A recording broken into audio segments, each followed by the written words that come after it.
Mm-hmm. There it is. The way those are lifted is so fucking random. This seems right. All right, let's try this then.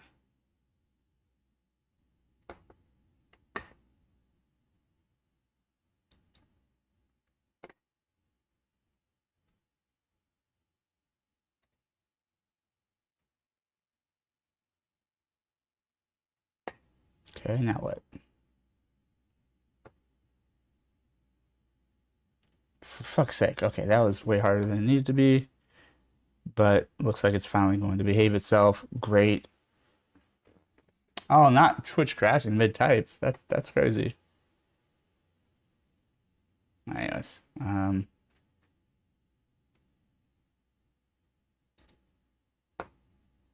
sick. Okay, okay, everyone. We have a stream. We have a new VOD set up. For those of you who were here earlier, we just had to talk through it Tuesday, and now we're going to get into just some late or early Marvel Rival streaming. So we're gonna do that. Happy time zone, everyone, and let's just jump right in because I am done. I'm done talking through all this tech. All right, let's get it.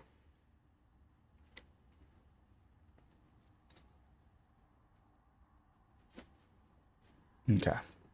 Oh, we're getting the volumes of lore. Okay. Do I have enough battery life in this motherfucker? No, I most certainly do not.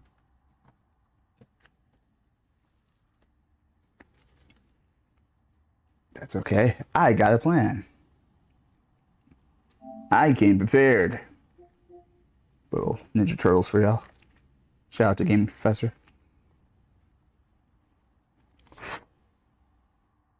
Oh, not there being all kinds of mess on this. I need to like wipe this motherfucker down. Not the joystick. Not the joystick filth. All right, let's get it. Oh, my bagels have been done. I'm tripping. Tripping. Cursor about to go crazy. Let's go.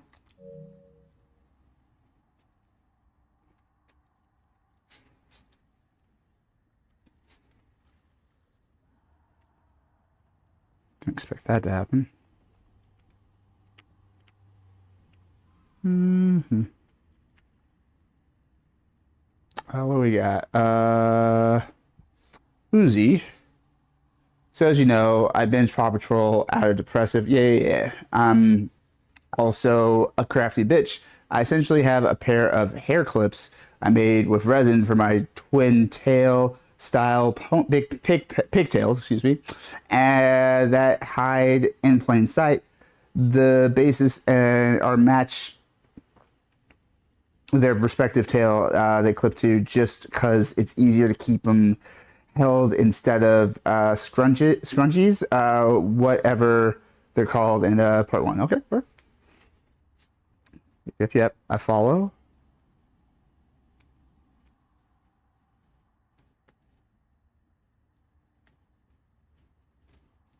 For those who don't know, Uzi allegedly, though I have never met Uzi myself. Uzi allegedly looks like her icon, more or less. Her avatar.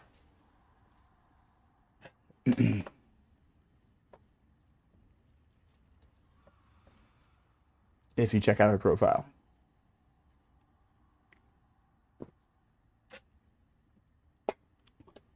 I think that's still your avatar. I don't be knowing for real. I'm tripping. I'm caught up in the moment, right? Mmm. Mmm. That's good, big. All right.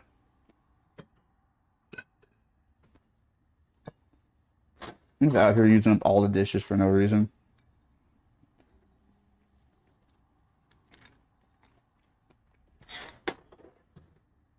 Like say, I've grabbed a new plate every time I've gone to the kitchen, which is completely wasteful, but fuck it. All right, now. It's not really completely wasteful because they're all reusable. I'm going to wash them, but It's extra. It's unnecessary. Maybe that's what I'm looking for, word-wise. Huh.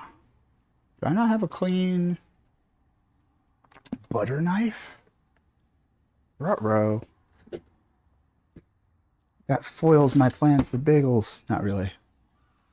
I'll either just have to wash one, or I'll just have to make do with something, some other instrument. Eh. All right, let's just clean this one off in real time. Fighting crime in a future time.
Almost ready, y'all.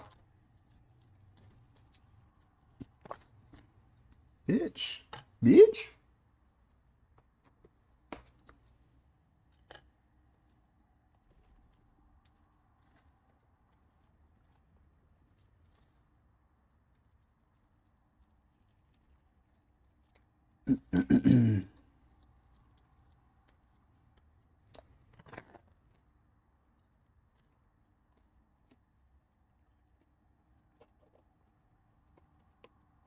Hmm. Okay. Okay.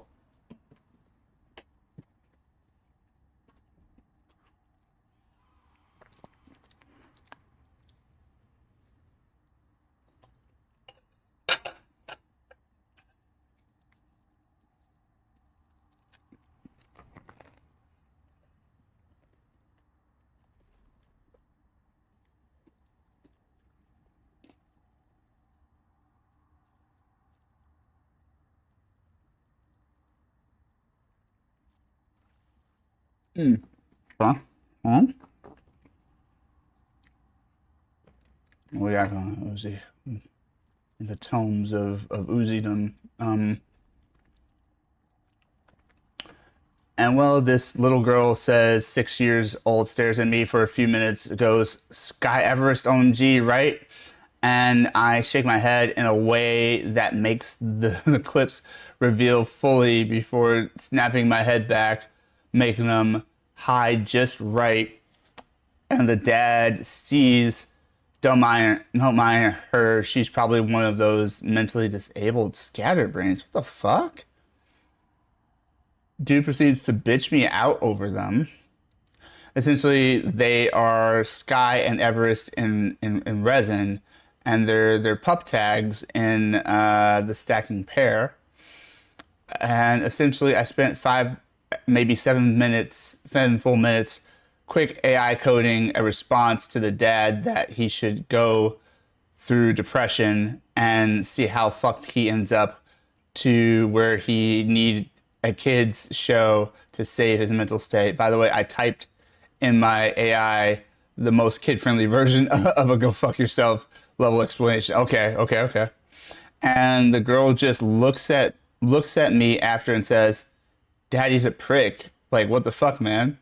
Like, this is one day I'll never forget. Wow. That's quite a story. I was not expecting. There's some twists and turns in there I was not expecting. In general,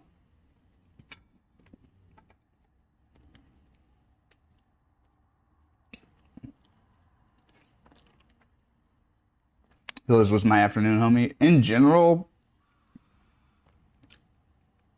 drink your water and mind your business. Like, what the fuck? Like, you know what I mean? Like, why are people so interested in what somebody else is wearing, how somebody else styles themselves, how somebody else expresses themselves, when they got shit or fuck all to do with them, right? Like, if you don't like the way somebody looks, just keep it pushing. Nobody needs the commentary. You're not helping anybody. And if you're so sad and pathetic that you need to get that out of your system, you have to let somebody know that you disapprove of the way they look. In the immortal words of Tony Weaver, get some therapy. Okay. And I mean that genuinely, just like Tony does. Like, I mean that legitimately. Like, it's not just a put down, like, oh, you need help. It's like, legitimately, you probably would benefit from some therapy. Like, I've benefited from therapy. In fact, I wasted 7 minutes of his life explaining it in AI voices was hilariously fun. And I love that. Shout out to you. We're gonna give you the dub for that one.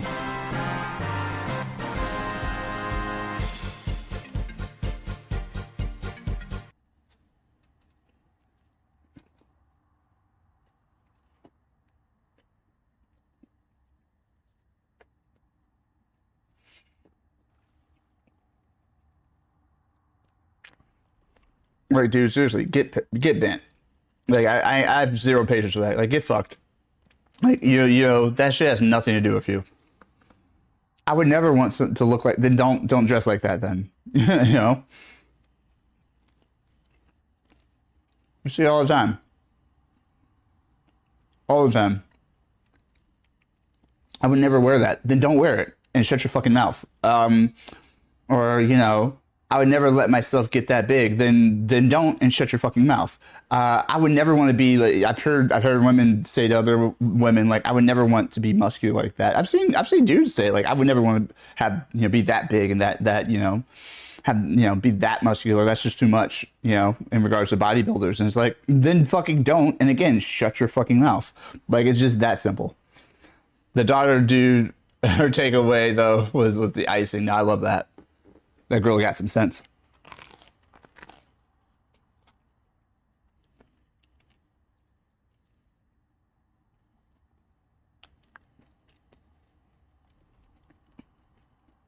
Like somebody's tattoos or piercings, like, that's okay. It's okay for you not to be into it. It's okay for you to be like, that's a turn off for me. That's fine. But you don't have to announce it to the fucking world. Like when somebody's not bothering you, like, get the fuck out.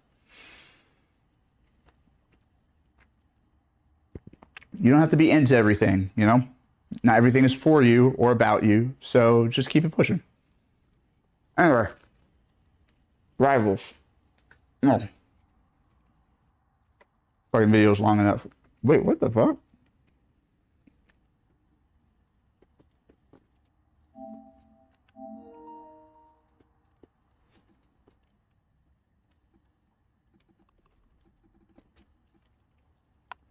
Yeah, we are gaming right now, so I can finally chill out on the lighting.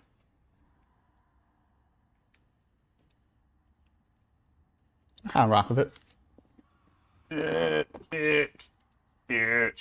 I need to figure out a better way to have this off the ground, so I don't have to do this every time.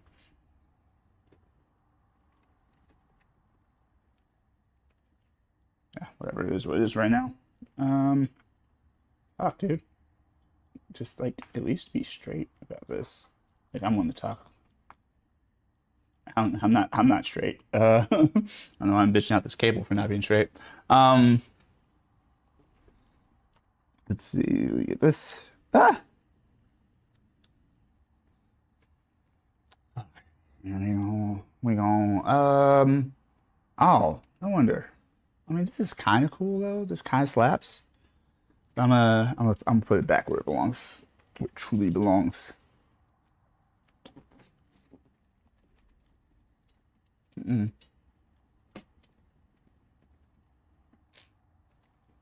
There we go.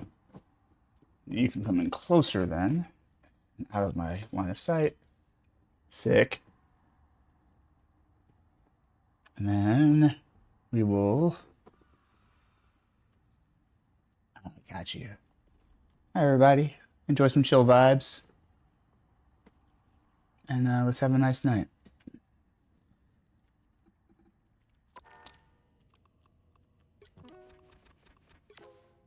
We'll jump right into comp.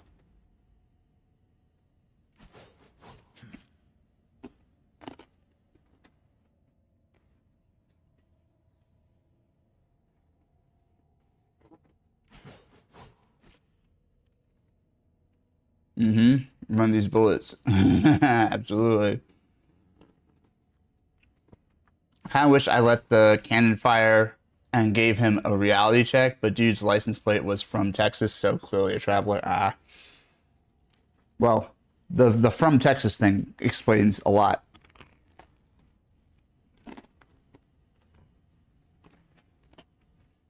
Yeah, I said what I said. If you're from Texas and you're an alright person, great. Doesn't mean anything about you, but on average.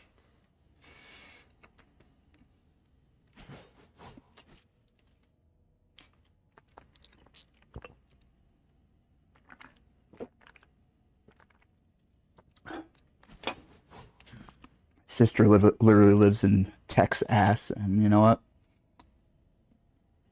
It's not great there.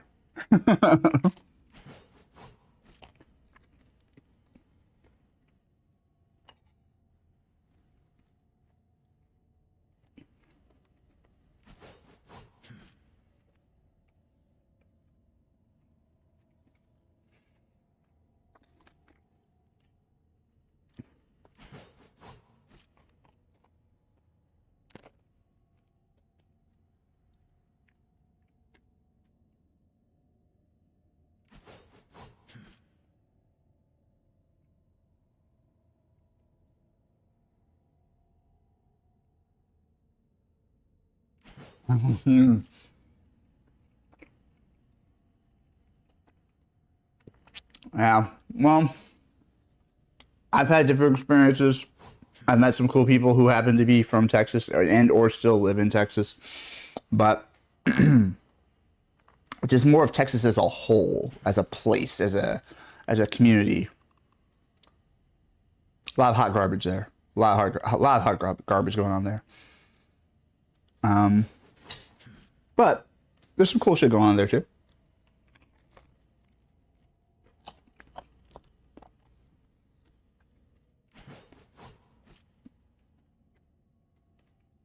Shout out to Funimation Studios. Shout out to Jason David Frank, the green, white, black, red Ranger.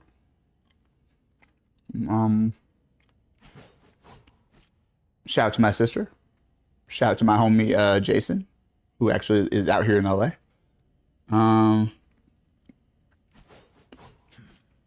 Texas. Shout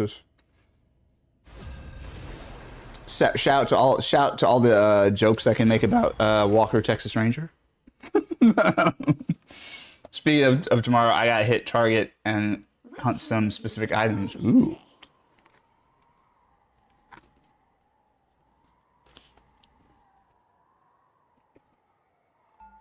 Damn.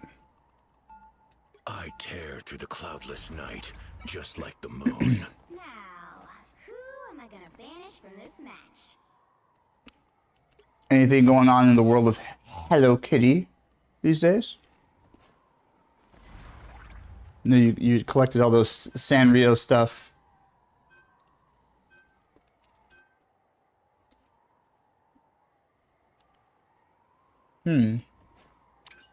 Sake scented soap rumored to be in stock at my location. I go, wow, you read that right? Sake scented soap? That's crazy. People out here trying to smell like rice wine.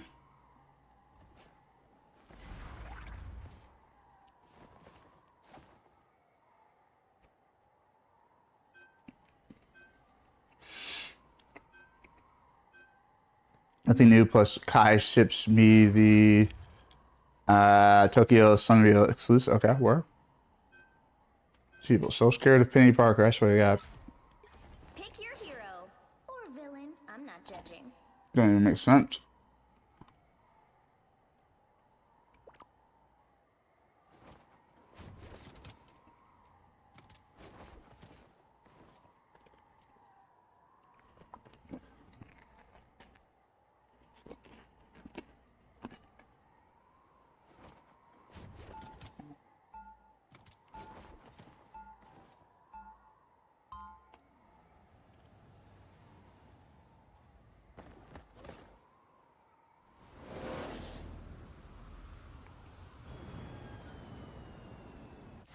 Being a living avatar of vengeance takes a lot out of a 30 guy. seconds before you attack. Get ready.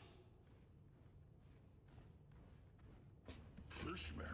Hulk hates stupid Fishman. I assure you, Brute, the feeling is mutual. Give Hulk one good reason not to toss you back into the ocean. Because I would drag you down with me.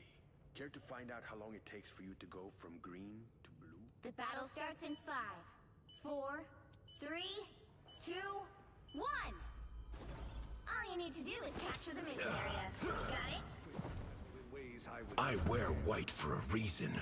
I want the bad guys to see me coming. Ugh. It's not fun.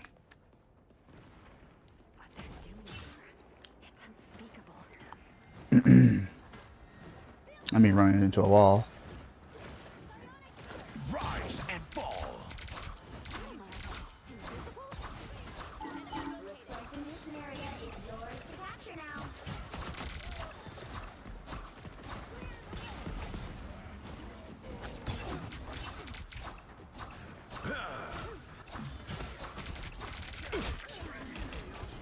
Shrouded by moonlight. Use some healing, Khonshu. Was getting kind of worried there.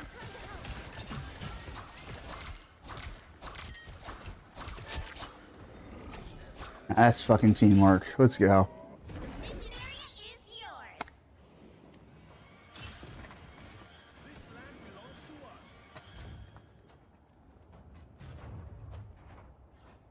It seems we have company. Thank you very much. Shields up.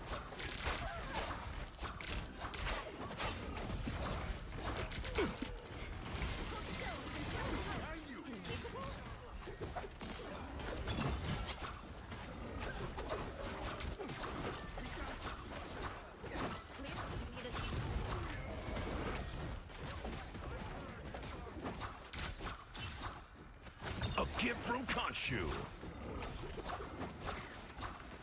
Everybody needs a hand sometimes. Or The moon haunts you. you captured more Man, I thought he was slick. Against the world. Rise and fall.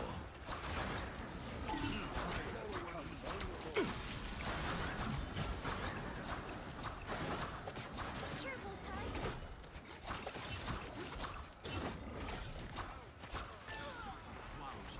Nice. Cloak and dagger for the win, bro. Smash that beacon. We need to disappear. The area is almost yours. Get knocked the fuck out.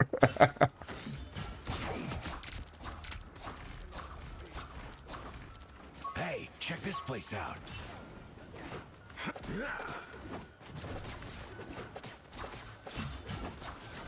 By the eye of Agamotto! New moon shadow. Needed that space.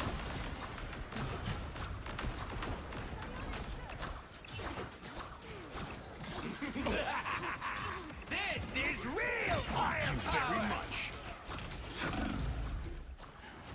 Armed and dangerous! Don't mess with the amazing. I died right at the end.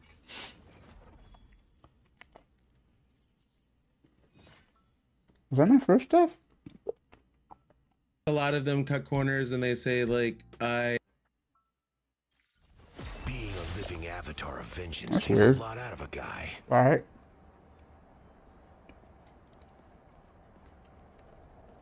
That was hella weird. 30 seconds before you attack. Get ready. Don't take this the wrong way, Mark, but if you need help Hmm. emotionally, I don't know. It needs to try fix. Dr. Leonard Sampson. He's a good friend. Doc Sampson. Read his file. Is he gonna help me like how he did you? Is he gonna pull Khonshu out? The battle starts in 5, 4, 3, 2, 1. All you need to do is capture the mission area. Hmm. this is just a normal. I get you. day. I get you. Well, let me know how Jade ends up liking it. Hi there. Good to see you. Rise and fall!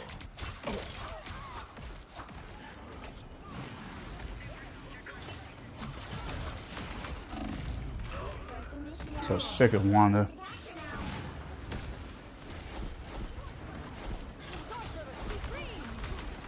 Khonshu cannot say. Back where I started.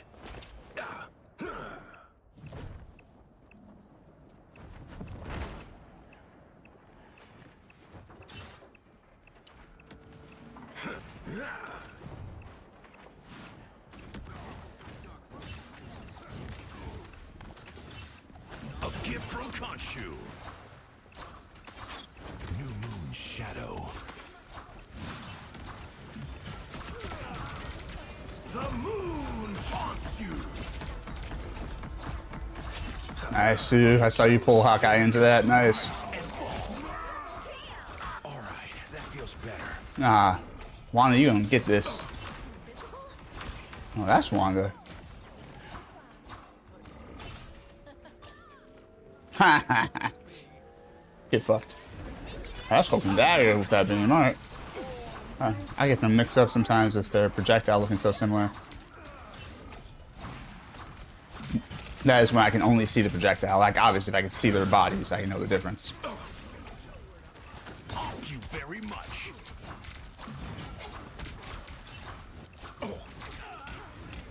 Disappear. Gone from sight. All right, that feels better. Never miss.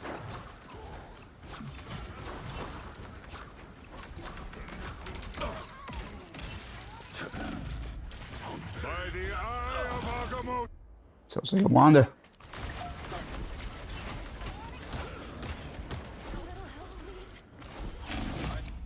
Back again? Great. Khonshu voices we should retreat.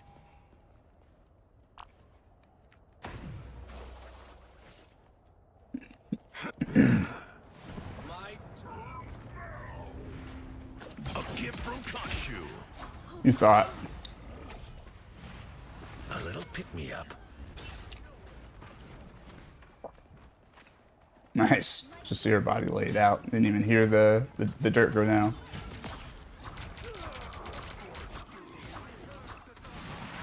Rise and fall.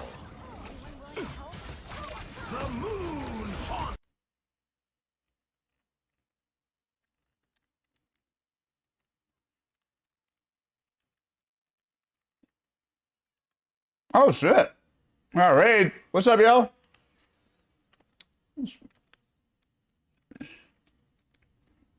Welcome in. My name is Phil Special Meter. You can't really see my face right now because I have the lighting too dark. But thank you so much for being here. Authenticity? Oh my god. Size. I think authenticize. I might have that wrong. But either way, thank you so much for the raid. How was your stream? And thanks for letting me hear this banger again. It's been a minute. Okay,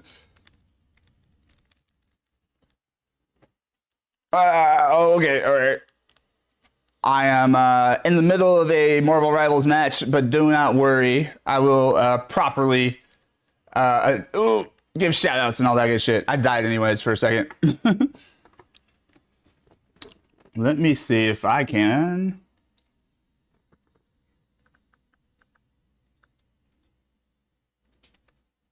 Turn up the light a little bit. There we go. That's kind of what I look like. How y'all doing? Good, man. Hope you're well. Hey, thank you. Authentic Z. There we go. Authentic Z. Holy shit, y'all. Well, welcome in.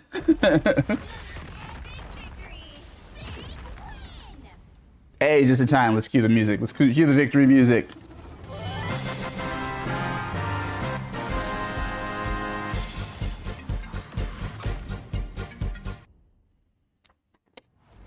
What's up? All right. Oh my god. I lost the chat. There we go. We found it. Dude, you grew the beard. Lost the glasses, bro. Went on glow up. Hey. Is that implying I was not attractive before? The fuck? That's playing. Authentic Z. Why am I not recognizing your name though? It's okay. Like Uzi pulls the same shit. Uzi's like, you look so much better without your glasses. I'm like, thank you? Question mark. Not at all. No, it's all right. The funny story about the glasses is really that I actually don't actually have a prescription for glasses right now, but they didn't give me anti-glare lenses, so I just can't see when I put them on. So like this sucks. My eyes are light sensitive, so like when I put on those glasses, I'm like, I like this is the right prescription, but I can't see shit. So I need to order new glasses. So I'm just like I'm kind of like you know, riding that wave. But no, even before when I had glasses on, like I typically have decent enough eyesight that I can get by without them, and which is really handy as an actor. But like, you know, sometimes you know you want to play these games, or you're trying to drive or something, and you're like, let's just put on the glasses. I actually have a glasses off command, which I haven't been able to use in like several months, and like almost a year, just because I haven't. Not a year is a stretch, but like several months, just because I haven't had glasses to wear. But yeah, the beard comes and goes. The beard is just like more or less just I don't know, like laziness. I sometimes I like the beard, sometimes I like being clean shaven. Like they're both, you know, I think in my heart of hearts I prefer being clean shaven, but like sometimes it's just easier to keep the beard, and yeah, I do like it sometimes. It is nice. It's nice to have options.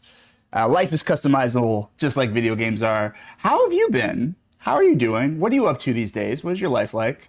I'm still gonna play with lighting a little bit. There we go. It's a little bit better. Where's my other light? I have like 1,000 lights in this room. It's unnecessary, but fun. Well, yeah, there. All right, so that's like a little too much light. That's kind of the vibe, but let's get some different colors going on in here. Can you dig it? Can we go like kind of a purple situation? Is that on the table? It will. Oh, it's because this one's orange. It's like throwing off the whole vibe. Throwing off the vibe, even though I like the orange. But we're we're gonna do that. There we go. Hi, y'all. I mean, you got more fuckability without him. I mean, holy shit. Okay. Okay, okay, Uzi. if something as simple as me wearing spectacles lowers my sex appeal for you, then maybe I am just not for you. That's okay. Not playing. You can actually see your face though, man. You should rock the contacts. No, that's fair. I mean, I don't like touching my eyeballs. that's why contacts have never been a thing for me. I don't like having to touch my eyeballs. I don't like fucking with the solution, and like I don't like the vibe of like, oh, if you leave them in overnight or you leave them in too long, it can fuck your shit up. Like I'm not trying to get scratched corneas and all that. Like fuck that. So sometimes I think about like, oh, thanks for the follow, Ghost Techie, welcome in. And thanks for letting me see that again. I don't think it made the sound though. That kind of pisses me off. But it's been a while since I got to see Mr. X roam through, doing his hall monitor duty. That slacker Leon's always roaming the hallways. Yeah. So sometimes I'm eating a bagel. It's fine. We're good here. I eat on stream. That's what I do. But sometimes I play with the idea of like getting laser eye surgery, but like part of me is so nervous about that. I'm like, what if that fucking like backfires? what if it damages the eye? What if I go blind or something? I would hate that. Nothing wrong with being blind if you are. My sister is legally blind. But like, I'm just like I think I'm just gonna keep struggling. I'm just gonna ride the struggle bus. It's good to see your face without him. I mean, well thank you. Wait, can you see right now? You have contacts on? No, definitely not. Uzi, no buddy, no contacts. This man has a literal war with his eyelashes once a month. We call it the manifesto of the lash. This is true. Famously, my eyelashes shed all the time. I don't know why this happens so frequently, but my eyelashes have always shed. And it's irritating. It fucking pisses me off. Like, real talk,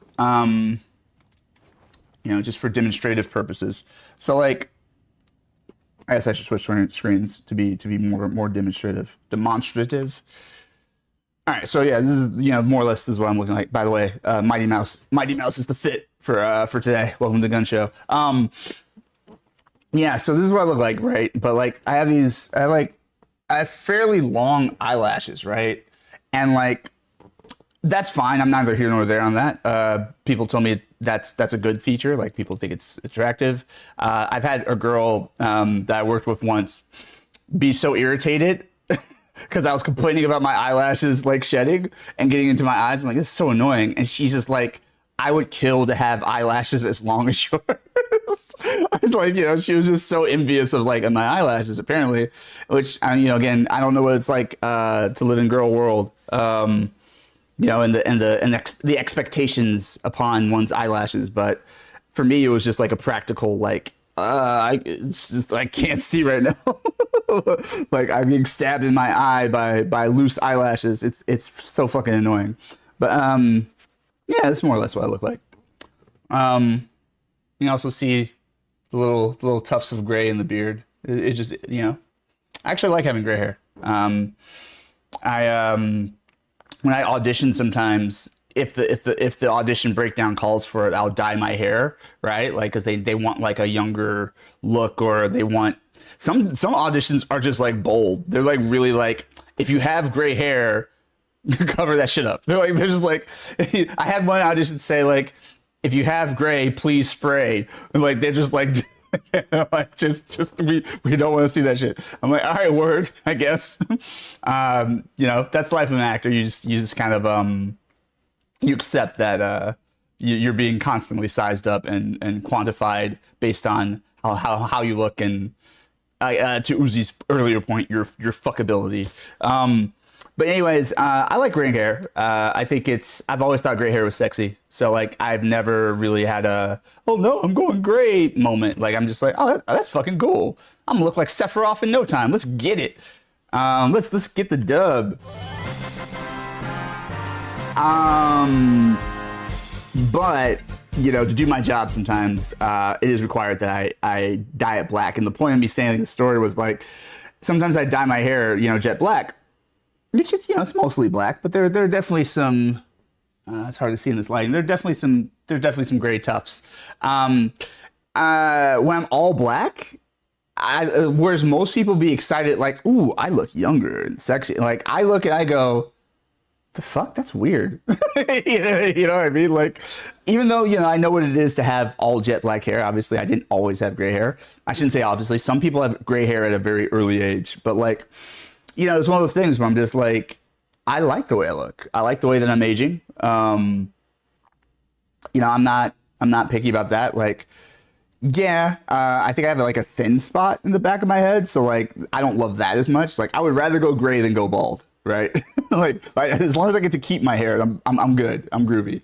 I look good bald. I've tested this. I look all right bald, but I prefer having the options. I like having the hairstyle. So.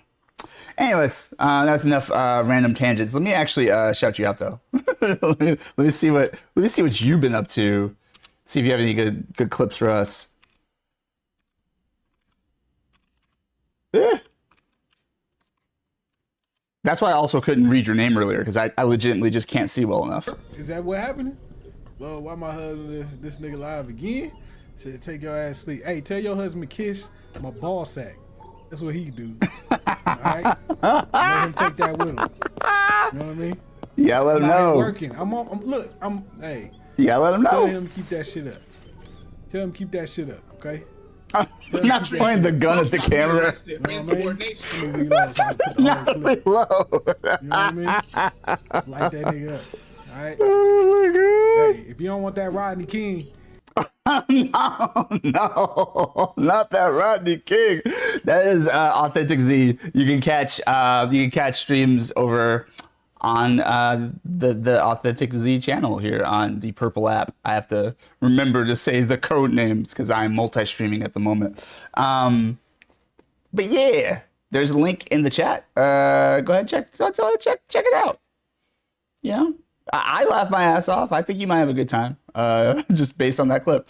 Not much, man. Classes started last week. I've just been focused on that, streaming and working. Same old stuff. Word. If Phil would indulge the manifesto law, fuckability is crazy. Word. Sip sake. Mentioned it. So drinking some. What a Karen? Not a Karen. How's the weather? Oh yeah, the girl I was working with. Yeah. No, she was very much like, you know, she made my eye pain about her. So yes, agreed. Uzi, haven't seen or recall, so I can't give my seal of verification. All right, word. My grandfather and my grandmother, both genetically on my mother's side, had hyper premature gray hair. My mother did, and if I do well, I've dyed them. That I can't tell. And my dad, I believe his side was balding at 40s. Oh, okay.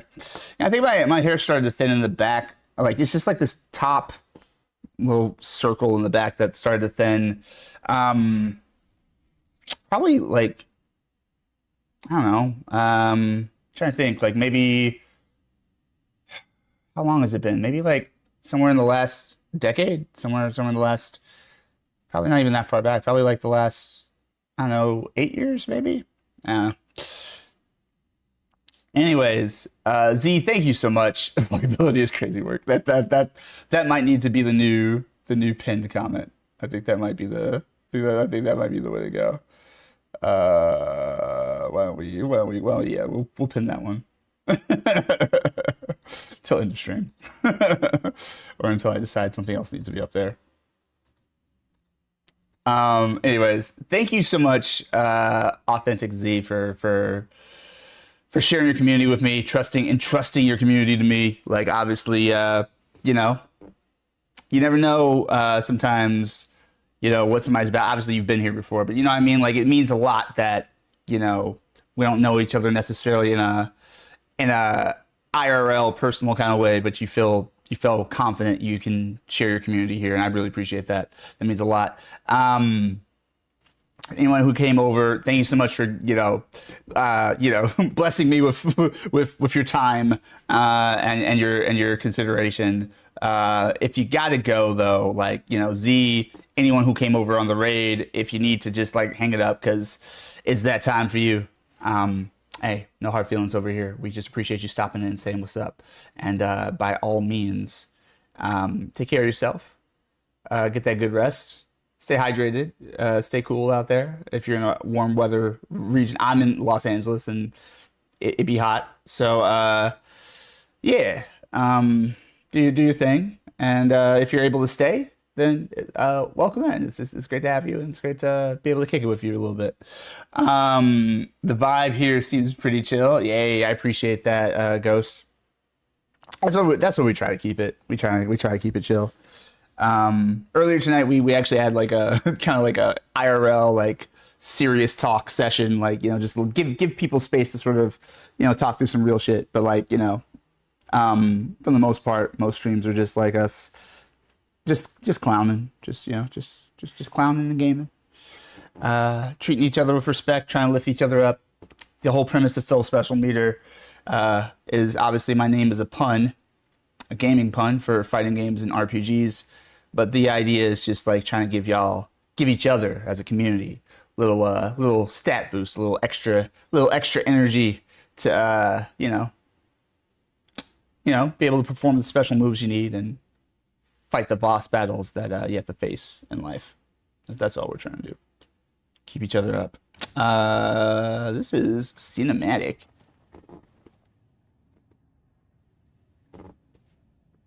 Let's see. Definitely need chill in the background of Democratic and Liberty Chaos. Yeah, the world is wilding at all times. Philosophical special meter for lore. If we want to get to hyper technical, hey, that's right. Uzi knows the history. Yeah, this channel was my original tag was philosophical madness. That's what this channel was for. Oh my god, that would have been like 2015. I wasn't taking streaming seriously back then. I was just like, ooh, my PS4 can stream. And I just did that thing. I had the Arkham Knight PS4. I got my PS4 for Arkham Knight, for Batman Arkham Knight. And so I had the Batman Arkham Knight PS4 with the Batman decal on it. And I was just like, what can this thing do? I'm like, holy shit, people can watch me game on the internet? Let's go, let's do it. I just did it for shits and giggles. I wasn't trying to cultivate a community or do a thing. I was just having fun. I didn't even have mods back then. That was wild. But I did it for a while. I cultivated like a really small, like regular community. And then I don't know, I just got like, I have ADHD. I got distracted and started doing other shit, and then, kind of dropped the ball on that. But I came back into streaming in 2019, so 4 years later, as part of a duo. I started a channel with the kid brother, Bessie Milo, who we've since parted ways personally and professionally, but like nonetheless, we did a channel called Tactile TK, and it was just us. It started with us playing Resident Evil 2, the remake of Resident Evil 2. And the whole thing was just done on a dare. I was just like, hey, I can stream from my PlayStation, and I'm getting this game. Resident Evil 2 was a seminal game for me. It's one of my all-time favorite games, the OG Resident Evil 2 from the PlayStation days. And it was my first survival horror game. It was my first Resident Evil game. So it was like it has an effect on me. That's why Leon is my new follower animation. So yo, Screwface, what a sight for sore eyes. Oh my god, Screw. Look at that beautiful man in chat. I know you can't see him, but he is sexy as fuck. Look at that awesomeness that is Screwface. Welcome in, Screwface. Matter of fact, we are going to shout you out, and then everybody can see what I'm talking about. But screw. If I can spell this right, I'm so bad at this. Like the shout outs always get botched. Hold on. Wait, I believe in me. I believe in me. I can do it. Watch this be wrong. I got it right. Oh, it's actually a clip that doesn't showcase what Screwface looks like. That's okay. We're just gonna watch him murder. We're just gonna watch him murder everybody. Apparently. Oh my god. Why? Don't worry. I believe in you too. Thanks, Ghost Turkey.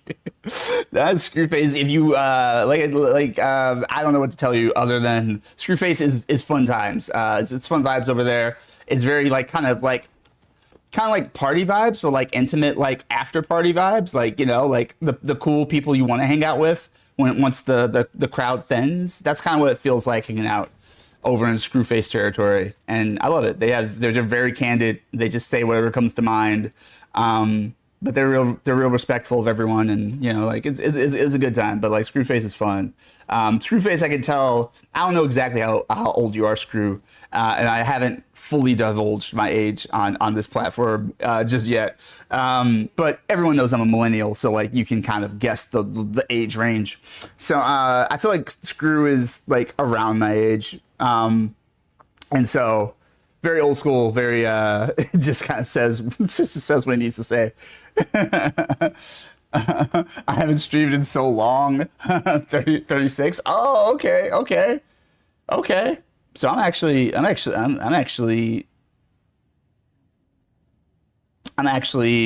yeah, around your age. That's all I'm gonna say. So yeah, let's see. Let me catch up on chat because I just been rambling. You know how it is. ADHD rants just be happening here. Let's see. Oh, just for relevance, grays by 18 in both my grands. Wow. I mean, that does happen. Like, actually, I started to get gray hair when I would say, in my early 20s. And I think they may have been stress induced because it was like 3 strands up front and like, you know, whatever. And like, I think, you know, a couple more throughout. And then like, I think what happened is, thank you so much. Wait, let me get this right. Vivicic? I don't know. I'm probably fucking that up. But welcome in. Thanks for the follow. But yeah, I got like a few gray hairs when I was in my early 20s, and I think they're stress related because they just went away after a while. Like I had some gray hair, and then suddenly after some time, my hair was back to being all jet black. So I think it was like just me being stressed out of my fucking minds, which sounds like my early 20s. But now we're in here for real. And then we're in here for real with the real grays. But yeah, where the fuck was I? I don't know. That was Uzi's comment. Yeah, that was. Yeah, that happens. Sometimes people get gray hair early. Sometimes people like have gray hair in childhood. Sometimes it could be trauma related. Sometimes it's just genetics. You never know. Where we at? Goseki. It's a vibe here. A can of Snaggins on overdrive. Oh wait. Authentic. My B, Uzi, it's been smooth, hot lately. I had to go to the bathroom. How dare you? How fucking no! Stop the music! How fucking dare you? Go to the bathroom during. Sorry, I can't even keep that up. That's the level of acting I'm capable of, y'all. That's why that's why you don't know my name. That's why you've never seen me in shit. No, I'm just playing. I do have some acting-based commands that I have deactivated that Uzi's probably been like, what the fuck? Like, let me play. Uzi usually is the one who like kind of redeems those. I had them off last week because I was recovering from nasal surgery. So like, you know, not trying to do a whole lot of like intense talky type stuff. But let me actually go back and re-enable my commands. So so Uzi doesn't think I'm just trying to deprive her of her wealth and channel points, because I think she has more channel points than anyone on this fucking channel. What is that? The creator dashboard? Is that how we do things? I don't know. I'm a millennial, so you know I'm already going senile. What's going on around here? I think it's under, is it viewer rewards? There we go. And then it's power ups and channel, yada yada. Yep, exactly. Cool, sick. And then we'll turn back on. Sure, why not? Actually, I used to have a roommate. She moved out, so I feel like I haven't been really fully. Oh my god. Yeah, I'll put that one on. I haven't fully been utilizing the fact that like I can actually kind of be loud late at night. Because shout out to Ellen, she was my roommate. She's fucking dope. I'm gonna turn on lose the glasses command just cause. No, I'm not. I'm not gonna do that. That's a useless command right now. I could put on the mask. Oh, let me confirm. I know where my mask is. Yeah, I'm kinky like that. I have a mask. No, I'm a geek. It's a geek themed mask. Yeah, there we go. My foot. All right. Tripped over something in my room. It's okay. I'm alive. We did it, y'all. We made it. We're here.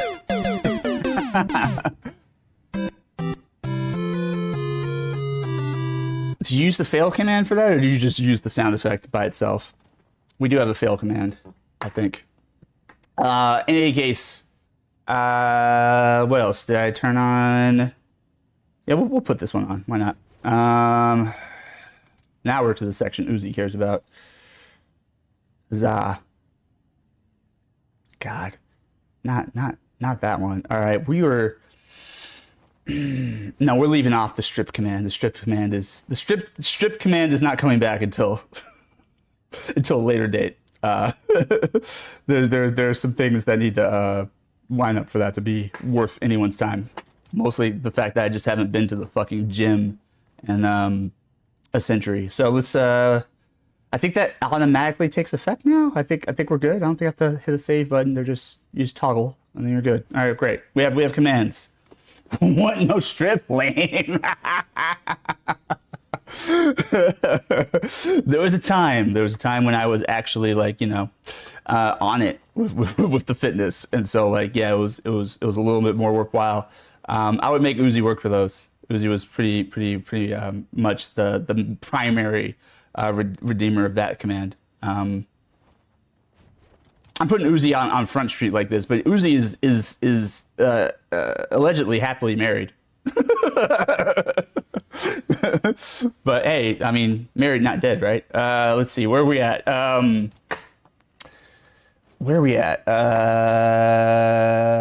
Okay, cool. Welcome back from the bathroom, by the way, Z. I actually have a BRB command that encourages bathroom breaks. I was kidding earlier. I know I'm such a strong actor that it may have thrown you off. I was just playing. I'm playing HD2 right now. So it's 24/7 danger, close chaos. Wait, Helldivers 2. Yes, fucking Helldivers is fucking sick. Shout out to you for playing Helldivers 2. That's a fucking dub right there. I was just watching the trailer today for like the Halo, I guess crossover or whatever. And I was like, ooh, are they gonna have Halo characters? And I was like, oh, it's just like an armor set, which I'm like, that's fine, it's just cosmetics, but it wasn't anything I got too excited about. And to be real, I don't know why I was tripping anyways. I'm like so far removed from Halo. I think the last Halo I played was 4 or maybe Reach. I don't know. Let's see. Uzi, my notebook of Night Owl Branch's deepest cut lore I have acquired. Screwface, hey, my boy. Oh yeah. Thank you, Screwface, again for turning up. I'll get on you had stream open, so through the question, knowing you were probably swapping devices. I tend to swap devices and respond when I pop back in. I see. Screwface is a goated name. Yes. Yes, Screwface is a great name, and I remember when fucking Screw first turned up in here. You know, how do I put this? I'm black. I'm black, openly queer. Black bisexual man on the internet. With a very inclusive, friendly community. So when I saw a name like Screwface wander in, I'm like, oh man, shit, this dude gonna be in here on some fuck shit. Probably gonna get hate rated.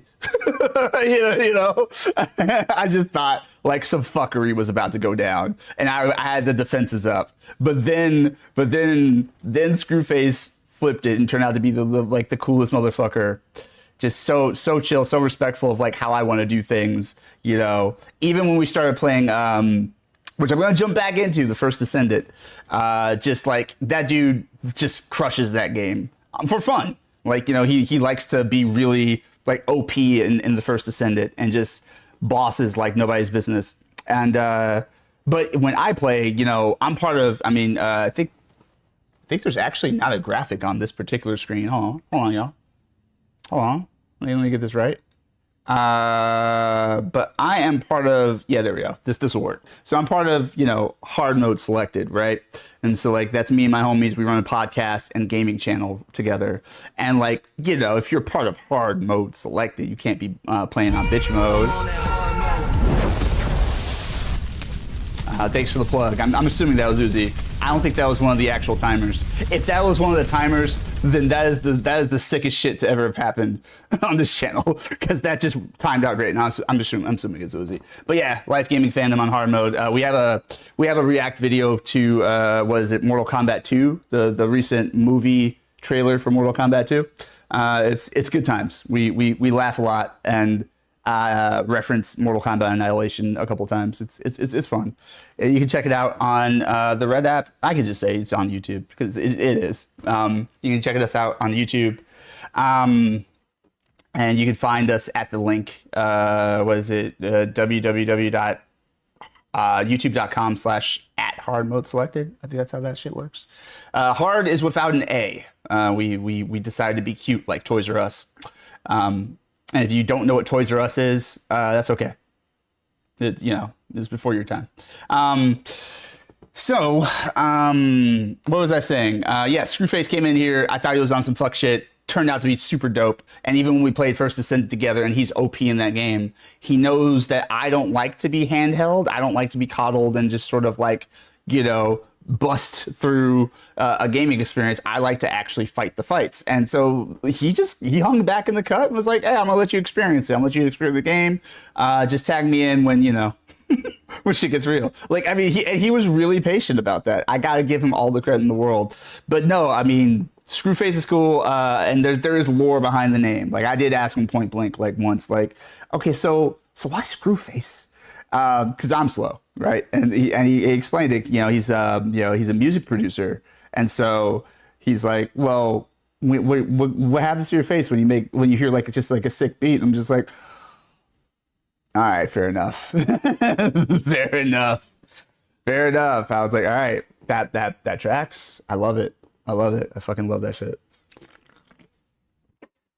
I don't have enough celebratory commands, so we're gonna use this one. Most impressive. Anyways, what we got? I haven't streamed in so long. Okay, got you. Yeah. I miss you, buddy. I miss hanging out. Like we should make a game night happen. It doesn't have to be on stream. We should link up and just play some games. We should maybe you should usher me back into First Descendant. Now that the big season update has dropped, and has been out for a while now. So maybe that's what needs to happen. I don't know. Apparently, this weekend I'm gonna try and get back into Fortnite. What the fuck? Like, I haven't played Fortnite in a millennia. Remember when I used to play Fortnite? No, because it probably didn't even make it to this channel. That's how long ago it was. Pepper's Farm remembers.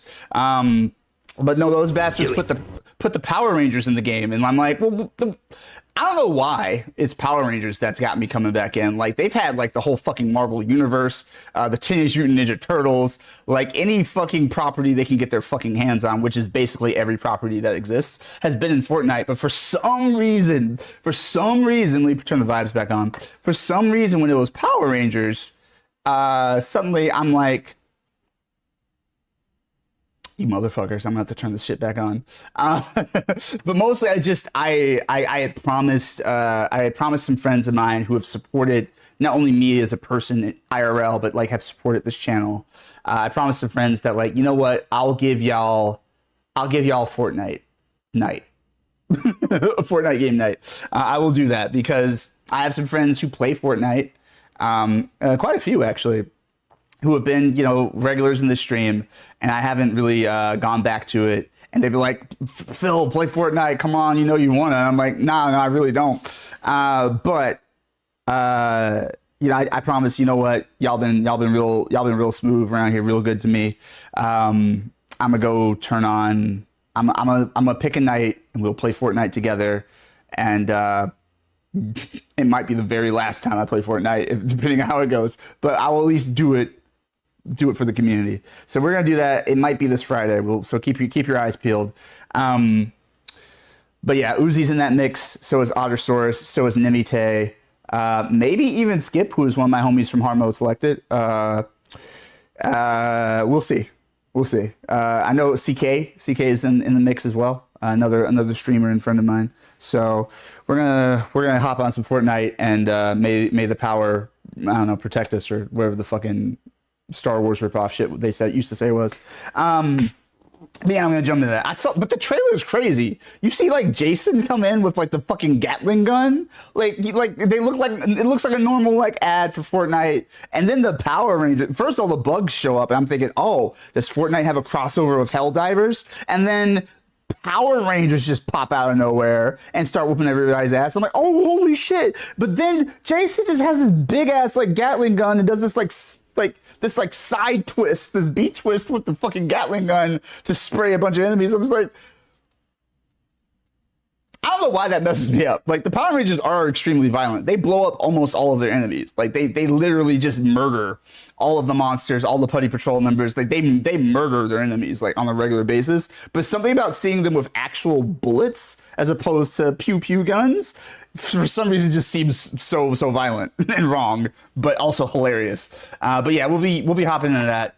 Hopefully I jump back in time to even catch the Power Rangers. I don't know when this event ends. What we got? Oh yeah, yeah, man, 80s, 90s, baby, yeah. Gotta love them. I got you tabbed in. I'm gonna be right back making food. Appreciate the shout out. Oh, of course, yeah. Thank you, Screwface. I'm so far behind in comments, y'all. This is just what happens when I have more than 2 people in chat. Yellow, I hear you call. I hear you can still reverse. You said it right. Okay, word. Nice. Eating black beans reverses it. Wait, what was this in reference to? Hold on. Eating black beans reverses it. I'm so sorry. I went on such a long tirade that I do not know what you responded to. Hey, Professor!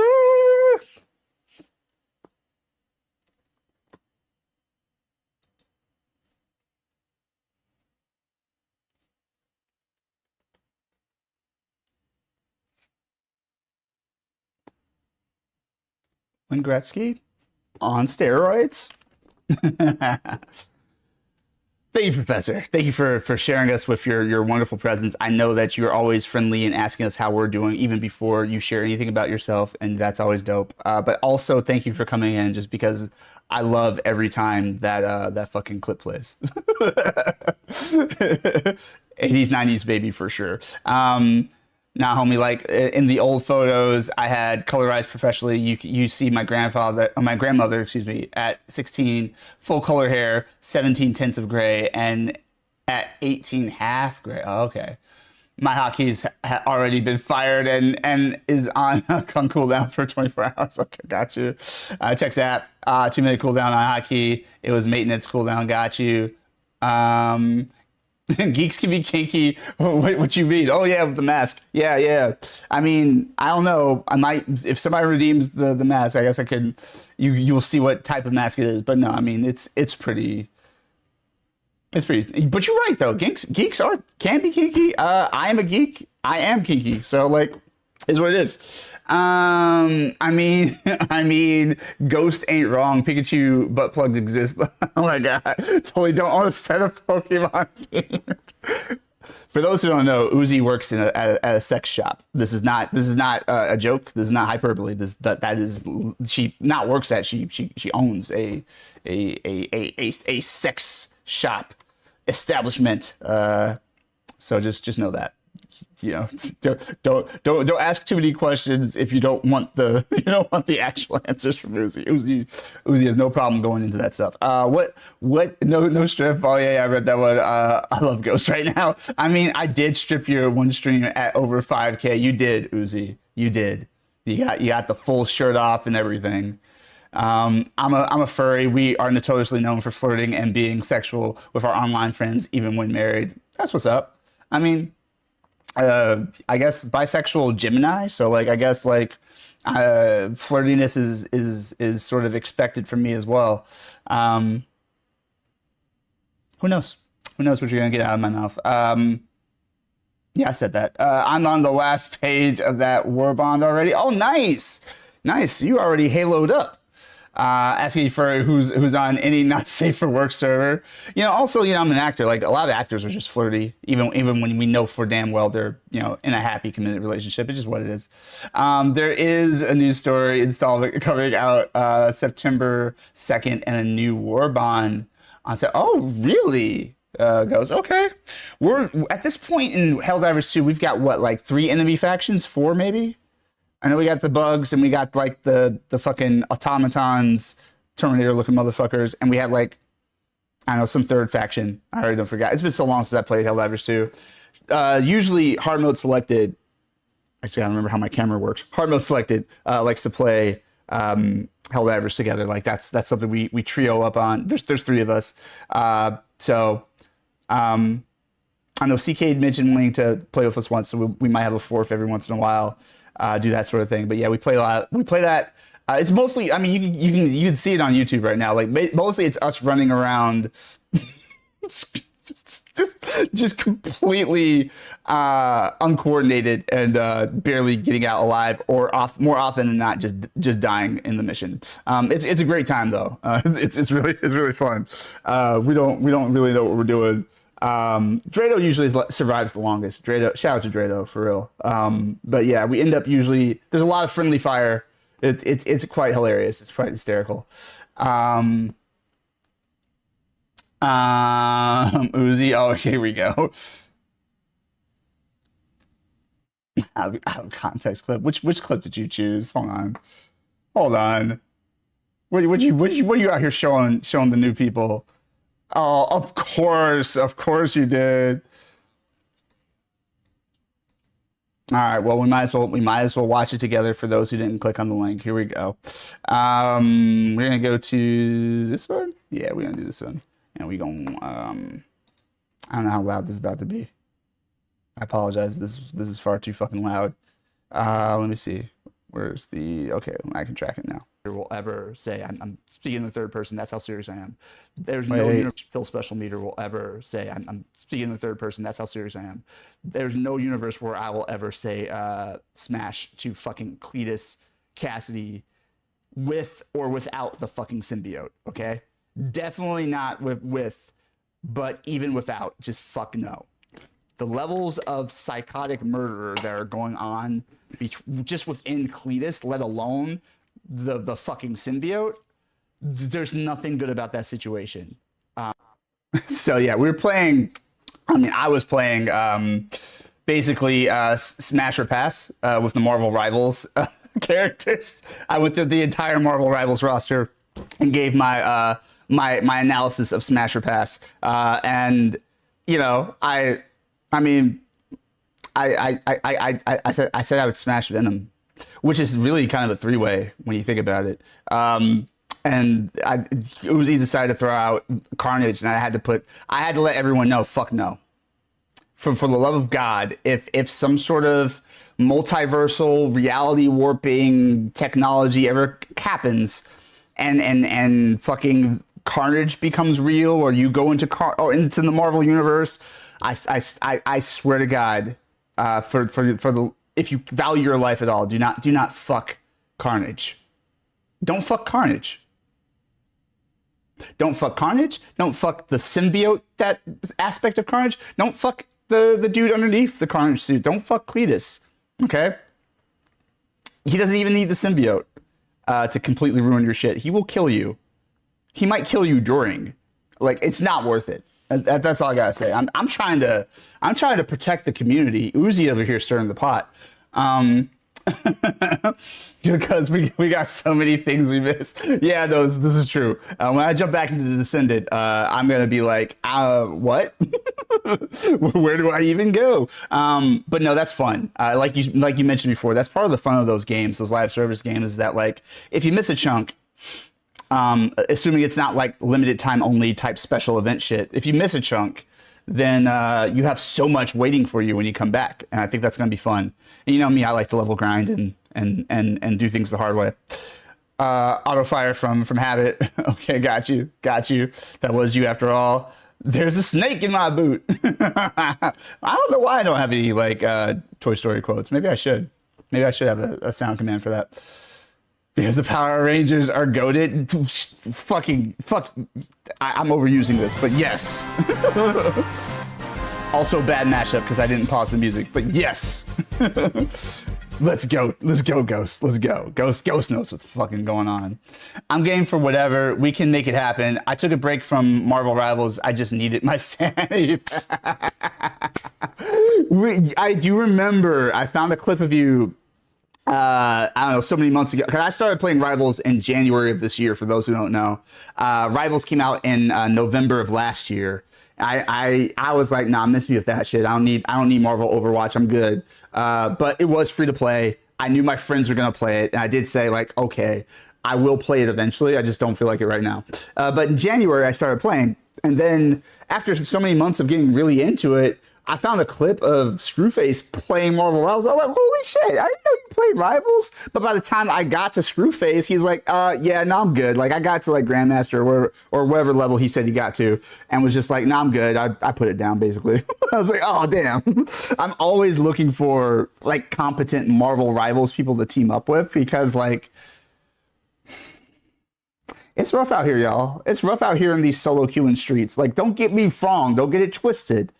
Solo queuing has made me strong, okay? It is put me through the fire and forged an absolute murderer on the Marvel Rival streets, okay? But that said, it's not fun. Like, you know, I mean, it is fun, but it's just like, it's so unnecessarily stressful and irritating. So I relate so hard to the whole, I needed my sanity back. Yeah, no, people out there are wilding. You get a lot of rage quitters. You get a lot of people intentionally throwing matches just cause either they're trolls or because they decided they don't like the way you're playing, or they don't like something you said. So they just say, oh, fuck it, I'm gonna throw. Like, it's such a bad, toxic community.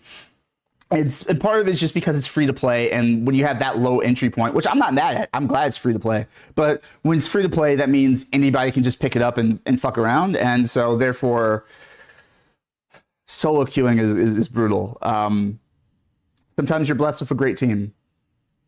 Most of the time, you're not, which is why it's helped me get better as a player. But I have a faction, and I actually have hard mode selected has a faction, and hard mode we are playing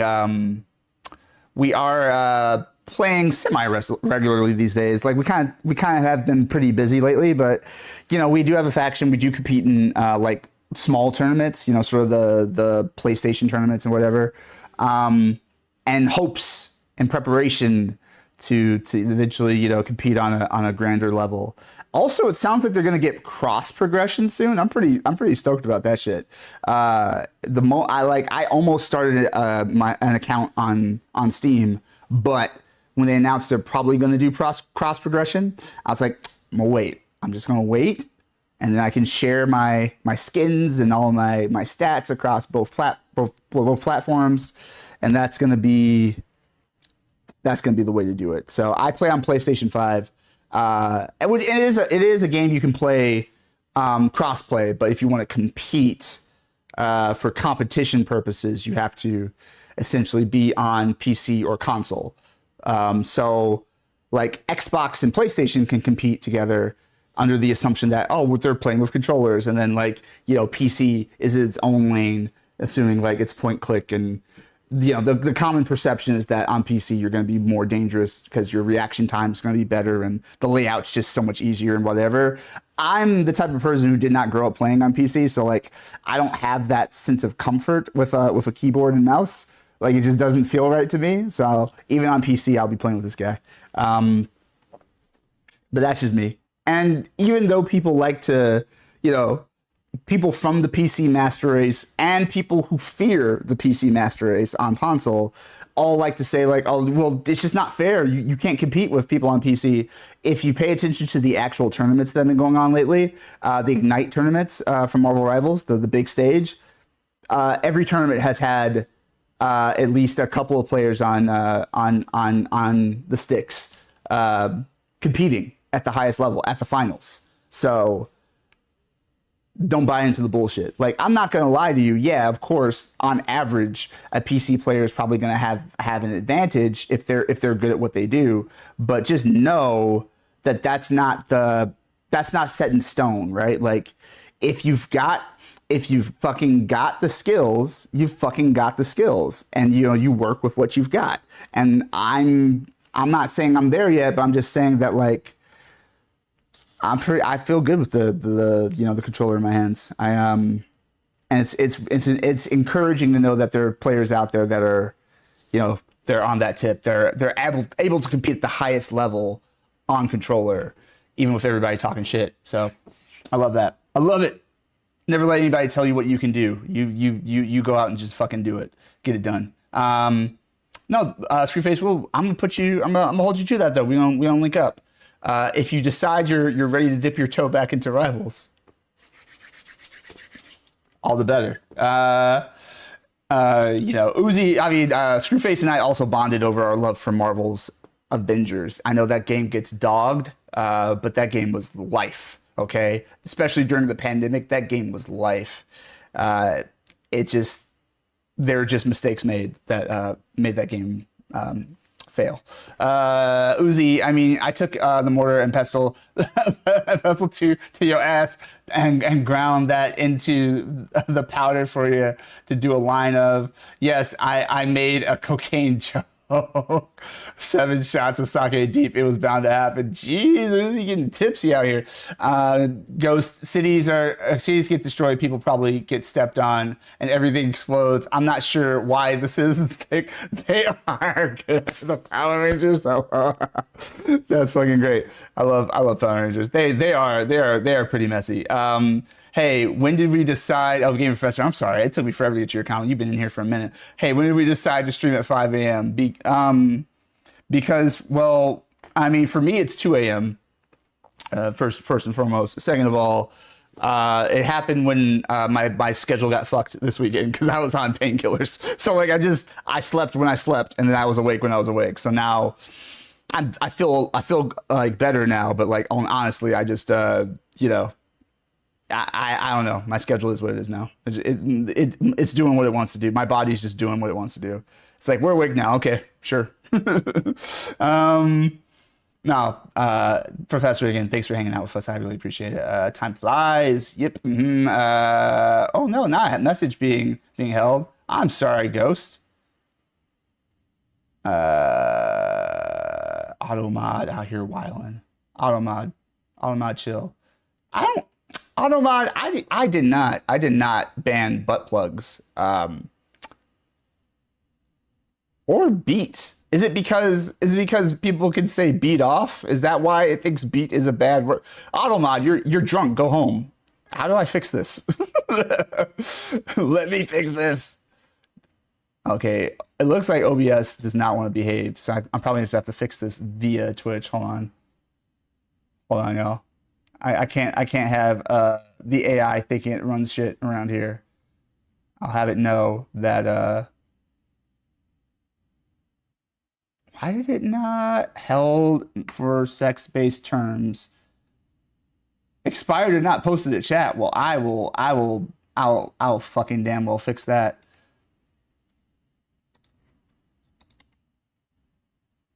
And why is there a time limit on how long I have to like fix that shit? Anyways, via at ghost. Hold on. Underscore. There we go. Yes. And then we'll just put like a little boom there. Now what's up? I posted it. What you gonna do, Automod? What you gonna do now? Bitch. Bitch. Technology trying to tell me how to run my stream. Bugs, bots, and squids right now. Oh my god, that's kind of wait. I actually just now really read what you said. Bluetooth butt plugs that move to the beat of music exist, so things be intro. I didn't even know that shit. All right, sorry. We got an ad break in about 3 minutes, just so y'all know. If you're not subscribed, you won't be able to hear me for a little bit, but I won't say anything important, so it's cool. Aimless chicken level running around. We need coordination in Helldivers too. I just throw explosive everywhere and laugh. Let's fucking go. I love that. Professor, well, allow me to go into my inner Drax and try to catch it before it goes away. Uzi, nine way if we count the... oh, wait. That's old. Wait. Oh yeah, wait. I mentioned Venom again in the threesome. You just reiterated. Great. Grew up watching all the Power Rangers. Nice. Ghost. Same with the Beetleborgs. Shout out to the Beetleborgs. You know what? I didn't get into Beetleborgs as much. That was like towards the tail end of my run with Haim Saban, stuff.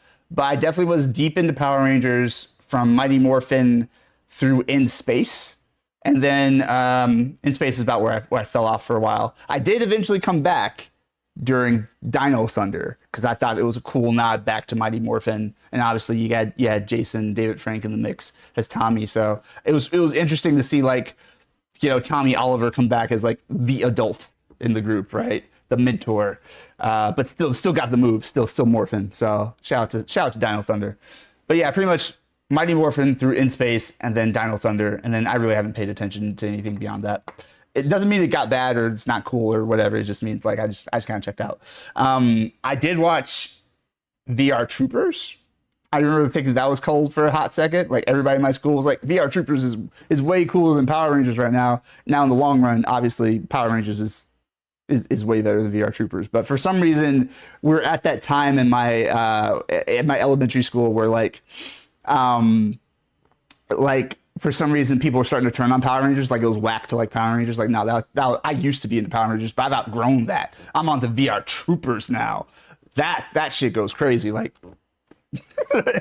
we're kids. Just forgive us. But yeah, I watched Power Rangers. I watched VR Troopers. I watched Masked Rider. I actually fucking loved Masked Rider, but it was dumb and it was mad disrespectful to Kamen Rider. Once I found out what Kamen Rider actually was, I was like, oh boy, they did that whole shit dirty. The maker of Kamen Rider, the creator of Kamen Rider, got so pissed at what Saban did to his property that he's like, America will never touch Kamen Rider ever again. Like that's just never happened. He was livid. It's funny because the opposite it can be said about Stan Lee. Stan Lee, Marvel was struggling back in the day, right?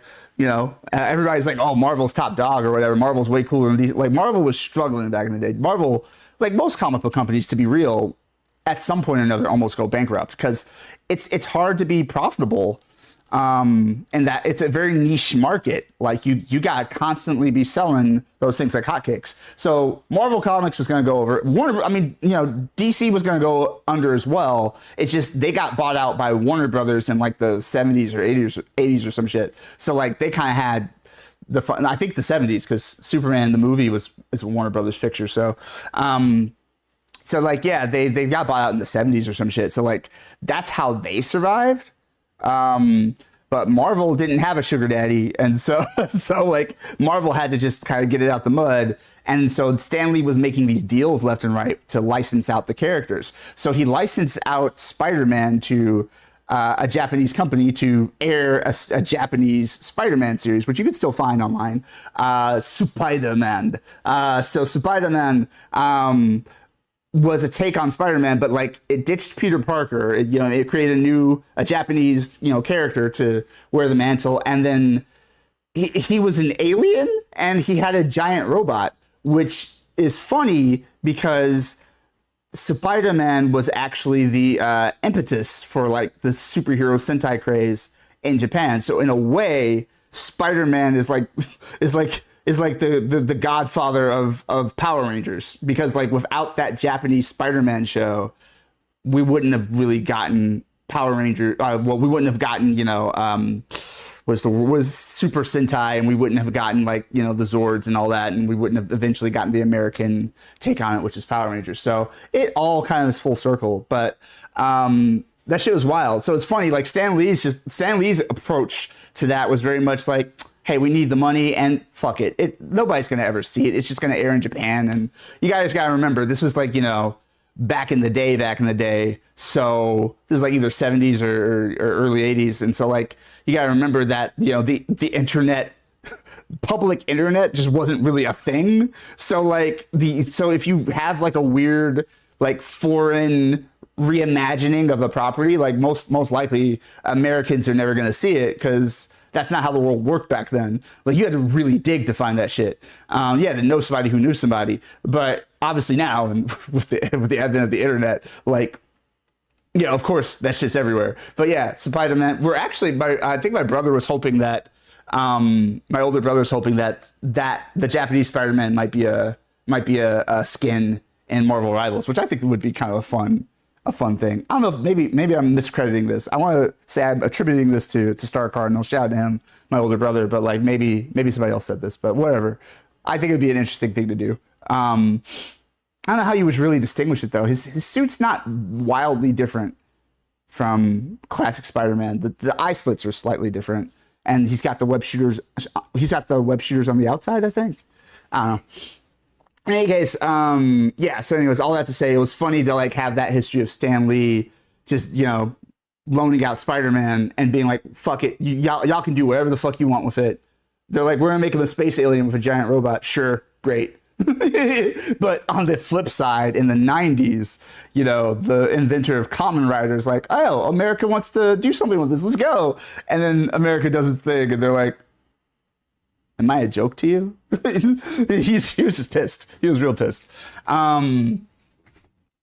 All right, let me try to speed through these. When you forget, it's a 4-ounce shot glass. You pour, think it's 2-ounce filling it. Oh well, I've seen people do hybrid mouse and controller. Oh, okay, yeah. That makes sense too. I'm just not really good with like. I guess I could see the advantage of doing that, like right, like I could see the advantage of doing this thing, but at the same time, because the mouse is going to be able to aim quicker and all that. But I'm like, I don't know. I just like the feel. I like the stick. I'm an arcade kid and I'm a home console kid. So like, I just like the way the sticks feel. Yeah, I said that. Anyways, Uzi, and this is where I take my drunk ass to bed after I drown some water. Okay, word. Grabs a karambit. No. Automod sometimes dislikes me. Nah, Ghost, that's all right. I got your back.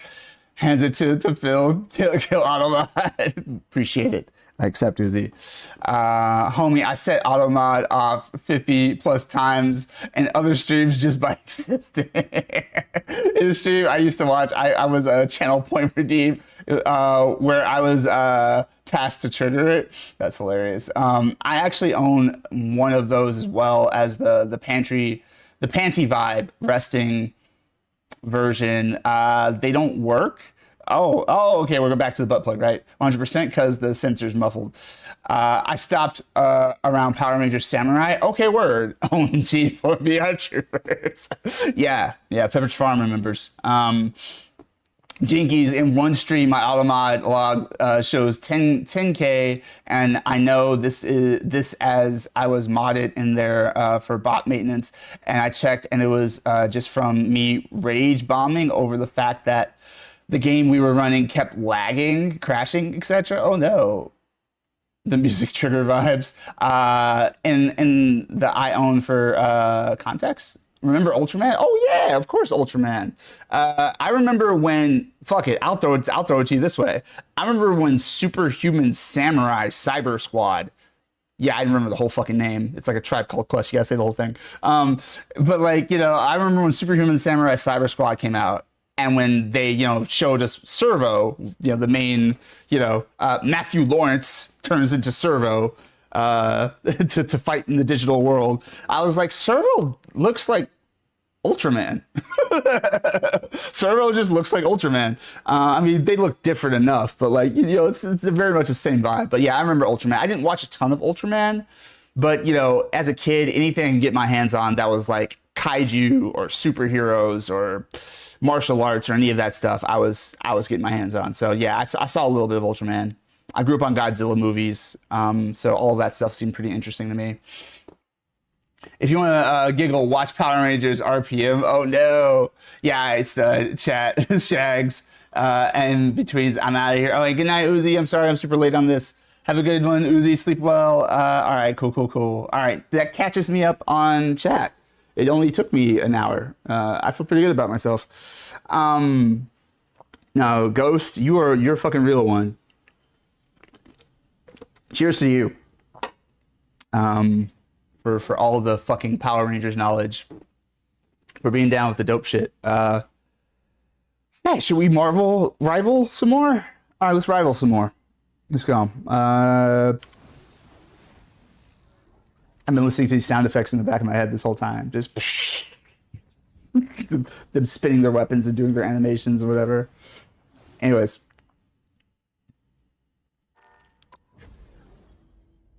A little closer. Wait, what's this? Aha. Thank you. You reported net. Yeah, my eyes are too bad for that. But yeah, take that. That's what you deserve. I will narc on all of you for fucking around and ruining team play.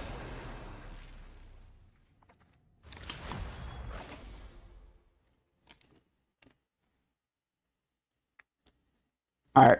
Which hero do you think you want to be today? Wrong. This is important. No. I tear through the cloudless night, just like the moon. Ooh, a potential Star-Lord situation. I still every once in a while go back and rewatch some of the Power Rangers I watched as a kid. Hell yeah. Like, I would turn on Mighty Morphin right now. No regrets. Y'all trying to ban Groot. Get Squirrel Girl and Black Panther the fuck out of here. Stop wasting the bans on fucking tanks. I swear to God.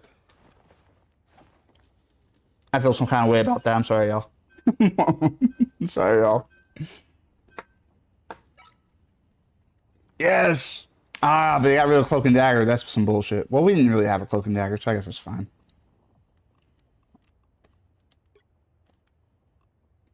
Dude. Black Panther will run your shit. Yeah, that's right. At least Sue Storm knows what's up. As a tank main, when people try to ban tanks, it makes me sad. Yeah, like there aren't that many tanks in the game to begin with. So, in an effort to kneecap the other team, you're also kneecapping your own team. Because you don't know when you're going to have to switch. You don't know who's good with what character, especially in, like, solo queue situations, like, playing with randos. Like, and what really bothers me, aside from the fact that I miss, like, you almost never see Penny Parker these days. Like, you almost never see Penny Parker once you hit gold and beyond. But what makes me really sad is that it's never the fucking tanks that are completely I shouldn't say never. It's very rarely the fucking tanks that are the core of our problem as a team, right? Playing with random players and trying to coordinate a strategy is a hot mess. And yeah, I get it. Groot is hard to kill, and like Penny has a lot of health and blah blah. They're tanks. I get it. Like I get that they put stuff down, but the thing is, with Penny, all you have to do is shoot the nest and then shoot her ass, and you know, make sure you jump her. Make sure multiple people are shooting her ass, and you're good. Groot, same thing. Shoot down the walls, and fuck his shit up, because they're huge hitboxes. Like it's hard to miss Groot, to be real. So especially as a Moon Knight main, I love it when fucking Groot's out there. Like I love it when Groot's out there. I love it when fucking Loki is out there, because they're pretty much built to like feed my area of effect damage. Like, so it's great. But the thing is, I'm irritated because they will spend all this energy trying to ban these tanks, and I'm like, meanwhile, Black Panther's in our back line rocking everyone's shit, and then Iron Man's just in the sky, just blasted, and nobody wants to shoot at Iron Man. I'm like, how are you gonna ban the tanks, but you won't fucking shoot at Iron Man? I'm like, I'm over it. I'm done. Logan. Like, it's almost always DPS that's completely fucking our shit up, right? Like, I just feel like, you know, you got Squirrel Girl in the background just lobbing shit for days. Like, it pisses me off so much because Squirrel Girl often won't even have to move. Like, I've seen whole teams get shredded by a stationary fucking Squirrel Girl. And I'm like, what is happening right now? Ugh, I got bladed. I got bladed. When you have either no tank or no support, a lot of the DPS blames the group that only has one player. Right, yeah. No, I feel you. Like, that's some bullshit. First of all, strategist is the most important role in the game.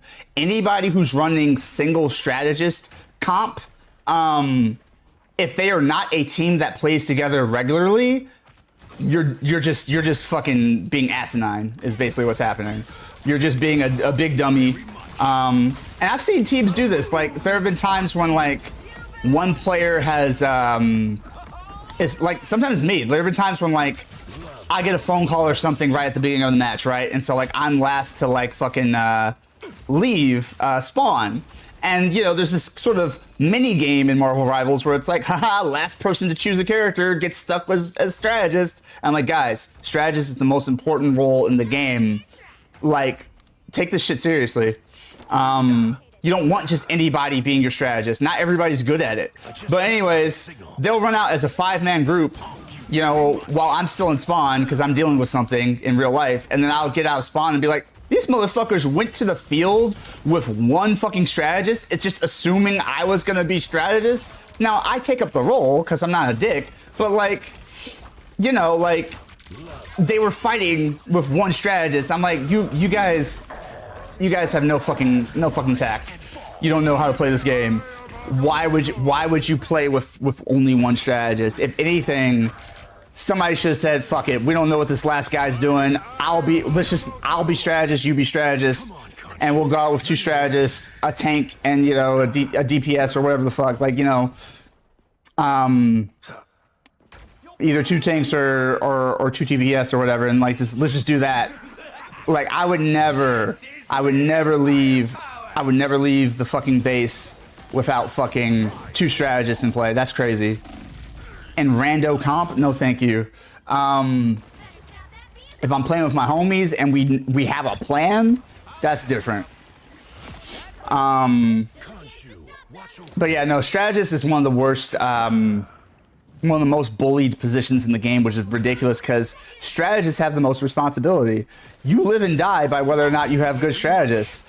It's just the nature of the game. Like, if you don't have heals, like, I don't care how much damage you're doing, how good you are at getting those KOs. It's like, if you're in anything above silver, you pretty much need solid strategists. In the lower ranks, sometimes you can get away with not having dedicated strategists. You can kind of fumble your way through, but like once you get to gold and beyond, it's like if you don't have 2 strategists in place who really know how to do the thing, at least 2, then I think you're fucking up. I think you're the Suicide Squad. You're just going out there to die. Little DC Comics reference. I know it's a Marvel game, but fuck it. I read both. I like both companies. Let's see. When you have either, oh yeah. No, I read that one. I stay out of competitive, and when I played this game, I had a blast playing Jeff. Yeah. No, Jeff is goated. Jeff is that dude. Jeff is that guy. I fucking love Jeff. I don't blame you for not playing comp, because honestly, it's where, I mean, Screwface had it right. It's where sanity goes to die, right? Like, that's like, you will just lose. Like, it's designed to make you lose your shit. It's fucking crazy. It's toxic in these chat. I don't even have chat turned on. I don't do voice chat with randos, and I don't even do proper text chat. Like right now, I can't see anything that they're posting. All they can send me are the generic in-game responses. Caution here, I've spotted a Doctor Strange. Anything they're actually chatting about, I can't see that shit, and I won't see that shit. Now, they can see what I type, which is pretty selfish, but fuck this. Fuck these chats. They're toxic as hell. For what? For what? Love battlefield medicine. Ooh, as Phoenix said, I'm gonna tear that butt up. Thank you, Sue. A gift from Khonshu. Yeah, look, he's like, I'm gonna get out of here before Moon Knight fucks me up.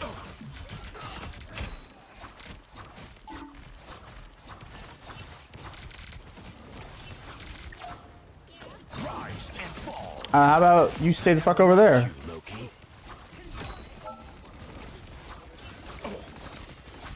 Blade, you don't fucked up, AA Ron.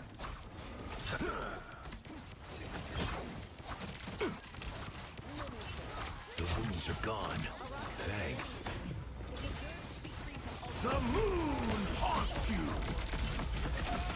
you. That's a lot of mines. A lot of fucking mines. They are trying it. Not done. I heard that shit. Where you at? Oh, that's where you at. And fall. We're done with you. Get that shit out of here. Get that weird shit out of here. See, that's what I'm talking about. If you shoot her mines and then you shoot the fuck out of her, she's not a problem. Like, for real, y'all. Everybody's scared of Penny Parker. Like, oh no, ban Penny, ban Penny. I'm like, just shoot her and her stuff. Like, it's not crazy. Yeah, Phoenix. Yeah, Phoenix, you want the smoke? Too bad. You don't get the smoke. Hold on, wait. We have I used to start every match of Overwatch asking people their favorite chicken wing flavor. I tried that in this game, and all I got back was, "You talk again, I'm report." Holy shit, what the fuck? What is wrong with these people?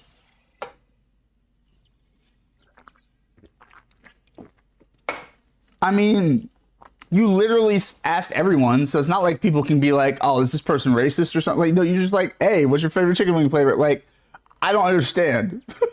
I don't understand. I'm reporting. First of all, I don't. But by the way, Ghost, I don't think that would stick. The devs are actually pretty attentive in this game, and you can't just be like, "I was annoyed by their voice," so I like they do actually review the footage. I've reported some people and they didn't get in trouble, and maybe I was being a little petty, but like for the most part, I mean, I've been pretty on it as far as just like actually getting people for doing toxic shit. But like, no, I mean, yeah, it's crazy. It was over text too. That's crazy. That's crazy. Why? That's completely inoffensive, and that is uncalled for. But yeah, no, Rivals is a very toxic base community just because it's so broad. Like, Marvel is something that like appeals to such wide audiences, and even people who don't even give a shit about Marvel, just like playing competitive hero shooters, will show up here as well. So you have a pretty large base audience. It's free to play, so anybody can just pick up and get in here. So I think those elements combined to allow for a lot more toxicity. But shout out to NetEase because they really are doing their best to crack down on that. Like, I know I've given notes to them in the Discord server. There's a Marvel Rivals Discord server. And I've been like, hey, can we get some harsher penalties for the rage quitting? Because that's my least favorite thing. Like, people either throwing, just intentionally sabotaging their own team, like Groots that will like actually wall in their own teammates so they can't get out of spawn, that type shit. Or you get people just jumping off of cliffs and killing themselves and not contributing, or people who just stay in spawn and refuse to leave and just walk around enough so they don't get kicked. Like, you get a lot of this bullshit. And so, then you're essentially playing down a player or two players or however many people decide to act a fool. And then, back before, I can understand trolling your team if they are all your friends. Yeah, that's different. That's y'all pranking each other. That's something between friends to be settled. If all the friends are into that and that's just for fun, great. If friends are getting mad at each other about it, then they'll figure it out. But don't do that to randos. Like, don't do that to other people who are trying to compete for real. That's not cool. So yeah, like, people just out here just trolling and throwing matches away, and it sucks because it's like, you don't know how much time somebody has available to play. Like, I'm an adult. Like, I got grown folk shit to do. When I have like a block of time I can sit down and game, I want to have fun. I want to actually play the full match and compete and see how good we can be. And other people are just like, nah, bruh. Nah, I don't like the way I don't like the characters y'all chose, so I'm throwing. Nah, bruh. We didn't immediately take the first point, so I'm quitting. Like, it's just some real coward shit going on. Just some real like, we're not gonna win, so I give up. And I'm like, bro, we're not even through the first round yet. Like, pull your shit together. You know what I mean? Like, fucking throwing a hissy fit and quitting is just like, bro, I can't get with it. I cannot get with it. I do not respect it. You are using that one skin on the one character I don't like, so therefore I'm throwing. Yeah, it's real petty out here. Real petty. The right heroes could make all the difference. Yeah, Adam, I get you, but like, look, I want to get Squirrel Girl out of here more than anybody, but our team decided to ban the fucking Hulk. So this is what it is. If I got to pick between banning Squirrel Girl and banning Black Panther, I'm gonna ban Black Panther. Full disclosure, I don't love that we have a ban system. I actually think the ban system is detrimental to the game because people aren't learning to adapt to certain characters. People are just getting rid of them so they don't have to deal with them. And I don't think that's what the ban system is really supposed to be for. I think in theory, the ban system is trying to prep people for competition and like, it's supposed to sort of encourage like, ooh, for the top players, like what happens when you take away this asset from them, or whatever. How are they going to creatively I just don't like banning in general. I think bans should be their own competitive lane. That should be its own game mode.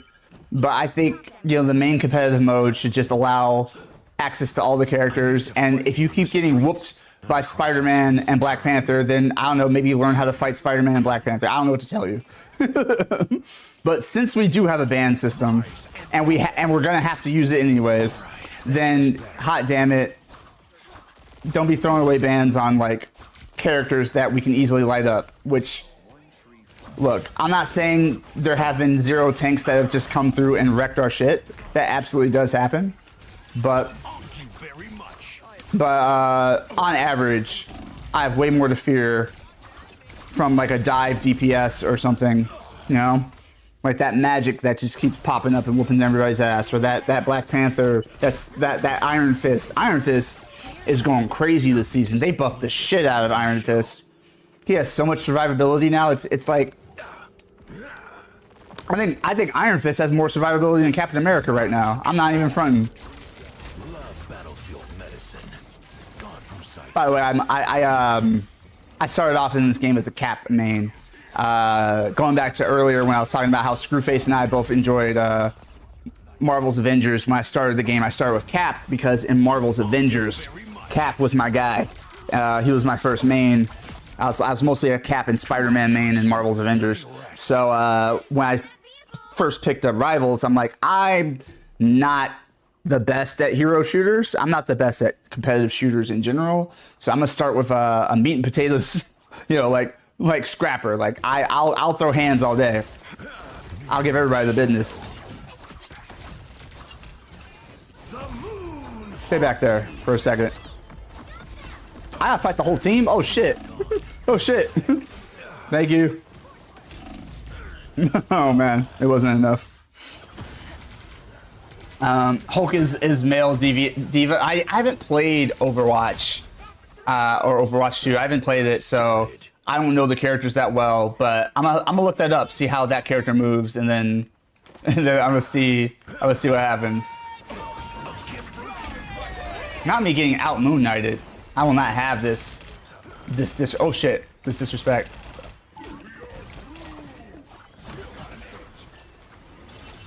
Second chance is over. The moon haunts you. You trying to embarrass me on my stream, bruh? No. Thanks.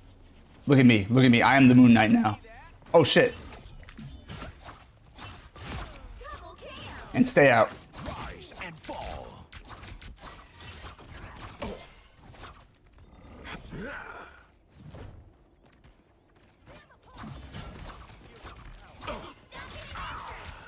Sue Storm. I'm not having it.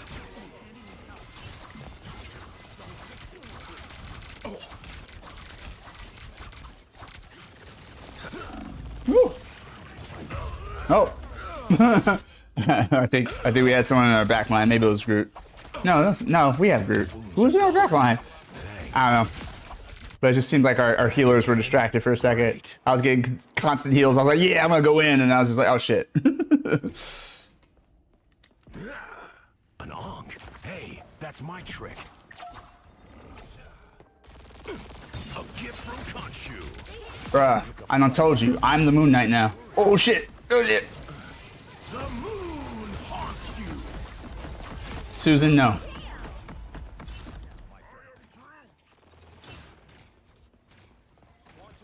Rise and fall.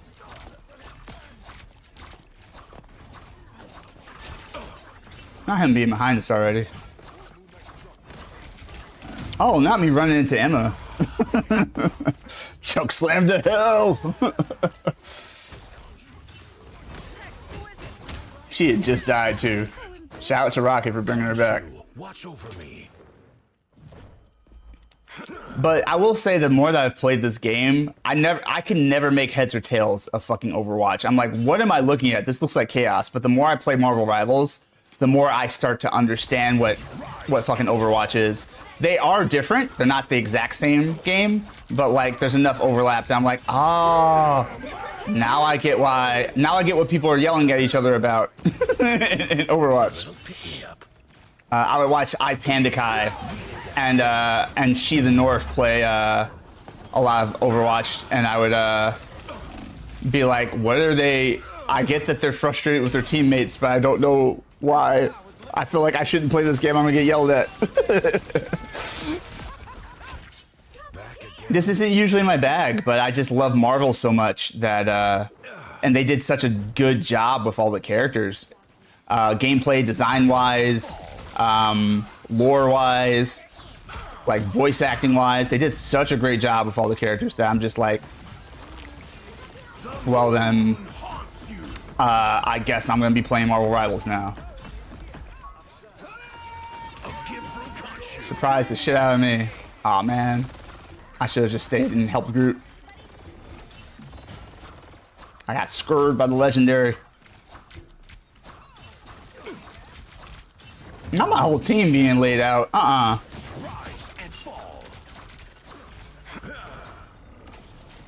Nope. Nope. I'm just over here trying to... I wanted to add Deadpool. A lot of people do. And you know what? They keep teasing because like they have the Deadpool like whatever accessory, and they have you know, Squirrel Girl references Deadpool a couple times in the dialogue. Apparently she gets a super villain trading card collection or something from Deadpool. So, oh no, I'm stuck. I'm so stuck. No, not like this. Not like this. Okay, Thor's still in there. Thor, do that work. Or is that cat? Or is that Blade? I don't know. Maybe it was both of them. But I think Thor died. All right. I went the long way for no reason. Didn't mean to. Oh my god. Nigga. Woo! Okay. I think Emma's gonna be the easier target, and she's a big problem, so let's get rid of her. Yeah, and stay out. Stay the fuck out. Thank you, thank you, thank you. Appreciate the protection. I watch your backs. Ooh, ooh, okay, as much as I could.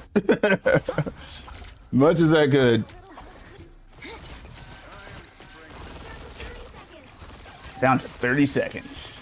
30 seconds is actually still a long ass time for how close they are. But we don't do this. We don't get this today. Enemy tag. Follow them. Rise and fall. Hey, you better run.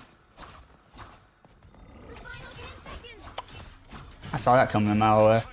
Needed that, thanks. I knew he was gonna try and run away, and somebody was gonna come in and take his spot. Try to get me to chase Star-Lord and have the team move in. Now, unfortunately, I still got my my shit rocked, but that's all right. Great. Sometimes this game goes 0 to 100 fast. Yeah, no, it's true. Rise and fall. Out my house. Rocket's gonna try to hold this point. And it didn't work. Nice. The current score is 0-2. Okay, let's get this. I started with wait. Time to switch things up, including which It would be cool if the ban system was the game itself going on Just like the going on you'll need a top-notch team to win this one. MG. I want to make sure I understand right. Like a mini game or something. Iron Fist acts like he drank about 6 cases of all the energy drinks. Like, bro, why? Like, I'm doing fine as Moon Knight. And you wanna? All right. He's like, you don't have enough KOs. I'm gonna get those KOs, bro. I'm like, all right, you can do that. But also, you might fuck it up.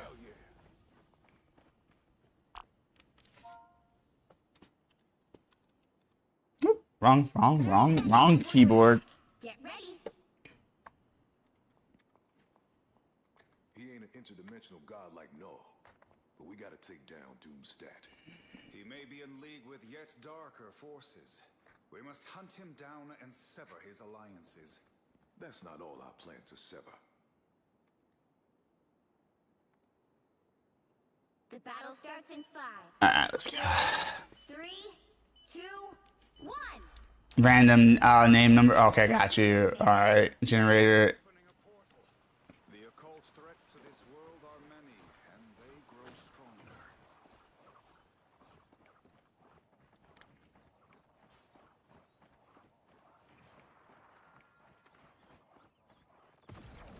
Coming at you from every side.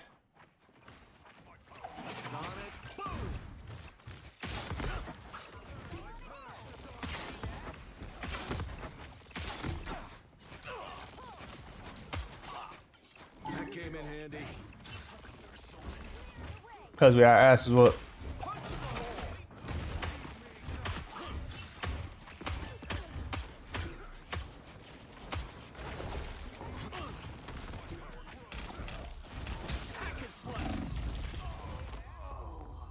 Okay, I think he's gonna be one of those Moon Knights that just like hides in the background. Which is a strategy with Moon Knight, but Unfinished business.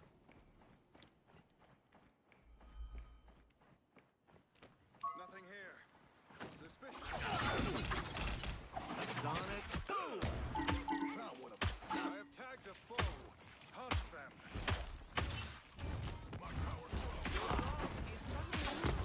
I'll warm up with Hawkeye in a minute.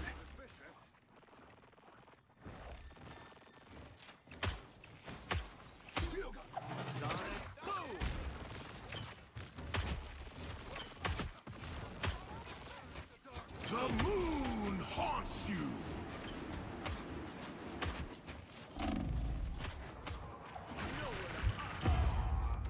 Almost. Damn it.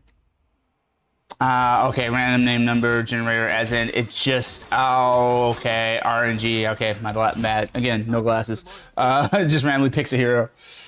Got you. I think that would be I think that'd be a cool game mode. Again, I still want the purest, like, main game mode to just be pick whoever you want to pick and see how well you do. But it would be nice to have some more alternate game modes like that. That'd be sick.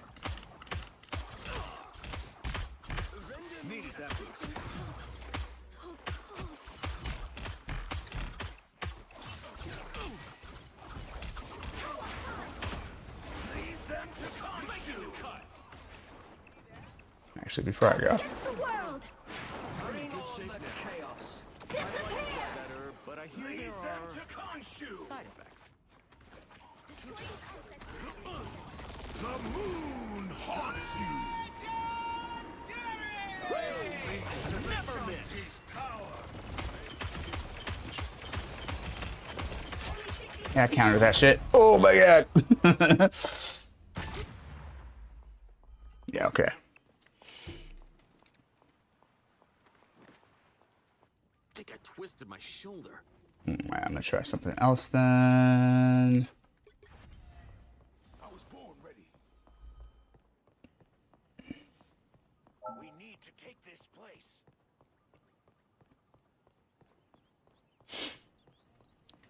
Down to 30 seconds. Yeah, I'll keep going the same way. Beholds the god of thunder! Wow. Well, Whatever Moon Knight summoned has been banished. This time I need healing. Final 10 seconds.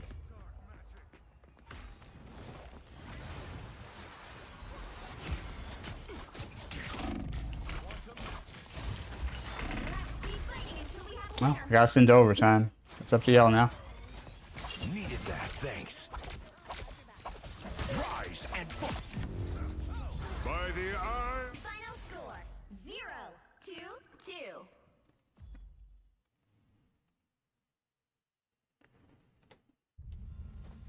Well, you can't expect to win them all. We got a good thing going. Homie who took over Moon Knight got more KOs, but he wasn't setting up plays like I was. He wasn't creating opportunities for the rest of the team to capitalize, and that's the difference. People think like this game is purely about stats. Oh, I got the most KOs, or I got this medal and that medal. It's like no, like there are metrics that the game cannot track, which includes you know, playmaking.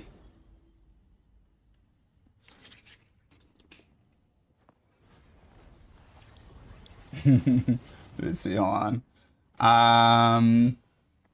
That was funny about Iron Fist. I started with Venom, then went to Punisher, and ended with Jeff. That's an interesting trajectory. I would love to know like how that like what led you to those decisions, or you were just playing and having fun or whatever.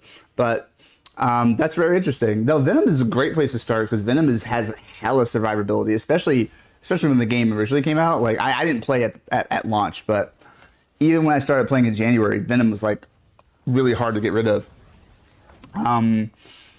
So Venom's very useful. And then like, yeah, Punisher makes sense. Like Punisher is where a lot of people start too, just because like if they're familiar with shooters, like he's just kind of like an easy default to go to because it's like point, shoot, you know, do your thing.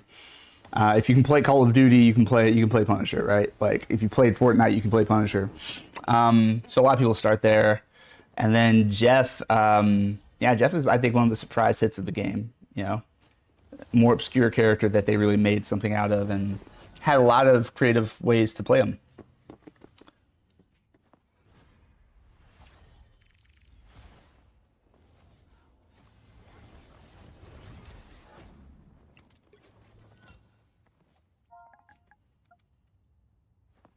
Let's see what we got.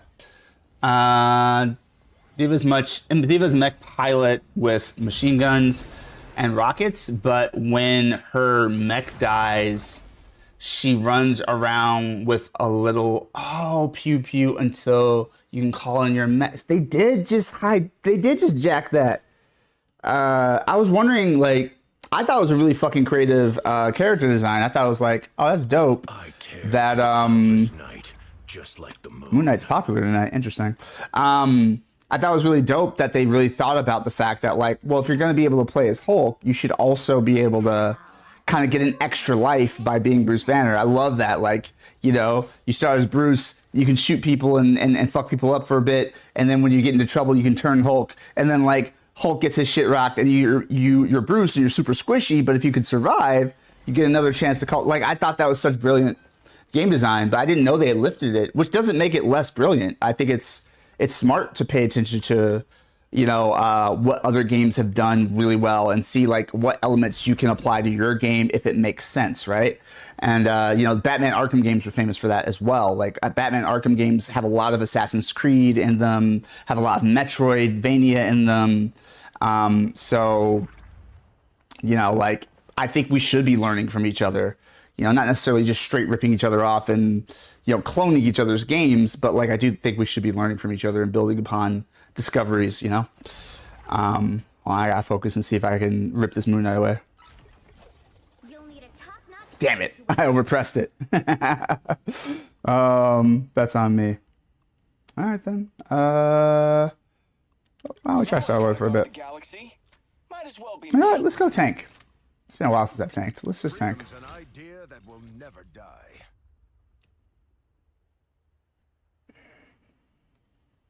But that's cool. I think that's cool. I didn't know. That's a little bit of information I didn't have. I like how when the Hulk goes down, he turns into Bruce. Yeah, it was really, really fucking cool. Deadpool, we talked about. Sometimes this game we talked about that. Part of me wants to reinstall this game, but another part of me is like, nah, you have other games. I get you. I was picked Venom because not a lot of games have him. Oh, that's fair. So you're like a Marvel fan then. I picked the Punisher because I heard he had big guns, and I ended with Jeff because I thought he was adorable. Those are all valid reasons to play those characters. I love that whole trajectory. I had a DPS in Overwatch get mad at me for not getting enough kills when I was playing a healer. That's crazy. If the mechanic works lore-wise in the game, go for it. I agree. I absolutely agree. Help get that vehicle to its destination. I don't just do it just to do it, but like if it actually like enhances the player's connection with the character you've created. If it makes sense, then like let's go there. Woo, I'm gonna die.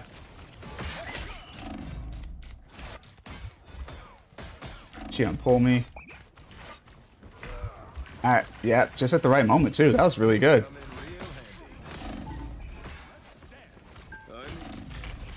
I didn't make it out of that anyways. Okay, Moon Knight, where that damage at? Come on, bro. Come on, Moon Knight. All right. Don't rush in. Let's do it. All right, you got one.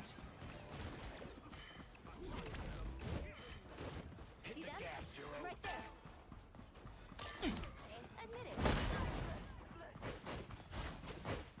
Let's do this. Catch.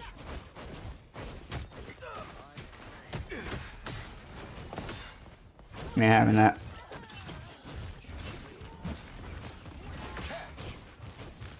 I'll be shipshape in no time. You're halfway there. Keep going. This coming through.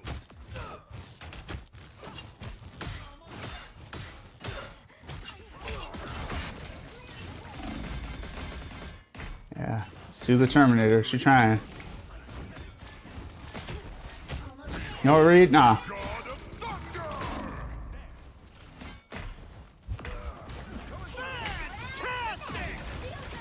Love it.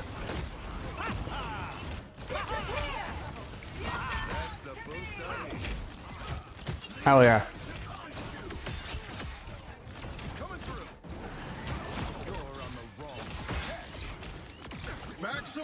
Woo. Damn.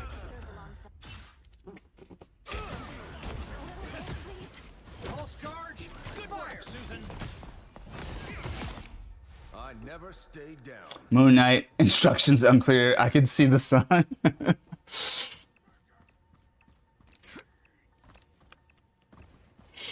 Oh man. If you had told me when I was, I don't know, 12 or so that there's gonna be a Marvel superhero themed game one day and you're going to be a Moon Knight main, I would have been like, stop playing. What the fuck? I don't even know what Moon Knight does. He looks cool as fuck, but like what the fuck does Moon Knight actually do? Like what is his skill set and abilities? I don't understand. Super obscure character that, again, shout out to the MCU for lifting up. You know, I know people had issues with the Moon Knight series. I fucking love the Moon Knight show on Disney Plus. I thought it was fucking fire. But yeah, I've really grown to really appreciate Moon Knight. But even then, I didn't think he was going to be my main in this game. But, you know, sometimes you get surprised. I'm here for it. Thor over there trying to ambush. Well, that didn't work out quite the way I want it, but close enough for rock and roll. Oh, alright. Your power can grow all at once over there. You're gonna try and pull people off the edge. Watch out for Sue, y'all.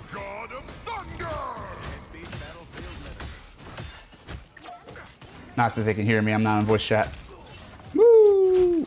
Yeah, and now Bucky's trying to pull him.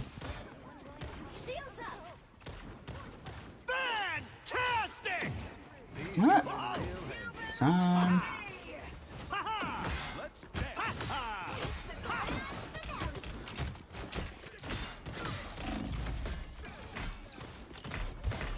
Oof.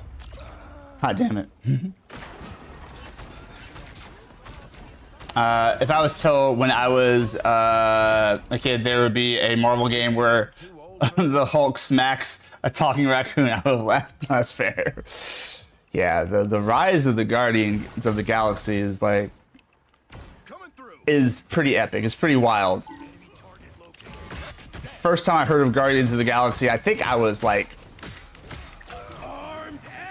either late teens, early 20s, somewhere in there. I think I was trying to write my own original science fiction story, and I was gonna call it Guardians of the Galaxy, and so I Googled to see if it existed, and it did, and I was like, wait, what?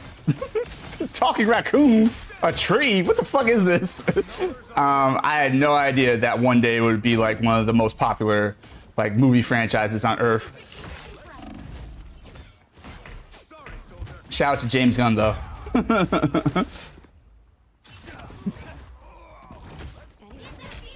it was funny when they announced that James Gunn was going to direct Guardians of the Galaxy, the first one. I was like, oh, the director of Scooby-Doo? Yeah, that makes perfect sense to me. I was like, I totally see that logic. But I didn't know how much of a deep comic book fan he actually was. Oh shit.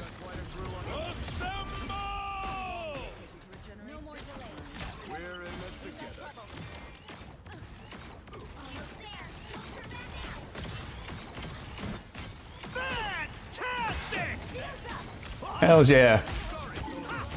Thor, get the fuck out my face. Get the fuck out my face. Get the fuck out. Oh, I'm way out here. My bad.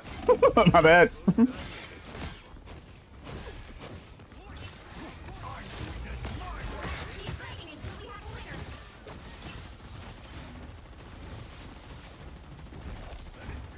Behold the god of thunder!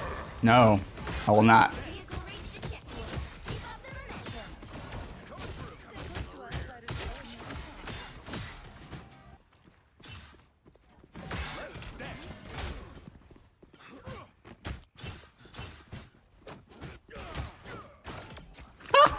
Nice yeet, Sue. Shit's so fucking funny. Until it happens to you, of course.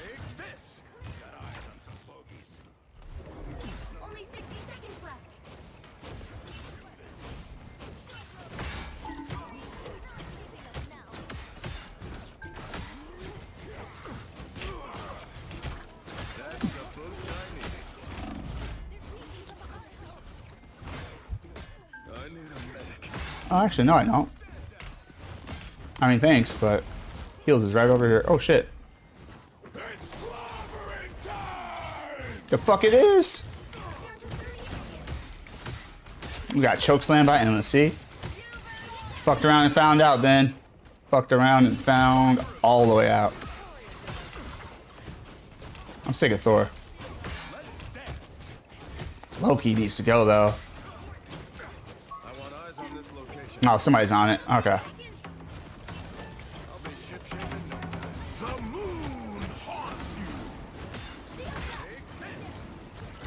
Fortunately, I can't afford to chase him. I gotta stay with the group. Absolutely good work, Susan.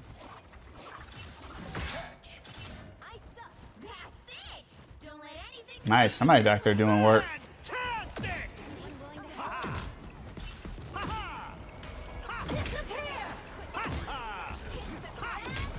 Nice.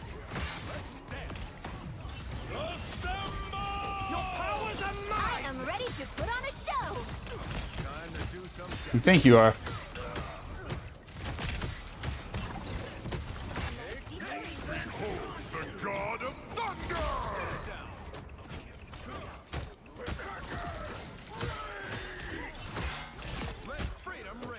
Oh, they got Moon Knight, huh? Fuck. No!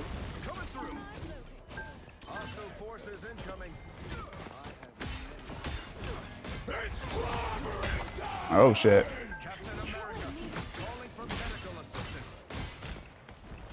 Oh, yeah. Nice, nice.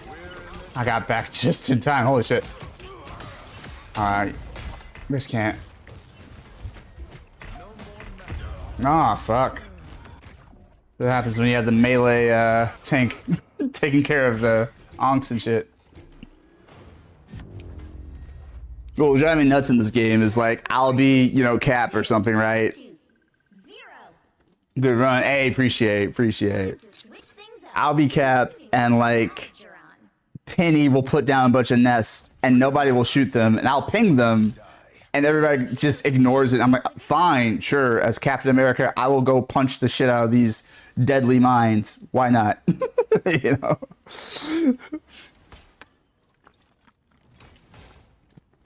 And I do it. Sometimes I even live through it. No, that was a pretty good run. I do agree. Never forget who you're fighting for. Like, I don't mind, you know, a loss or a setback if like we were going all out, you know what I mean? Sometimes the other team just plays better. I can live with that. Only thing that really pisses me off in this game is when people just throw it away. I'm just like, nah, we can do this if y'all don't fucking quit. Funny. I heard you were an Avenger once. Yeah, but it didn't last long. Kind of glad Homeboy snatched Moon Knight from me because I Was that man who actually need to be completing some challenges where I block damage with shields. I need a heal and I need to block damage with shields. So. prepare to engage another shield.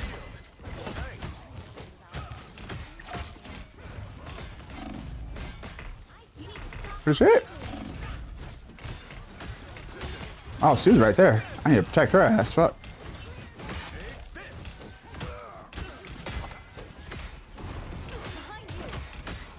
Thanks, Sue. Ah, fuck, they got her. Damn it.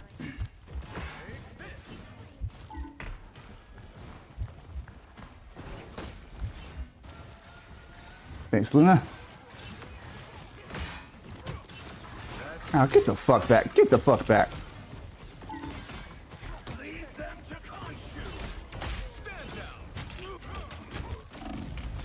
Woo, I'm gonna die.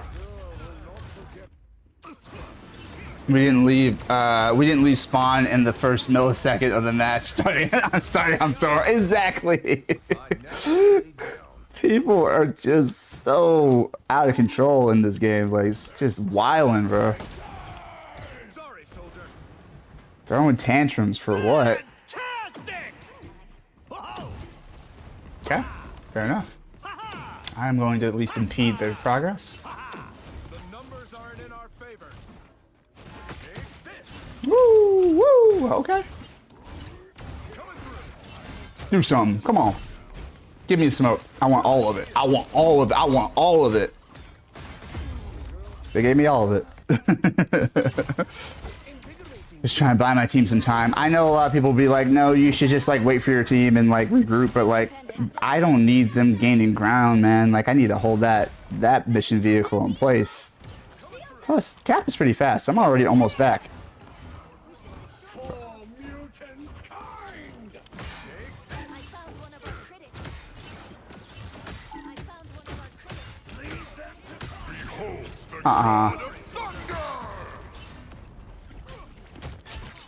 Alright, here, Thor. I'm sick of your punk ass. I really can't stand Thor in this game. He's such a bully. He's just always pushing people around. They gave you all the smoke and did so. Yeah, they lit my ass up. They're like, oh yeah? We jumping folks around here.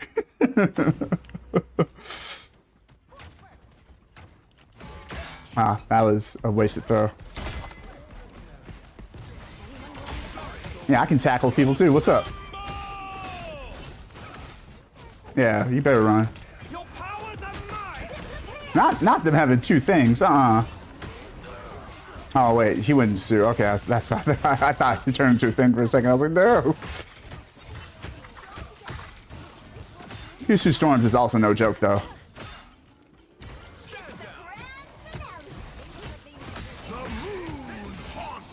He's gonna try and yeet me off this cliff.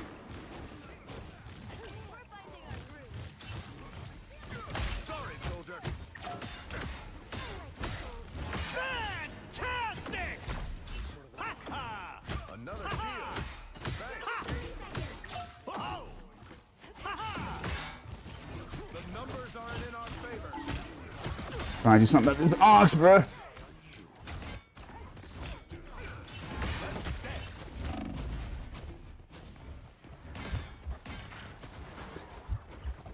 You want the smoke?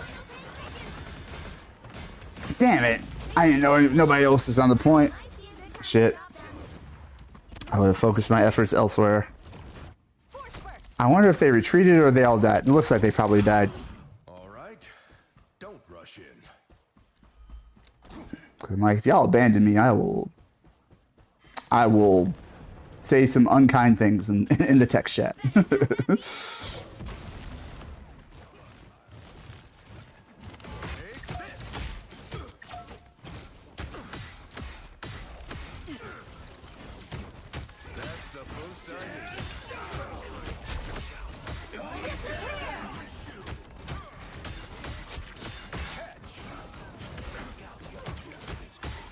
Yeah, y'all the only ones who can get they jump in,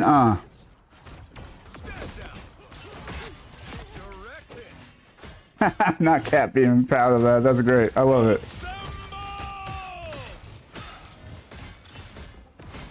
He's like, I knocked the shit out of her. I fucked her whole shit up. Oh shit.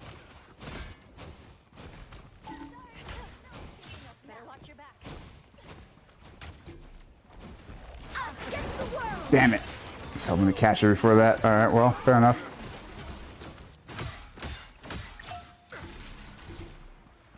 Oh, well, fuck. Beat battlefield medicine. They got Wanda now, or we got Wanda? What's going on? They got Wanda, okay. Well, 60 seconds left. as Cap, I don't have much to fear from Wanda, but... Better stop that vehicle. They've made it halfway. Stop them.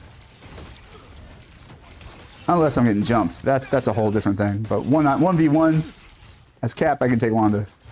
Woo! Your powers are mine. Against the world.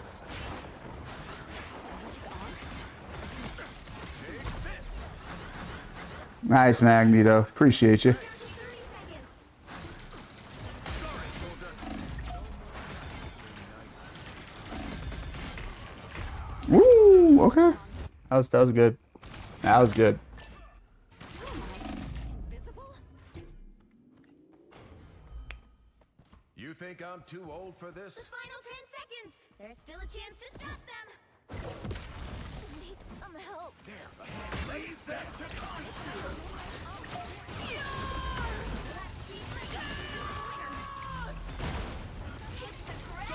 The moon haunts you! I have suffered severe damage. That's the boost I needed. Thanks, Ultron. I don't get to say that very often, but thank you. Y'all just want to bitch out, hide over here and snipe? Okay. Alright, let's do it.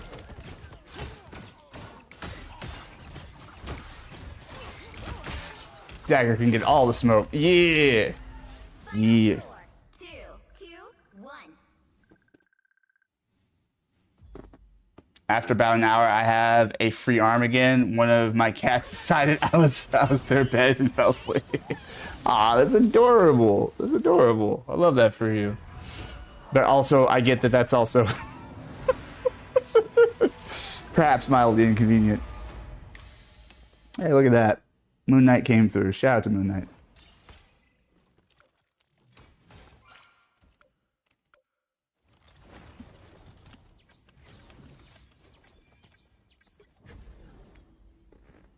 You can see we're at the stage where nobody's giving anybody props. That's fine.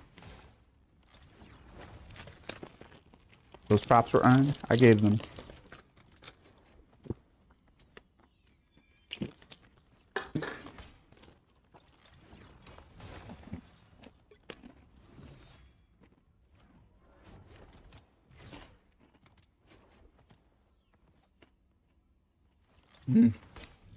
It's like, not Ultron blocking the most damage, but they were also Emma and Thing.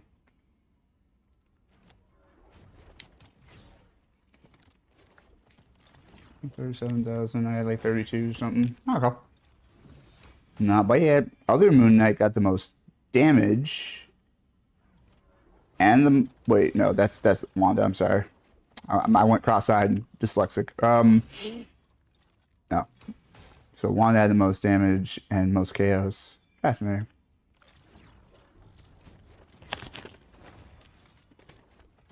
I like that they've reworked a lot of the reward system and, like, you know, I think they did a great job with kind of retooling a lot of this. I think there's still more work to be done, but I think it is better than it was. It happens sometimes. Oh, absolutely.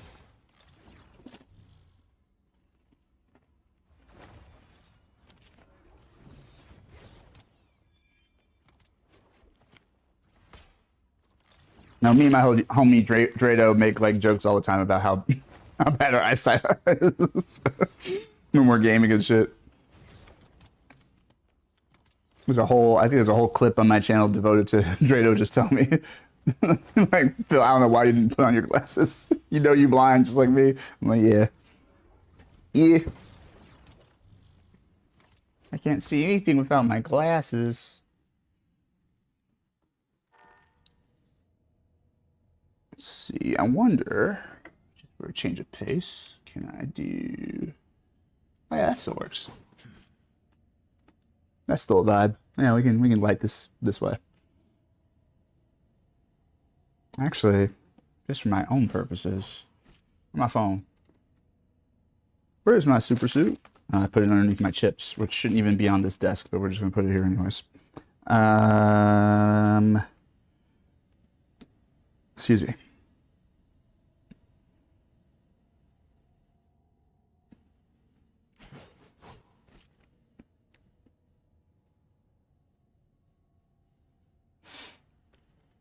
I was like, Joseph Gordon-Levitt, thanks for subscribing. Like, how do I know Joseph Gordon-Levitt? Because I don't. I'm like, oh wait, I subscribe to, I don't know, Hit Record or wherever his content creation platform thing is. So, shout out to Joseph Gordon-Levitt though. Dope actor, very interesting dude. All right, let's see what we got here. Nothing. All right, well, it looks like we... Which hero do you think you might be today? Not even gonna bother telling y'all who I want to be.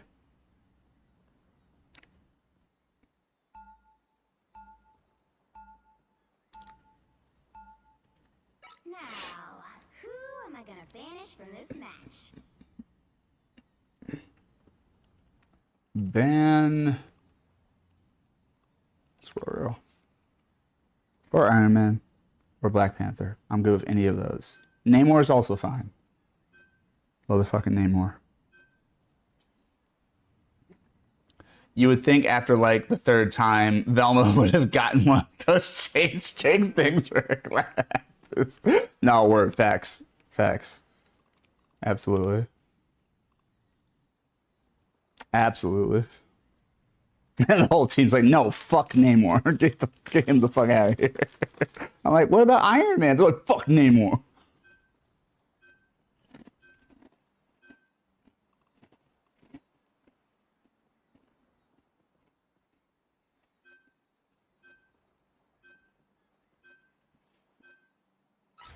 I tear through the cloudless night, just like the moon. Pick your hero. Or villain. I'm not judging.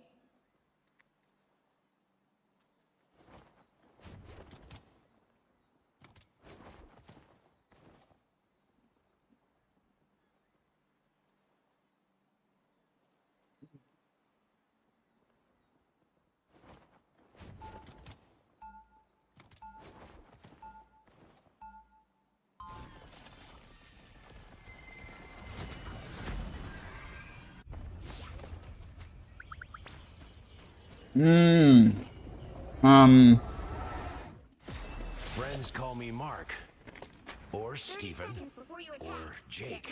The garden salsa, for real. Justice is like the moon. If you look up hard enough in the dark, Those are my favorites. I used like Harvest Cheddar used to be my favorite, but somewhere in my late teens I started to become lactose intolerant, and there's just enough cheese in those for real to mess my shit up. So had to give up the Harvest Cheddar, but I'm glad they had the garden salsa. This is pretty good. This feels like an Avengers gig. Does that mean I've made it to the big league?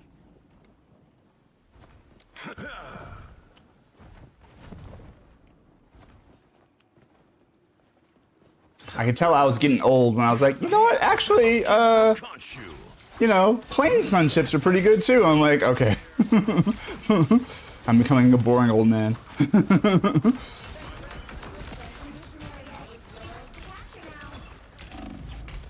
Damn it. I keep forgetting how quickly Doctor Strange will fuck my shit up. I'm what some people call a fan of snacks. Nice.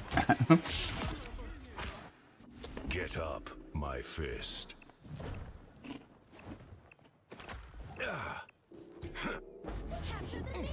Nah, we foodies over here for real.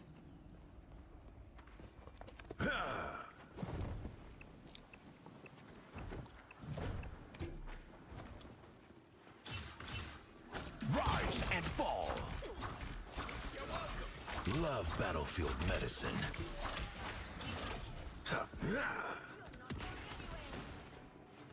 I go where I want to go. On your toes, here they come. Just so much survivability now. Crazy.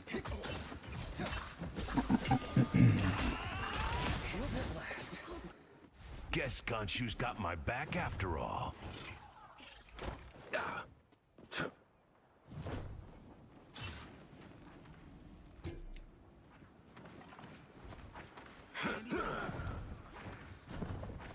You owe me one.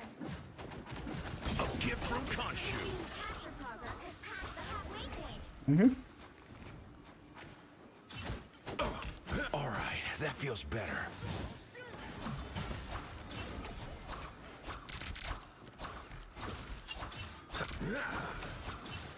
No. Iron Fist must be stopped. And fall. Shrouded by moonlight. Armed and dangerous. Us against the world. The moon haunts you. I was really hoping that was our Cloak and Dagger putting that down, but I should have known by the volume level that it was theirs.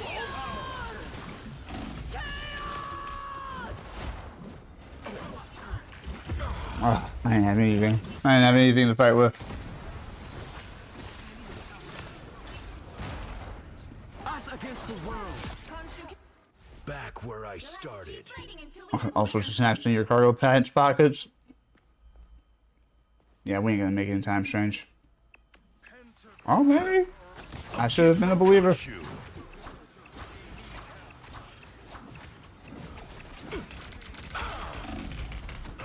Ah, I have no heals on the point, and Strange went back in the portal either by accident or on purpose, which took him off the point. I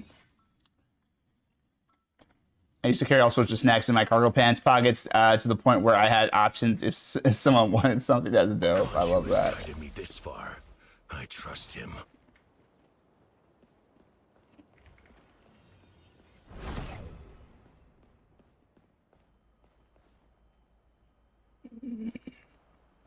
seconds before you attack. Get ready. I even had a smallish backpack that just held snacks. Oh, yeah, that would have been great. Would have been great to know you at that time. But it's still great to know you now. Or get to know you now, I should say. The battle starts in 5, 4, 3, 2, 1. All you need to do is capture the mission area. Got it? Ghost Techie shares their snacks. Confirmed. See them? Right there. Be careful over here. Thank you very much. Nope, not staying in that shit. Khonshu is my shield.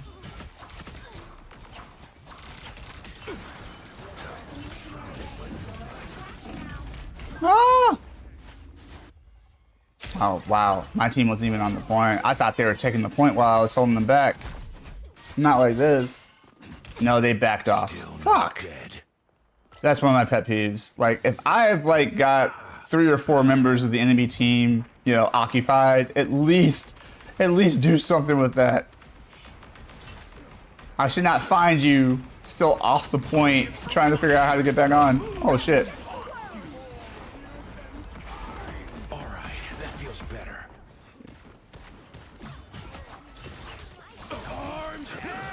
Nah, I'm gonna lose that duel. With Iron Fist on my ass.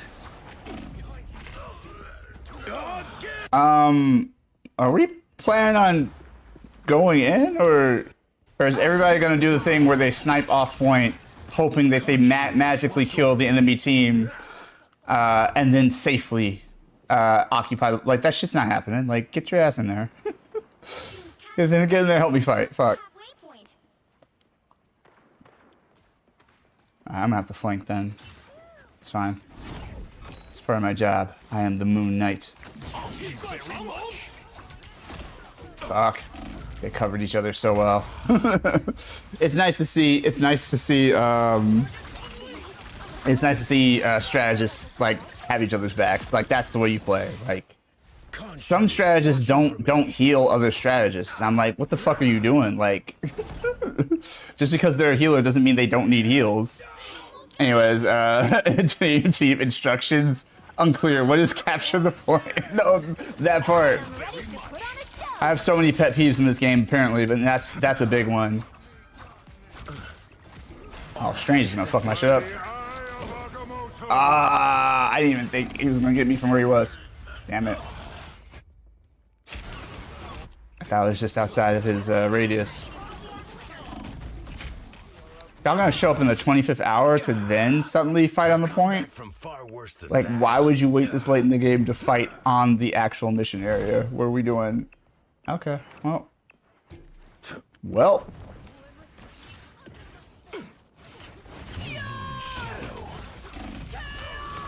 I tried. I tried something.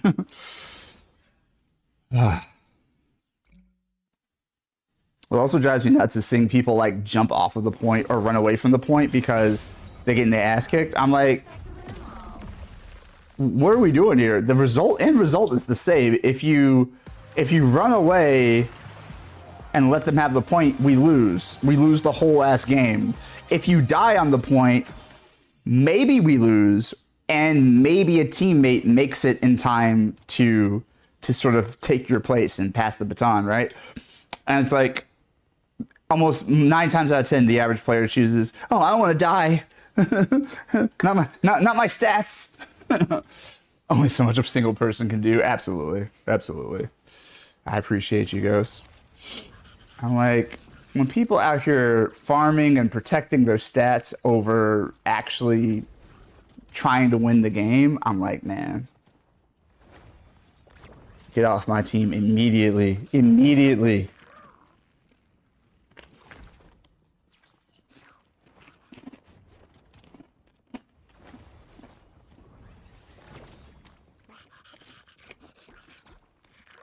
Aw, but Jeff is so cute.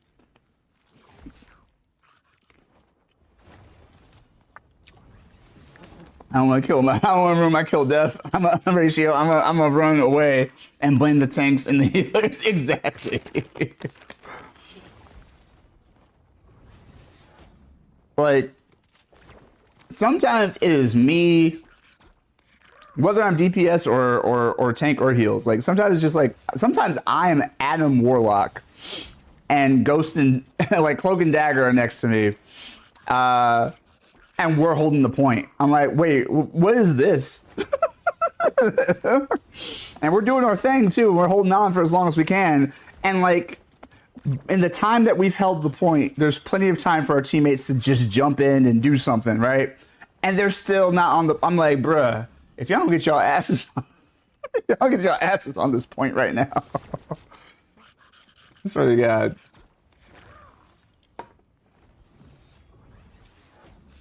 Or, you know, we get those situations where like your whole team decides to like run in and push because we have a slight advantage. Like we don't have the advantage on the point. Like the other team held the point for way longer than we did, but we just took it over. We just got this point. And they're like, nah, let's run up until they spawn and really fuck their shit up. I'm like,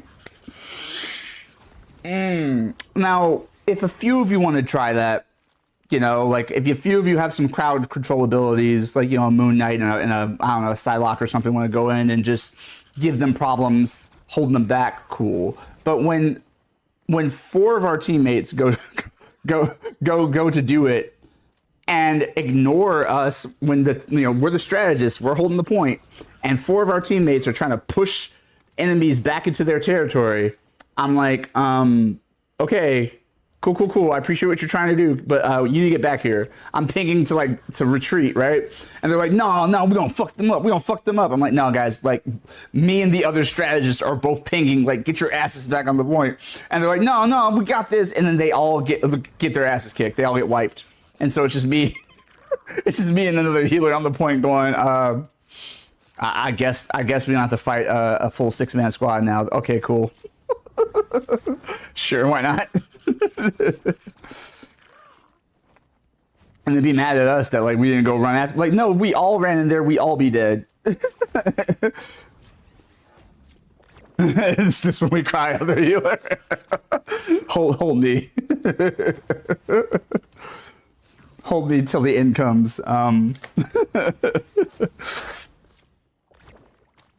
It's like, man, like, how could you, like, I don't care if you feel like a strategist should have followed you in. It's like, look, if both of your strategists are telling you, get your asses back here, then get your fucking asses back here. Like, if you need heals so bad, well, guess what? Heals are on the point.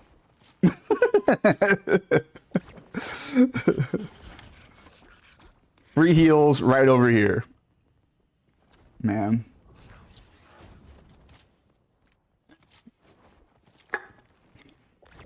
Like, look, I mean, all of us at some point, whether we're DPS or tank, you know, sometimes even as a strategist, like going a little too deep and it's like, oh shit, yeah, I should probably back off, right?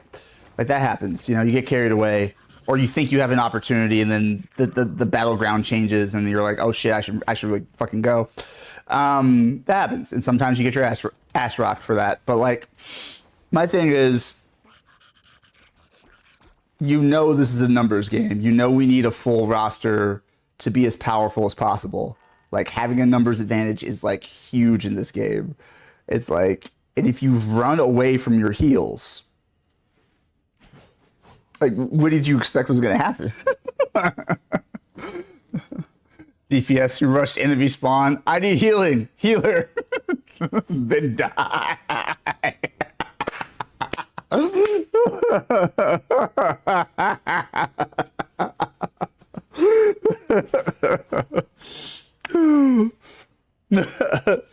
They'll look up and say, "Save us," and we'll whisper, "No."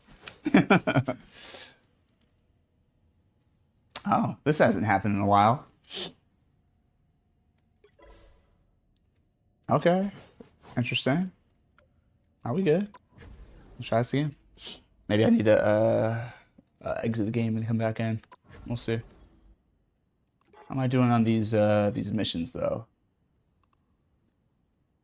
Wait, are we already on mission reset? No, we're not. But I only got 1 out of 8 on these. Like the other 2 I completed. But the healing one ends in 15 days. So why can't I do anything? But that's weird. Maybe the game's fucked up right now. Maybe I do need to just get the fuck out of here. Hold on, y'all. Hopefully the game doesn't crash or some shit. Cracking me up. You're cracking me up, Ghost. No, that was great. Matter of fact, that would be the new pinned comment. Screwface has been dethroned. Or actually it was I had somebody else up here. But then I think the stream reset. I think it was Authentic Z. I think Authentic Z had something up there.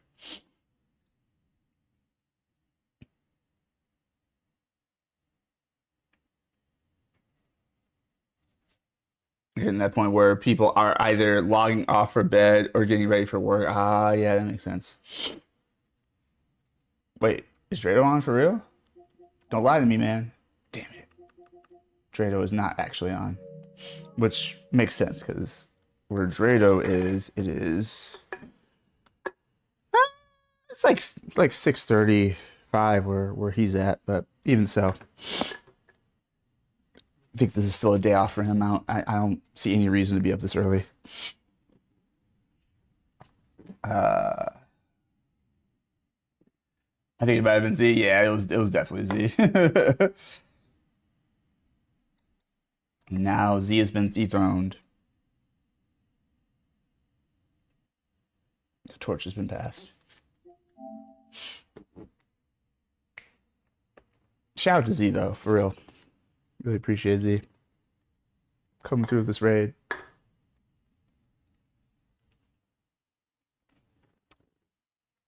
All right, now where'd my phone go?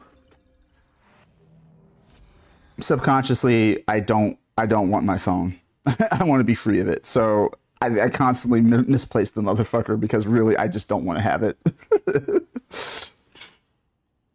It's become this necessary evil for, work and life purposes, but I'm just like, man.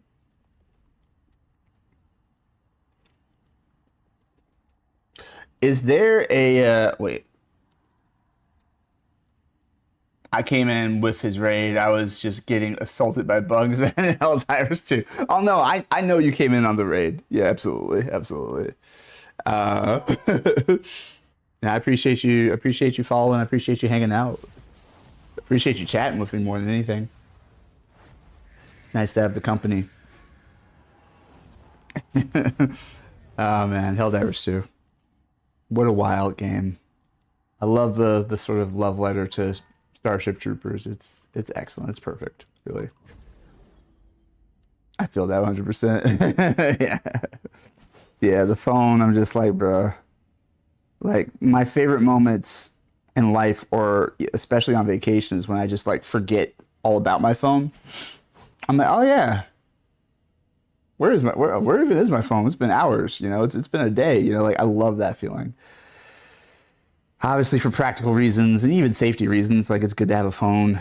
My own safety, if a family member or friend needs me. Unfortunately, unnecessary evil is like if work needs to get a hold of me, whatever.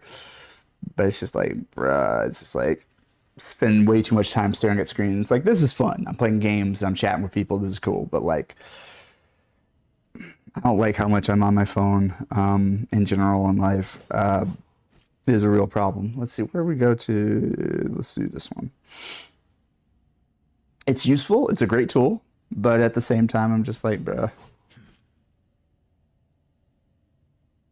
Okay, I'll make it that dark. I want to just make a different color then maybe. Yeah, we'll do that.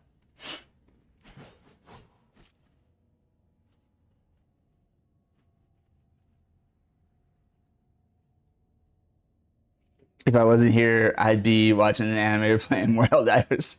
Hey, I appreciate you. Appreciate you being here then. That's really kind of you. What kind of anime you into these days? I'm gonna tell you right now, I'm not up on anything current.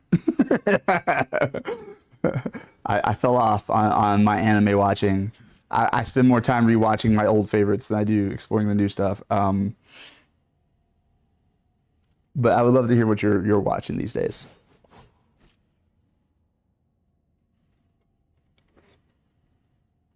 What are you watching now, and what are your overall favorites? I'll put it to you that way. So what are the things you're currently enjoying, and then out of all of the anime you've watched throughout time, what are some of your favorite titles?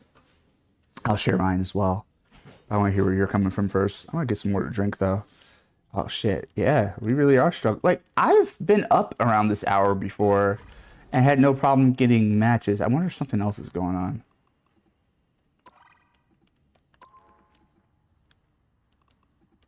Maybe it's also my current rank.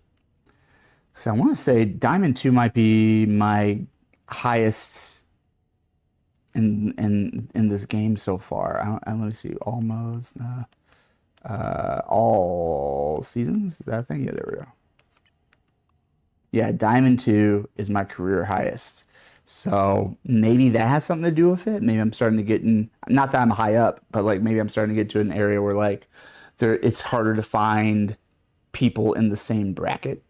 You know, because the super, good pro players are already at the upper echelon. They're already at the, top 500 or the fuck ever, right? At least Celestial. And then, the majority of players are still kind of, in the medal ranks, so maybe Diamond is that weird middle child where it's just like, there's not a lot of people in Diamond.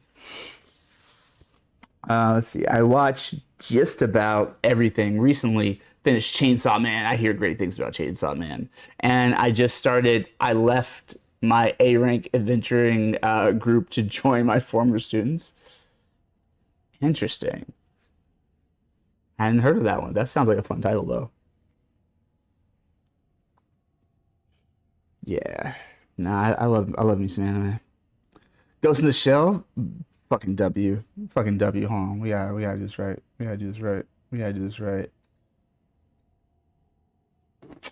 Ghost in the Shell. Most impressive.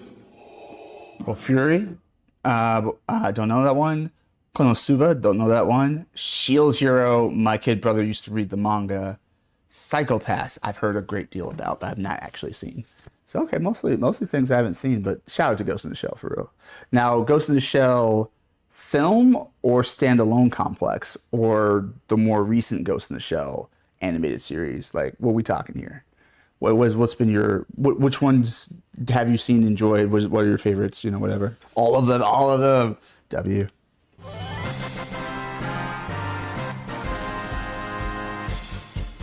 W. I fucks with that because you know what? The movie is an anime cyberpunk classic, right? Like the film is just a classic piece of cinema. Fucking love that film. Ghost standalone complex though, to me is like was peak for me. In the sense that I just really loved that we got to spend more time with the characters. I loved the detective stories. I loved, it's kind of like police procedural, but like cyberpunk, Ghost in the Shell shit. I also feel like I like the voice actor for Motoko Kusanagi, at least, for the English dub. I watch English dub. I like the voice actor for Motoko Kusanagi better in Standalone Complex than the live action film. My brother My brother's really, really quite adverse to the English dub actor for Motoko in the film. He's like, it sounds like she's reading. I'm like, damn. But no, no, I really like the Standalone Complex. Standalone Complex is one of my favorite, definitely in my top like 10 list of like favorite anime of all time. Like definitely, just a lot of good memories were had watching that with my brother and getting into it. But the movie's just like a fucking cinematic classic tour de force. Like when you're talking about classic cinema, not even just anime, but just classic cinema, I feel like you have to talk about Ghost of the Shell and you have to talk about Akira. Like they're just part of the landscape of classic filmmaking. But yeah, good shit. I haven't got up on any of the newer Ghost in the Shell iterations past Standalone Complex. I watched both seasons of Standalone Complex, but I watched even some of the movies they made, at least the Solid State Society or whatever it's called. So I've watched that, but like I haven't seen like the more recent, like the 3D animated, like Ghost in the Shell or any of things like that. Like I haven't seen more of the recent stuff. We trying to we gonna do this.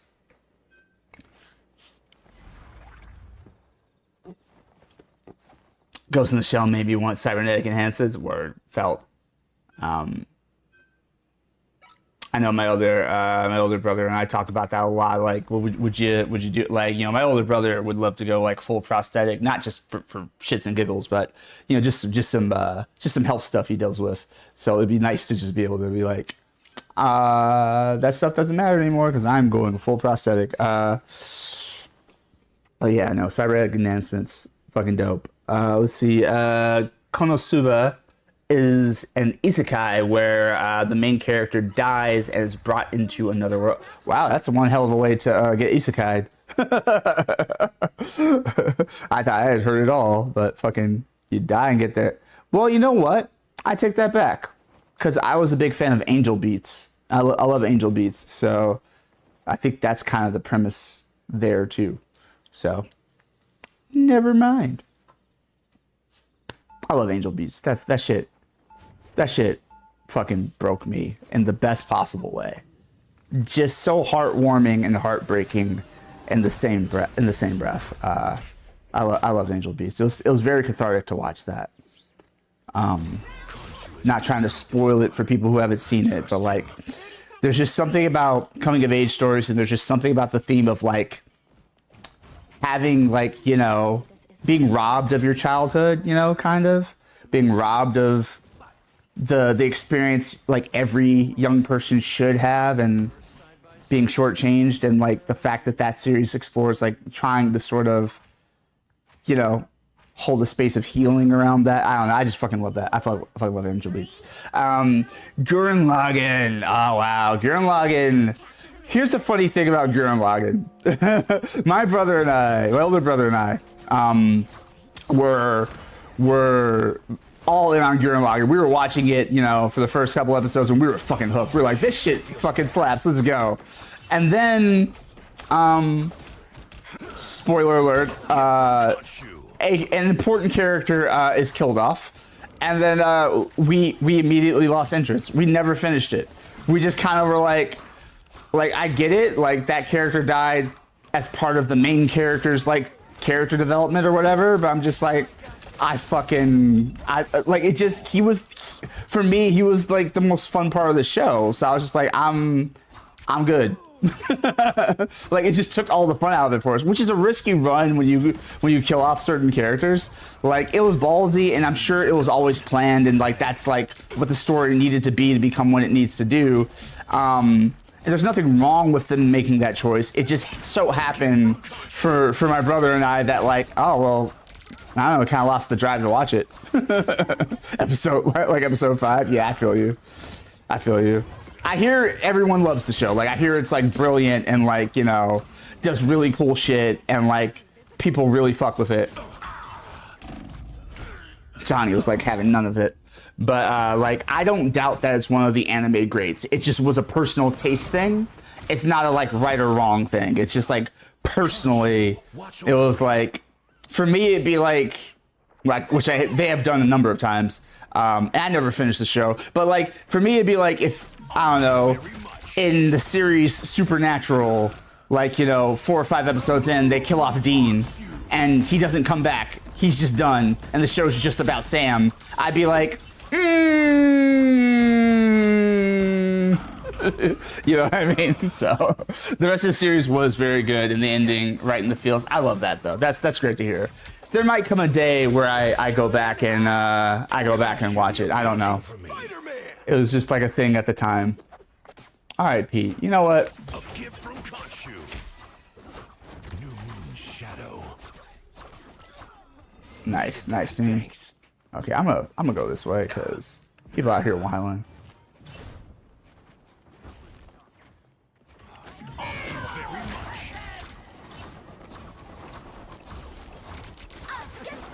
Ah, damn it. Copycat.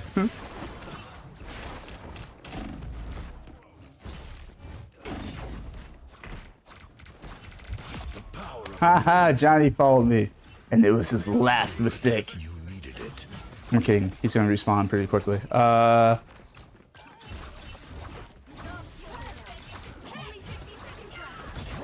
and fall. The moon haunts you. Ah, damn right it does. Vengeance. There, ahead. I found them. Yeah, that's right. You got jumped, Johnny. In midair. Thanks. Oh, thanks, Jeff. You're a pal. Help get that vehicle to its destination. Ooh, huh? Oh, we're having a dope anime conversation, but just have to focus a little bit. Get up. I'm not done. Double KO. You thought. Oh, shit. I thought. Hold on. Hold on.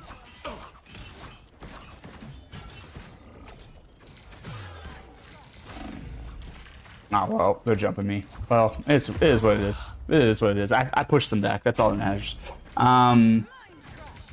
The isekai trope is usually main character is hit by a truck and some divine entity brings them into a different universe world to fight some evil lord.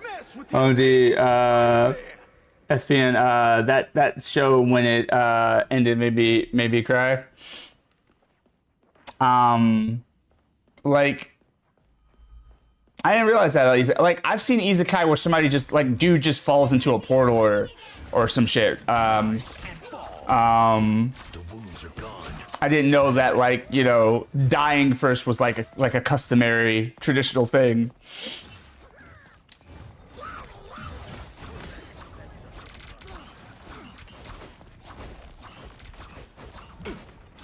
Not today, Emma. Not today, Satan. Oh. Okay. Fucking Human Torch always hates my ass when I'm Moon Knight. Whatever fight it happens to be. Maybe because I actually shoot at him. Maybe he's like trying to have that, but Thank you very much. Human Torch is always on my ass regardless of who's playing Torch. Sometimes. Or it never. The moon haunts you. There. Don't turn back now. Co-op time. Only 60 seconds left. Against the world. I don't love how much they nerfed Moon Knight's ultimate. Ugh. I know they said it's not a nerf, it's just a correction. It was doing more damage than we intended it to do, and blah blah blah. And I'm like, and then they doubled the damage, but they made it so fucking slow that like it doesn't really kill anybody unless you really trick their asses into fucking standing in it. And so it's a small pet peeve. Honestly, I've learned to adapt around it. It's still playable. I still love being Moon Knight, but it's just like, yeah, I didn't have to do that to his ult. Like, he's literally calling down the power of the god of vengeance. Like, let it kill some people. That's okay. You know? Like, you know, Scarlet Witch gets to one-shot people with her ultimate when she gets it off. In the higher ranks, that's hard to do. Because all you have to do is really run behind a wall or some shit. but it's like I'm just like he's the avatar of a literal god. Let his ultimate like just do crazy damage real quickly. Like, you know, Squirrel Girl's ultimate does stupid damage. So does Johnny's, so does Storm. A lot of ultimate abilities in this game just fucking shred. And I was just like, there's no reason to really nerf or tweak Moon Knight's ultimate, I feel like. But I know I'm biased because I play him. But it's just like, when you fight him enough, I feel like you can hear it coming. I feel like it's like, you know, most people are like, oh no, it gets me every time. There's just not enough time to react. I'm like, if you hear the move, I'm already moving. You know what I mean? Like I'm already gone. Like, you know what I mean? And the same thing, it's not just Moon Knight, same thing with Star-Lord. If I hear ledge, I'm already out. Like, I am finding cover immediately. If I hear pure, I'm going. I don't need to hear chaos. I'm going. Like, you know what I mean? Like, you start to listen for these things. And so I don't know how people were constantly getting bodied by Moon Knight's ultimate when it was OP. But oh well, it is what it is, you know. Enough people bitched about it, they changed it. It's fine. It's fine. And a lot of them, the main character dies usually by a truck. Sometimes they are pulled from their world, or in other cases, the way they die is funny. Okay, interesting. I didn't realize that was a regular part of it. Jeff's ult is funny. Jeff's ult is funny. My sister, my younger sister plays Jeff, and she loves sharks. That's like, she's a Marvel Comics fan. She loves Thor, and she loves sharks. And she did not know about Jeff the Land Shark. So that I like begged her to play this game. I was like, look, you can just play it once. Like, I get it if it's not your cup of tea. You don't have to ever play it again. But I'll be damned if you go through this life, if we get through this life and you don't get to play as Jeff the Land Shark. And she played it and immediately had a blast. We played AI battles first because she's not really a competitive shooter player. And then she was like, you know what? I enjoy this so much. I'm willing to get good at this so I can help you compete. And I'm like, word, let's go. Anyways, she was tickled by the fact that when Jeff misses his ult and doesn't get anybody, he's all sad. They gave him a sad animation when he doesn't swallow anyone. Just tickled her, and I'm like, yeah, it's pretty great. Teamwork. You know what, Sue? You're gonna stop bullying me. Alright, Thor can bully me instead, that's fine.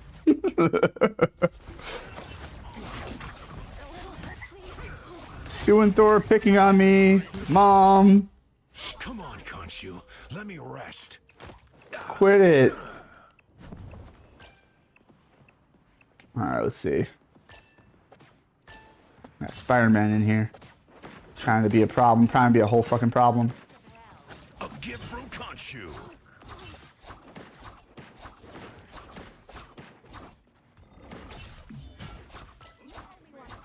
Oh, okay, cool. See, sometimes all you have to do is like keep them honest, you know? You don't have to necessarily hit them, but just keep them dodging, and then either your teammate gets them or you keep them at bay long enough that they don't get to get the point, you know? That was good. Cloak and Dagger really moved their asses out the way. That was great. I respect the work there.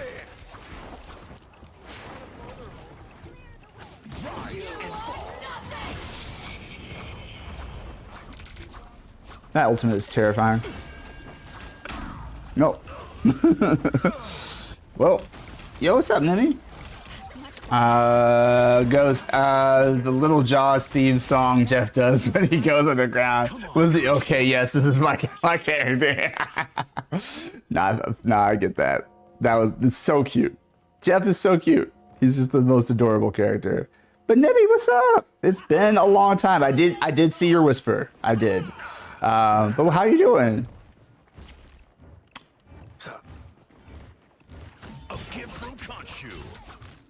No, back off. No, back off my strats. Oh, okay, it's like that. Damn. Man, Thor really don't like me, bro. I just saw your message. I deleted Discord off my phone. That's alright. Back again? You good? Great. You good? I just didn't know if you were still around or like if we were still cool. I hadn't been streaming consistently in recent times, so like I kind of took a long break for a while last year and part of this year. So no, I'm a man of my word. I said whenever I do get around to Fortnite, you will get the invite, and so I was just I would love for you to be there. But I also get it if you got other shit to do. Oh shit! Oh shit! Shrouded by moonlight. The moon haunts you. Your team will pay for your sins, Johnny. I am vengeance. Okay, but somebody for real needs to get like Johnny the fuck out of here. A gift from Khonshu. Fucking Thor, I fucking can't stand him. Fucking can't stand Thor. It is on sight every time I see Thor in this game. Just like it is with fucking Scarlet Witch, just like it is with fucking Magic, just like it is with fucking Squirrel Girl. I got a hit list. It's a long hit list. A gift from Khonshu. Alright, that feels better.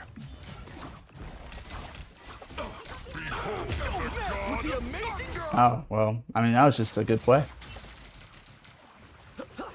I'm in work, so I probably won't be in here long, but I'm down for some Fortnite. Just let me know. I guess I should re-download Discord on my phone. That's okay. Oh, you're good. You're good. You're good. It's all good. I will probably end up doing. Oh shit. Well, that's a damn shame. That's frustrating. Yeah, I'll probably end up doing Fortnite sometime later in the week. I'm really trying to grind through Rivals right now. I really want to get to Grandmaster. But yeah, I'll probably do Fortnite. I might do it. I could possibly do it at this point later today. It is Wednesday already. Or I could, but most likely I'm probably going to do it on Friday. I'm probably going to aim for Friday. But yeah, no, I'll definitely keep you abreast of when we do Fortnite for sure. I'm glad you're I hope you're doing well, I should say. I shouldn't presume. I hope you're doing well.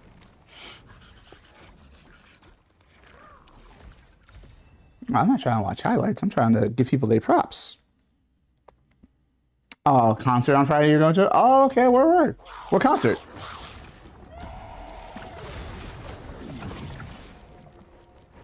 Oof. I'm great. I hope you're doing well. Oh, thanks.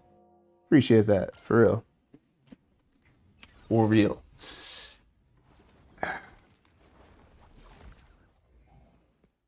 Oh, okay, yeah, that's right. You are a big fan of Falling in Reverse. Sick. I hope that's everything you needed to be. You gonna get in the mosh pit? I don't know where you are. I don't know what kind of seats you have. I don't know if it's like, I don't even know what the venue is. I don't know if it's like a standing room only or if it's like a bigger venue or, whatever. I know they're a pretty big band, but like, I don't know what the situation is. But hey, let me know if you end up moshing. Get that aggression out. How many losses in a row is that by now? I feel like I'm losing us 2 in a row. Man, fuck. All right. Fuck. Hold on. Let's take a chill pill. Let's try a different game mode for just a little bit. Excuse me. Hell no, mosh pits scare me. Nah. Just go in there, throw some bows. You'll be all right. You'll be all right. Take an Advil beforehand. You'll be good.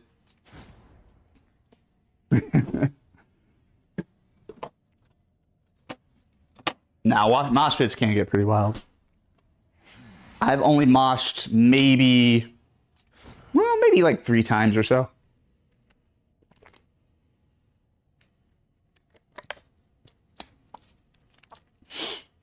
And I always know when to get the fuck out. I'm like, all right, this is getting too. This is a lot. This is fun, but this is a lot. I'm gonna get out.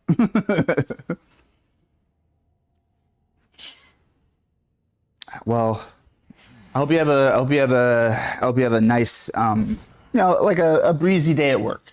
Hope today is nice and breezy for you. Let's see. Shout out to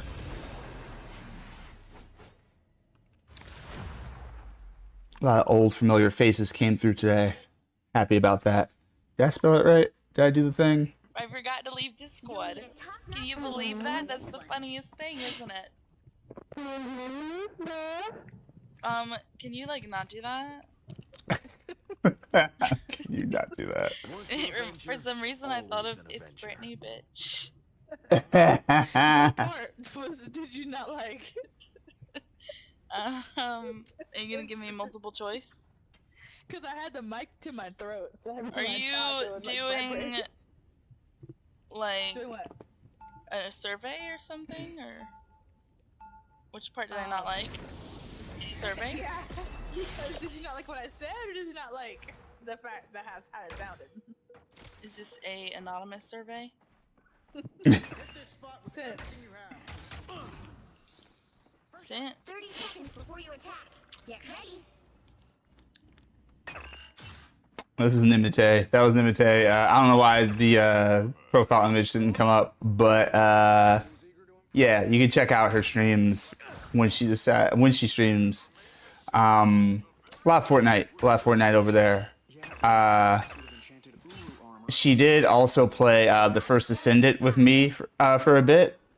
And again, I will be picking that game back up, so maybe we'll see each other on there again. But yes, I agree with Ghost. You got this, Nimmy. You got this.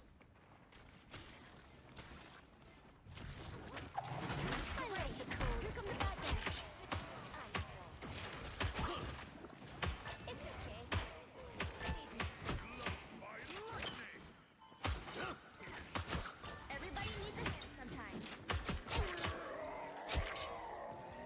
Great job. You're loading up on resources. I mean, do that. Could use a couple minutes here.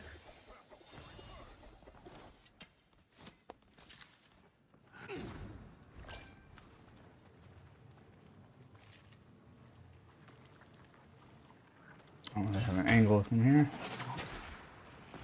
Let's keep them honest.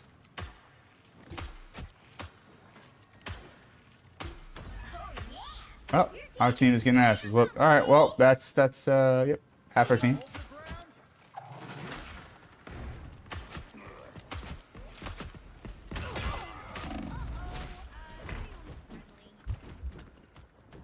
You've got competition. Clear the enemies to extract more resources.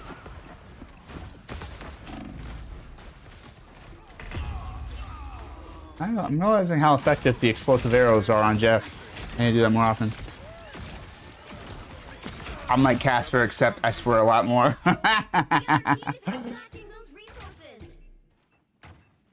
You do seem friendly.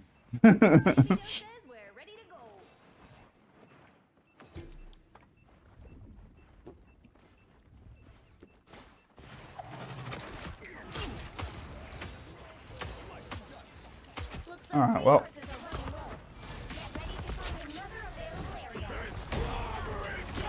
I sure as hell ain't. Get the fuck out of here, man. Oh, well, damn. Did Reed get me or did... Yeah, Reed got me. He and Ben were both right there. I was like, who actually punched me out? Damn. Pulse charge. Well, we had a pretty good head start on that, so...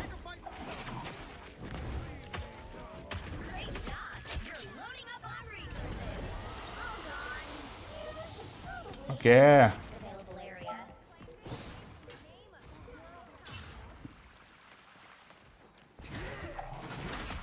You think you slick? Nice. Thank you, Luna. Oh, well, fuck.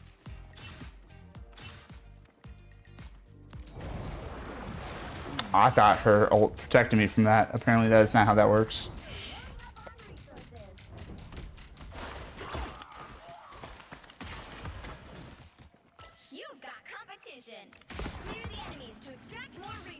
Yeah, you better run.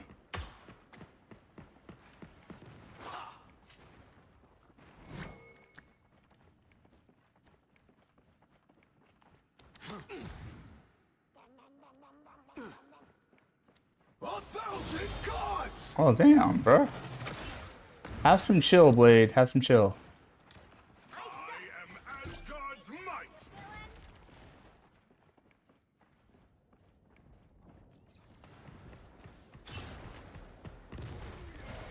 You've got competition.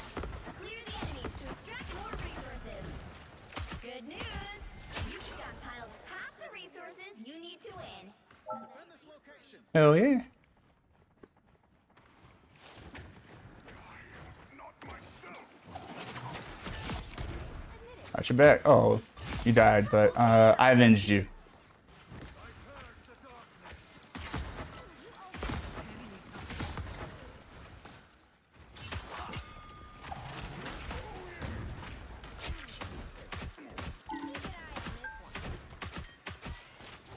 Resources are nearly tapped out here too. Man was like, what do I even do?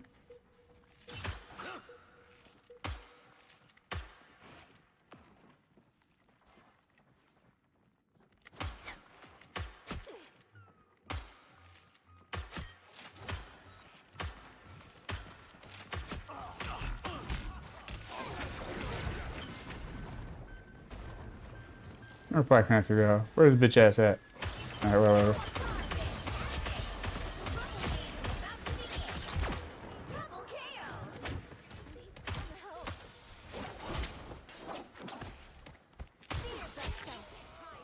Oh, that. Oh, this one's close. Sick. Love that for us. Love it. Up and up some more. Where are these motherfuckers coming from? Great job. You're loading up on resources. Oh, you've almost clinched the win. What do you mean I didn't hit her? Oh, well, fine, whatever.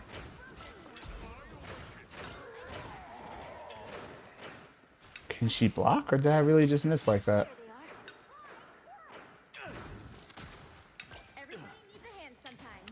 Oh, you don't even need me. I'll help anyway. I like the cold. All eyes on this spot. All I'm hungry. We'll have to keep fighting until we have a winner. bringing the boom. Wow, we stomped. I'm with it. I love it. Good shit. The lights. Hi. Doug money. Dougie money. Okay, word.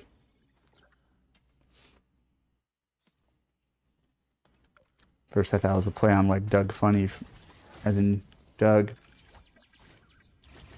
That was a great cartoon. I love Doug. Alright. We do one more, just to keep the change of pace going, and then we'll jump back into comp.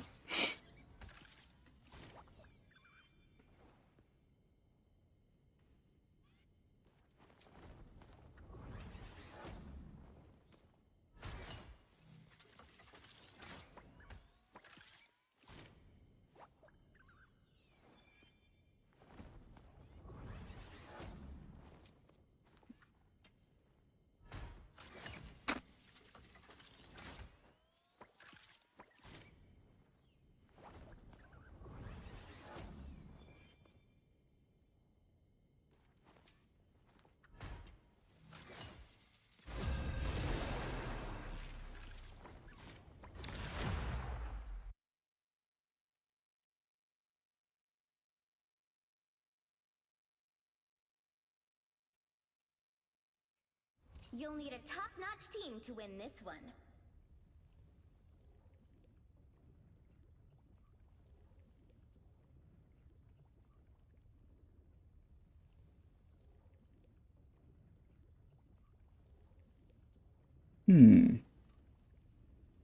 What kind of music do you normally listen to? Well, I also have some other stuff to answer as well. I forgot to mention. I'll be this dude. No matter the Oh yeah. cost. Well, no. By all means, get Cloak and Dagger in here. That'd be way more useful. Fuck that. Okay. Hold on one second. Let's try Star Lord. some practice with Star-Lord. I'm pretty eclectic. I like a little bit of everything. I would say that my most listened to like main genres are probably rock, pop, and and Freaking out. Oh, we all have our thing. What's yours? these days probably like EDM, like pop EDM. But like I think growing up, like I think rock and R&B have always been like my core, like meat and potatoes. Like I think rock and R&B are probably still my favorite genres if I have to be real. But I grew up on R&B and I grew up on R&B and old school soul and like hip hop. And then I probably didn't get into rock music until, at least not heavily, until I would say like around middle school age. Oh shit. So I grew up kind of like listening to a lot of rap, listening to a lot of R&B.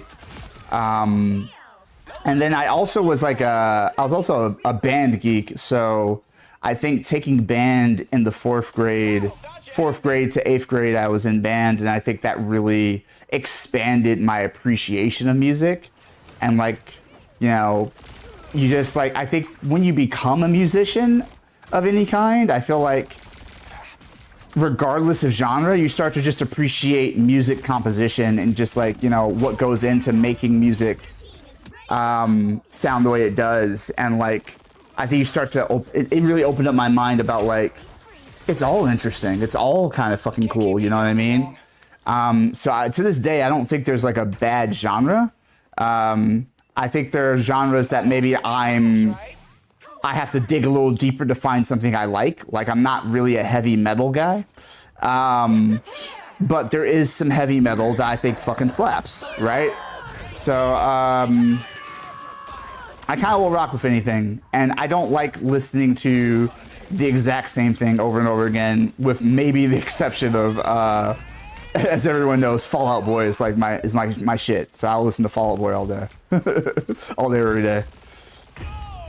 No, not Peter on Peter violence. Pete, why do you do that?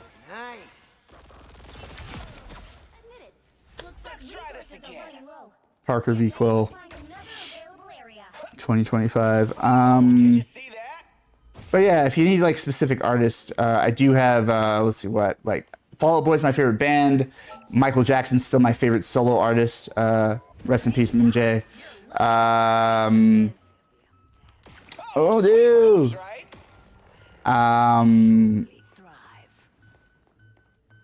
Trying to think of what else. Pretty big into Marianas Trench and what have I been listening to lately? I've been really getting into like AJR. AJR has been my shit lately. I came up on like kind of Green Day and Foo Fighters and Matchbox 20, and eventually like the Fray and shit. I love Seal. I love Lauryn Hill and the Fugees. Can't keep me down for long. Fucking Method Man was my shit. Eminem's great. I fucking love Childish Gambino, even though I know he recently retired that. I just love the fact that with Childish Gambino, like, he really didn't give a fuck about genres. Like, he really just kind of made whatever music he wanted to make. And, you know, people just had to deal with it. Like, you know, yeah, he came up through rap, and he had some really, really fun rap to listen to. But, you know, he dropped, like, Redbone and, like, you know, some stuff that was just like on some different shit. I fucking love that. I guess if I had to sum it up in any type of art form, I think my favorite thing is the genre mashup. Like even, I mean, when I was a kid, I was a very picky eater and everything had to be eaten separately, right? But as I got older, it's like, I'm just gonna smush everything together, eat it all at once, right? It's all going down the same way, right? And I think when it comes to art that I consume, I have a very similar proclivity, right? Because like, it's why I like this type of stuff. It's why I like, you know, science fiction, fantasy. Because when you do like a sci-fi fantasy story, you know, you basically get to paint with all the colors.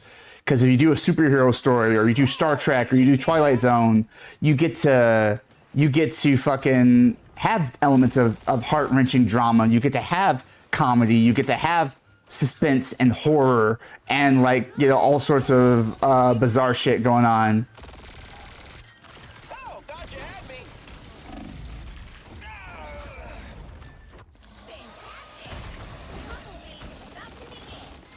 So yeah, I really like not meshing genres. Oh, Linkin Park. We talk about Linkin Park all the time over here. Linkin Park is one of my absolute favorite fucking like musical acts of all time, for sure. Boys to Men. I don't know. The list just kind of goes on and on. Prince. No, I love a lot of I love a lot of stuff. What about you? I kind of rambled, but what kind of shit you be listening to? What do you what gets you most excited? Ooh. I am ready to put on a show. Ooh, they were ready for that shit. That was good teamwork. Doctor Strange was ready for it. They backed him up. Venom got aggressive. Good stuff. Currently, I'm heavy down the EDM rabbit hole. Nice. Fucking love that. Fucking love that.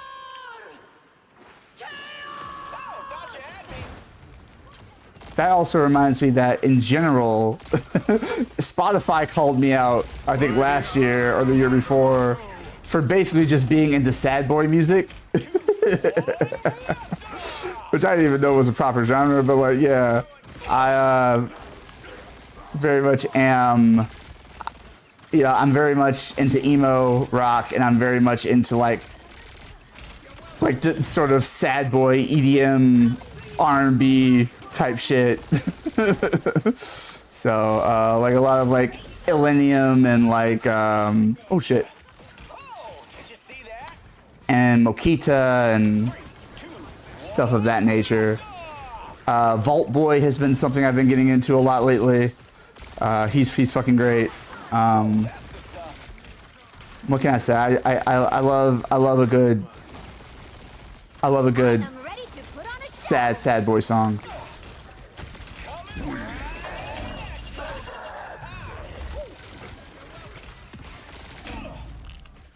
Woo. Shit, hell yeah, Rocket.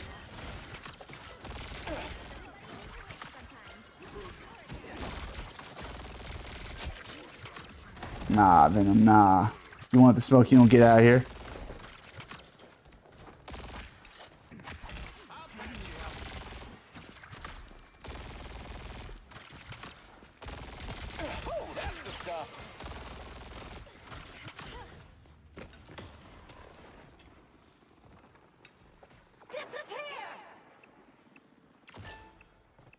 Oh, did you see that?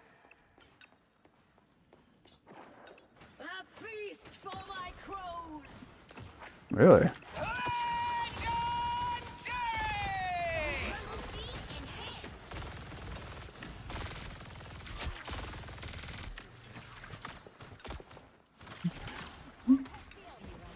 Not where I meant to fall, but that works.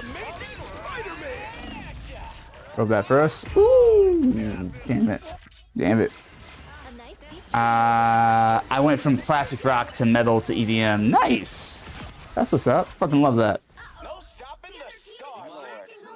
Me and my friends were having a discussion about like back in July about like what makes something truly make something classic rock. Is it more because, you know, if you go by the internet, you know, they define it as more of a time period, like songs between these years and these years, right?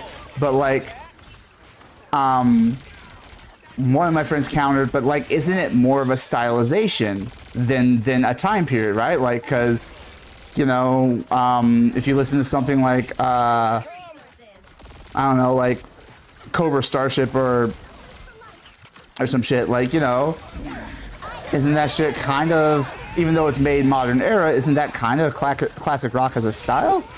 It was a really compelling argument. I couldn't really fuck with it. Like, I was gonna say, because, you know, obviously if you go by time period, like, then technically by now, like Linkin Park and, I don't know, Good Charlotte or something would be classic rock, right? Just by the rules of like X amount of years or whatever, right?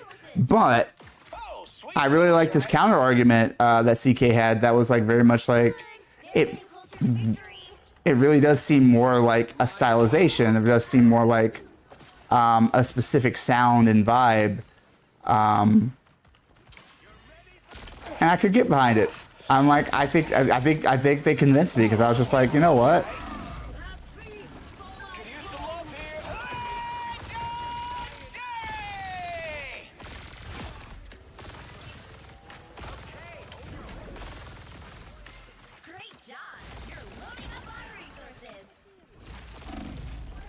Not her having that kind of reach from there. That's crazy. They have wanted too much shit.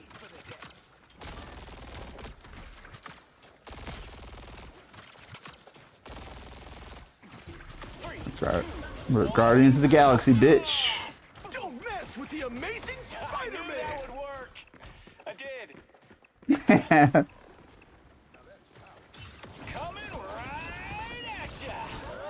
Sue Storm is really trying to kick my ass. Oh, thanks, Rocket. Looking out. Always looking out.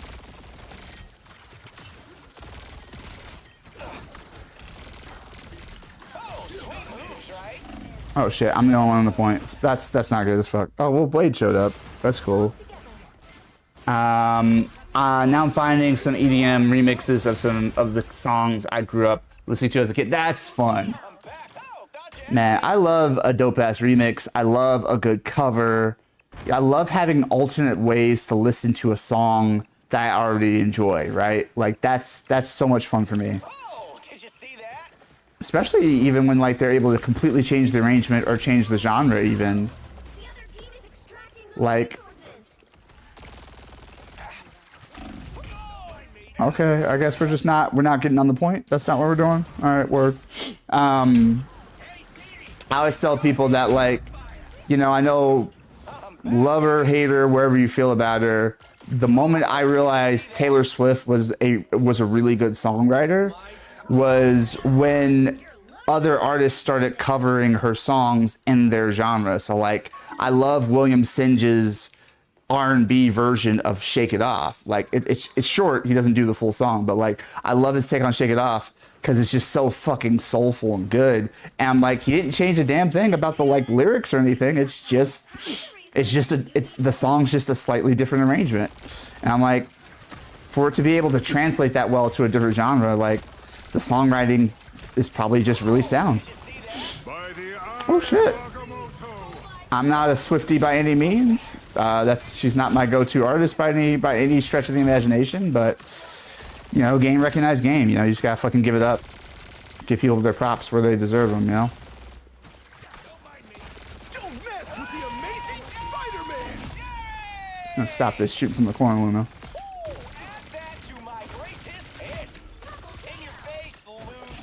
Oh. Peter and Eddie whipped my ass. But no, thanks for the fun question. I really love this stuff. Yeah.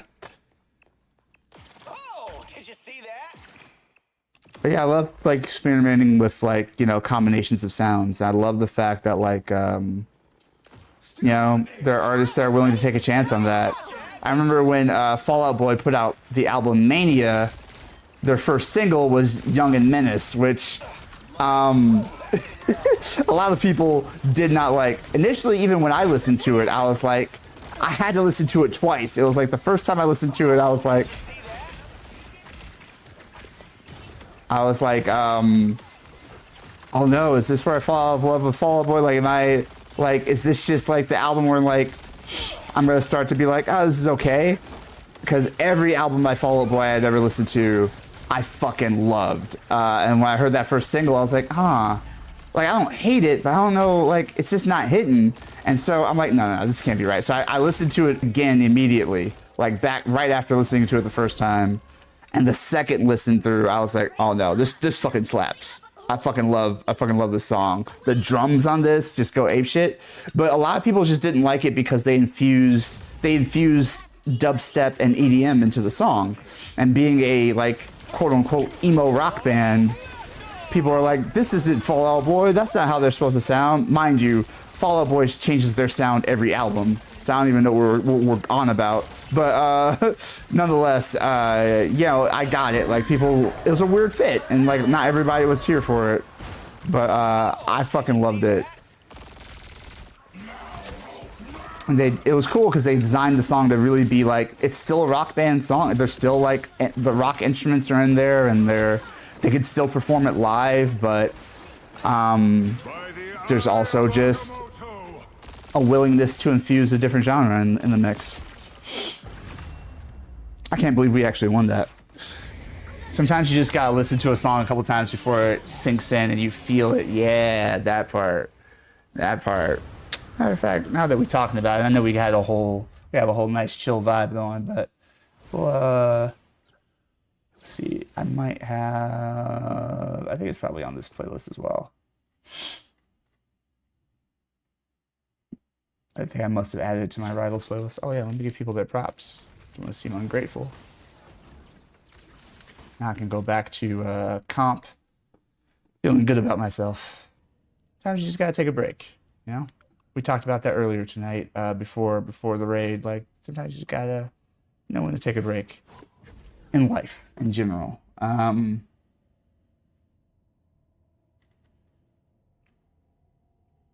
Let's stay frosty. Why don't we do... I know I fucking put this shit on here. I don't feel like changing playlists now that I found this one, but we can. We can and we will.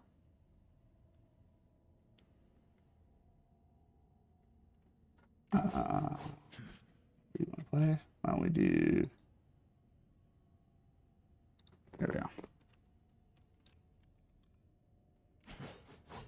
Oh, I didn't put it on this. I didn't put it on this list. Okay, interesting. So we're gonna put it.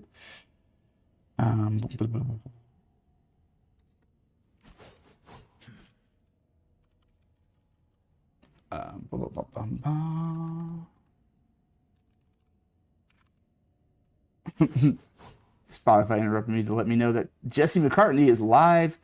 Ooh, Thursday, November 13th in Hollywood. I could go see him. I've never been to a Jesse McCartney concert. I do love his music, though.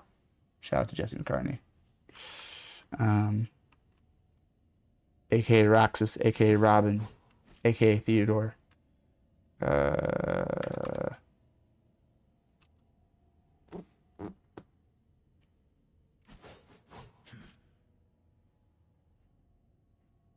going to go ahead and add you to Rivals. I think I didn't add you to Rivals originally because I was like, I can't have like this playlist being like 90% Fall Out Boy, but we're gonna add you to Rivals. I think it's a good joint for Rivals competition. Oh, there we go. Yeah. So you mentioned you were a band kid. I was a tech theater kid in school. Oh, that's what's up. Shout out to you. Because I started band in 4th grade and finished in middle school, like 8th grade.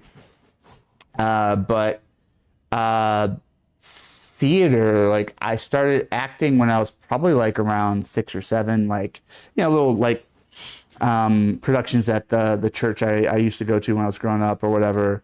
And then, you know, just doing little things here and there, school stuff, skits and plays or whatever, you know, like one act plays or whatever. And then it wasn't until I went to high school. I took classes in middle school and whatnot, but it wasn't until I went to high school. I think it was like my sophomore or junior year, I went into the theater program because I essentially, you know, you have to take an elective or whatever when you're, you know, going to high school. And I took Spanish 1 in the year prior, but like I think it was junior year, I tried to take Spanish 2, and the funny thing was, at the very first day of class, the teacher was like, "Okay, well, this is the last bit of English we're going to speak in this class. We're going to be speaking in Spanish all the time." And I got up immediately. I knew, because I knew, like, no, I definitely have not done that work. So I got up and I went to the counselor's office and I was like, look, can I take a different elective? There's no way. I have not put in the work to speak Spanish 24/7. That's on me, but I'm just not gonna be able to do it. And so the guidance counselor was like, okay, well, you can, here are the electives available. And I was like, oh, there's a theater class. There's like an acting 1 class. They're like, yeah, I'll take it. Like, yeah. And so I took acting 1. The teacher really encouraged me to try out for the musical that they were putting on. And then, and yeah, that was my first bit of like really being part of like an on-stage production and really working with a large cast and a team, and, you know, helping to build the sets, helping to paint and helping to set things up, but also working as part of the ensemble. And so I did a show called Crazy for You, which is like a Gershwin Meyer, like, you know, production. And just fell in love.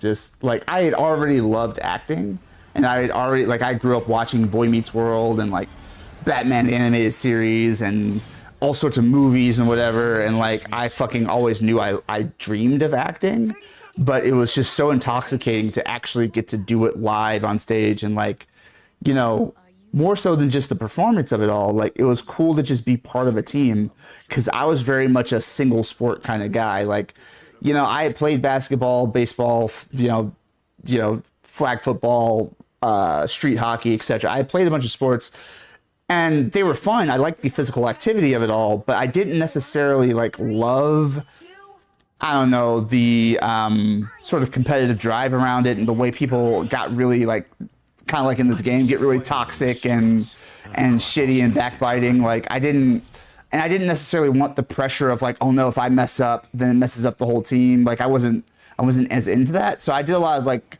solo stuff is what I excelled at. I did gymnastics. I did, you know, martial arts competition and study gymnastics, martial arts, like those types of things were like kind of my shit, you know, kind of like, hey, if I win, that's on me. If I lose, that's also on me, and I can live with that.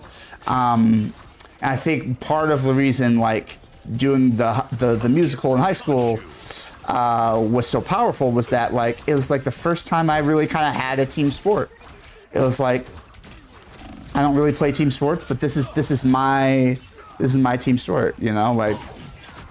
And I just love the energy behind like the theater side of it, where like it's like all hands on deck, you know, everybody's pitching in to make the thing work. Actors are doing, you know, set dressing and labor and stuff like that, and I fucking love that. Now, flash forward to where the kind of work I do now, more often than not, I'm doing, you know, stuff on camera, and it's like, I love that too, and that's my first love, because like, you know, again, I grew up watching all that stuff. But like the culture around it is different. It's like very much like, you know, we have unions for a reason. Don't do someone else's job. Like, I want to help though. It's like, that's not your job, actor. Your talents. You just kind of hang back until you're called. Everyone feels like they're supposed to pamper me because I'm quote unquote talent. It's a very weird, when you come from theater, it's a very weird like adjustment of like, I don't know, I'm just part of the team. Like, that person's like struggling to carry this thing, let me help them. but like there are literal rules about it, like that could get you in serious trouble if you do somebody else's job. Which I get. I understand and I respect it. I'm not mad about it, but it's just like it was definitely an adjustment. But anyways, no, I always love meeting other theater geeks and whatnot. Oh, okay. Shout out to Warlock.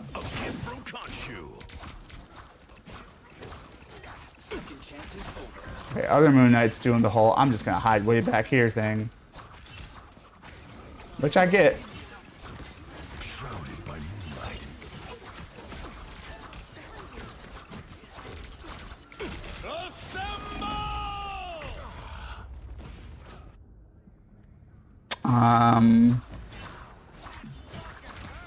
My senior year of high school, I was a tech director. Nice, that's what's up.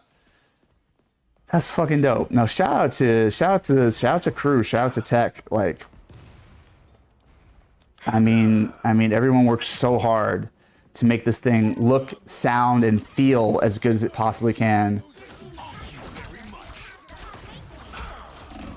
Oh well, shit. I didn't really have any backup. That's cool. So no, shout out to tech. I was, I didn't do a lot of tech in my time. It always seemed like so complicated, not complicated, but yeah, complicated. It just seemed like, you really got to know your cues and you really got to be like paying attention and like, like the show really kind of,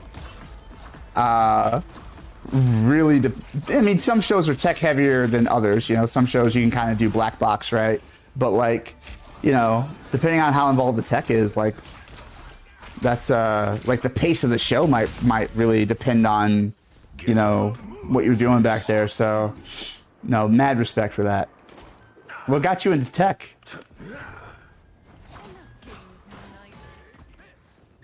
Damn it. There wasn't enough time to go around. I always found it really fascinating. When I was an adult in college, I really admired the tech team we worked with, and I really loved our theater director. Just really knowledgeable guy named Ken. Our theater, our director for the shows and the head of the theater program was a guy named Dennis. And he became my acting mentor and just a really great resource. He was a working actor who taught acting classes and ran the theater program at my college, and it was really fucking dope to like be under his wing and really learn. And we're friends to this day. And then Ken, same thing. We're friends to this day. We don't get to talk very often, but such a great like theater manager is the term I'm looking for. Such a great theater manager, and like really fucking taught me some things. I remember one time I tried to exit the stage, like from the stage, like, oh, okay, like show's over, I can just walk out through here. Everyone's already left, and he just like chewed me out. You cannot do that. It's like, what? But like, oh, I was just gonna. He's like, it's like you can't do that. Like you do not exit directly from the stage. You go backstage and you use the side doors and all that stuff and yada yada. And I was like, oh, I didn't. He's like, like I kept kind of inching forward. He's like, you're still doing it. I'm like, okay, yeah, got you. And so like I backed up, went backstage, went through the proper exits, and it was great. It was like such an important, like, he reamed me for it, but with love. Like he's not a mean guy, and he's not like, he's such a supportive and kind individual, but he takes very seriously, the craft of like upholding like, the ambiance and like the experience that the audience has. And I was like, word, understood. I was curious on how it was and was given the opportunity to try it out and fell in love. Oh, that's great. I love that. After I got into it, I found both my parents were also theater as tech and that's fucking dope. Look at that. Look at that connection. That's fucking cool. It's so interesting to find out about like parents. Like you have this interest that you found all on your own, but then you find out later, like actually, you're a parent or both parents were like really into that shit too. And then you really start to question, like, huh, how much of that is just like, you know, conditioning and personal choice and like, you know, environment, and how much of that is just, you know, genetic memory or whatever.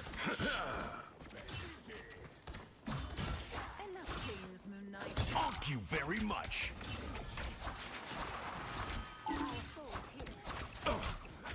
As shit of a job as I did as hunting down Rocket, his team did a shittier job of protecting him. Like, what the fuck?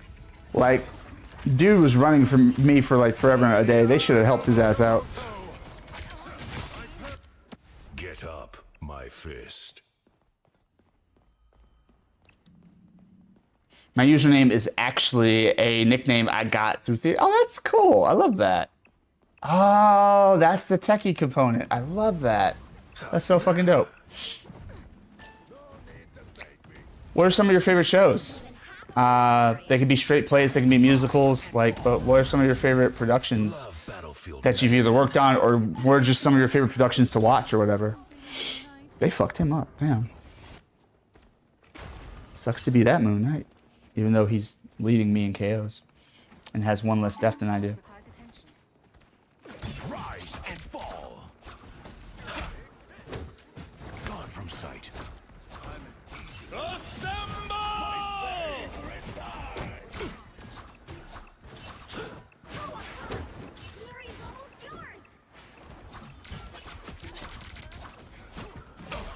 Thank you very much. All right. Thank you. I'll keep that shit way the fuck over there. Hey, that's my trick. Ah, shit. Not them turning the tables. Oh shit. Well, we got time. We got time. They were lighting and sound. Meanwhile, I was backstage running crew. Oh, nice. Let me rest. My favorite show, just for the build alone, was Sweeney Todd. Okay. Yeah. I've actually still never seen a full production of Sweeney Todd. I've not seen the film version. I've not seen a live production. It's around often. It's a popular show, so like, it's not like it's not accessible. I just haven't never got around to it. There, ahead. I found him.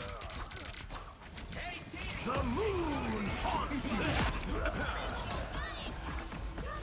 All right, that feels better. Good, you needed it. A gift from Khonshu.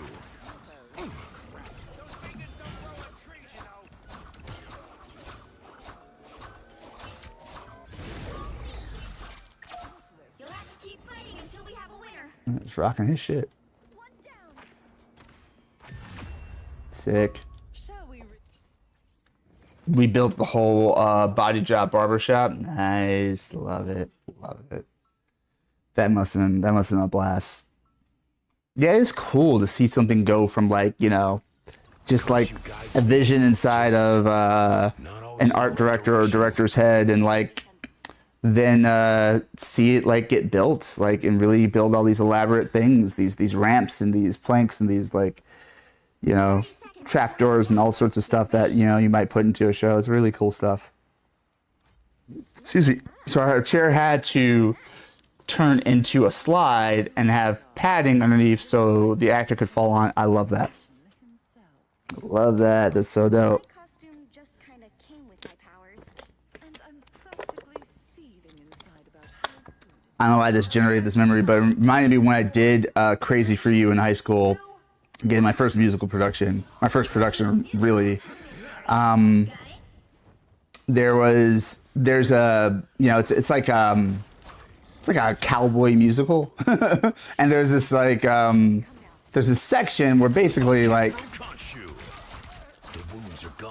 the town needs to basically put on a show, like put on this like this big, like, you know, Western extravaganza, and like they need to stage this sort of, you know, fight, you know, and so there's this scene. in which there's like a big like bar brawl that turns into a bit of a shootout, and like Get up, my fist. typically the bartender in that scene gets the last laugh, kind of shoots, like we all kill each other, and like the bartender's the last one left standing. And like I remember one night, because we were using actual blanks, right? And so like one night, the bartender's like, he has like a shotgun or whatever. The bartender's gun just wasn't filled with blanks properly. Didn't have anything in it, or didn't go off properly. And so like he's supposed to shoot me, but like, you know, he's facing audience, I'm facing him. And so the audience couldn't see his lips. And so he's just like, shoot me. And I still had like a round in my 6-shooter. So I was like, okay. And so I pull out the 6-shooter, I shoot him, he dies. And that particular evening, I was the last man standing, even though that's not how it's scripted. And it was pretty fun. It was pretty, you know, it's fun to have those like electric moments, you know, on stage where like anything could happen and you just find a way to make it work. I was able to use some of the knowledge my dad taught me and rigged up a little button on the set piece that opened the trapdoor and shifted the chair. Nice. Very nice. I love that. That's fucking cool. This is real firepower. A gift from Khonshu. Shrouded by moonlight.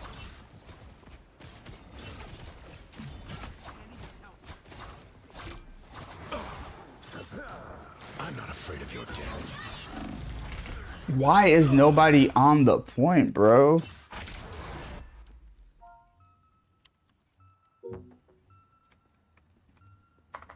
Back where I started.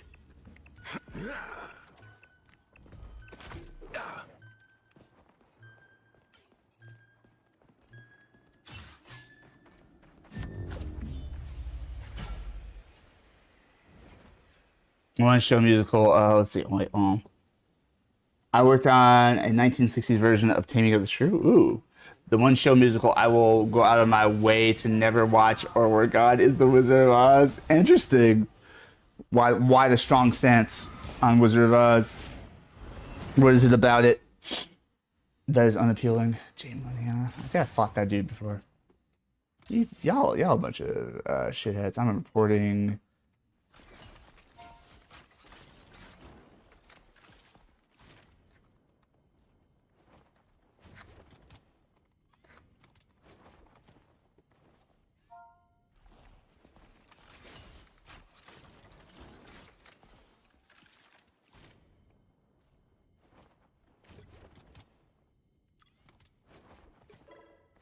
Let's see, some negative behavior, so including.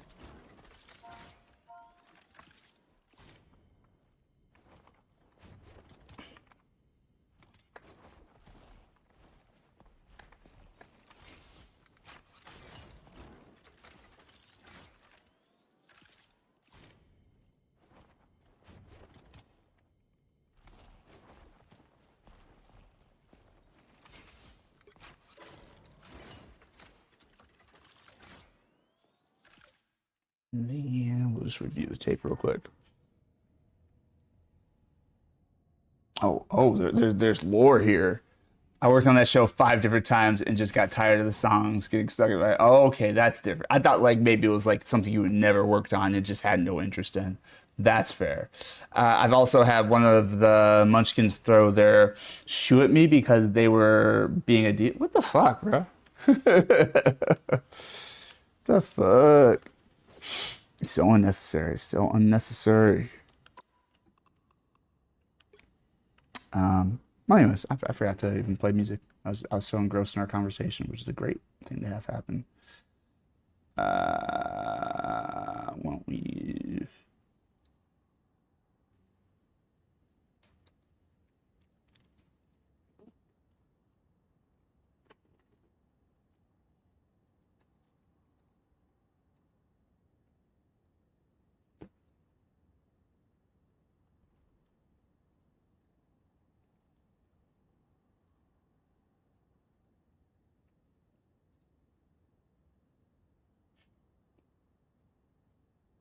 Did it not?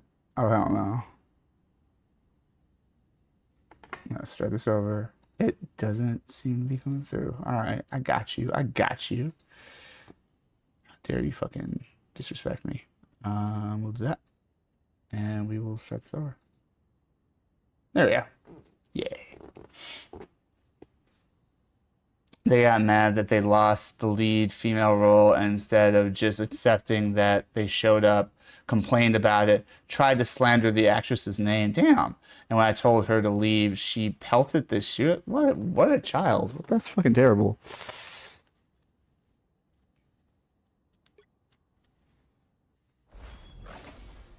Yeah, that's something I don't miss ever. It's just like having to deal with all the fucking egos. It's one of the reasons, it's not the main reason, but it's one of the reasons I prefer working in intimate casts. Like I prefer like a 4-person show, or even I love a fucking 2-hander over working with like, you know, like 30 actors or something, because it's just like having to deal with, and it's not just like, I'm not riffing on just actors, just in general, having to deal with that many different egos across departments, crew, cast, all that shit. It's just like, it gets to be a bit much for me. I'm more of an introverted person. I'm not entirely an introvert. Like I feel like I'm more introvert than I am extrovert, is what I usually tell people. And so, you know, the more people I have to deal with, the more it costs me, like energy wise and mental bandwidth wise. And so that part is something I definitely like. I remember doing I'm gonna say I know people get superstitious or whatever. I'm gonna say Macbeth. I did Macbeth, and like that show was challenging for lots of reasons. One, I just didn't understand the text right away. I had to read. I read it, and I remember just being like, the fuck even this. I remember reading Macbeth and getting so mad at how little sense it made to me that I literally took the playbook and fucking threw it as hard as I could across the room against the wall. I was at home and I was in my own room, and I was just like, this doesn't make any fucking sense. And then, you know, I took a breath.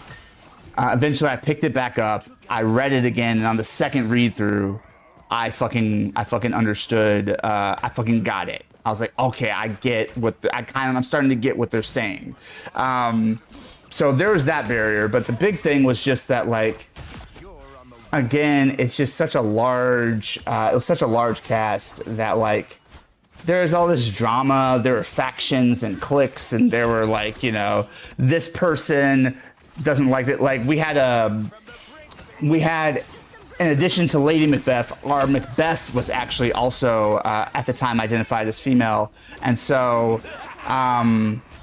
like, there's this sort of cattiness between Macbeth and Lady Macbeth, and like, you know, I guess there's some history between them, and they didn't like each other. And I was like, oh my God, like, I'm not here for any of this. I'm just trying to show up, and like, we're just here to pull off a magic trick. We're here to, like, you know, build an illusion for the audience, with the audience, and, like, you know, enjoy doing this thing together. This incredible make-believe thing we get to do together. Okay, so Venom's getting reported, and so is... Yeah, so definitely... Okay, so it's really just our tanks that hold us out. That's what I needed to know. That's all I fucking needed to know. They're gonna get theirs. Report. Oh. Excuse me. Exit replay. Like, I'm not here, like, I know we're the, as my mentor used to say, look, I get that we're the drama department, but, like, do we have to, you know what I mean? Like, just, like, I'm not here for that type of drama. I'm here to, you know, I'm here for the drama that's supposed to be on the stage being performed. I'm not here for so-and-so doesn't like so-and-so, because I'm like, I just don't have the wherewithal for this. I just want to show up, do my job, hopefully have some fun doing it, and go the fuck home. That's all I'm trying to do.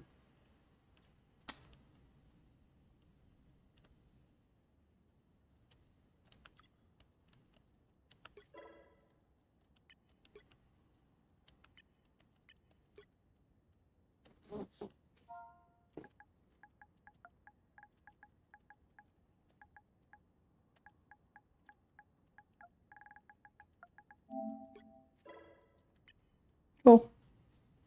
Fuck those bastards. All right. Anyways,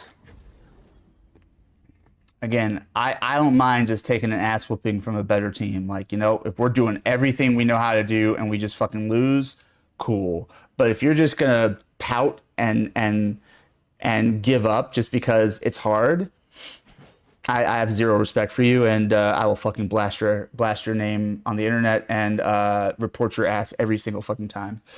That is a fucking promise. Let's see what we got.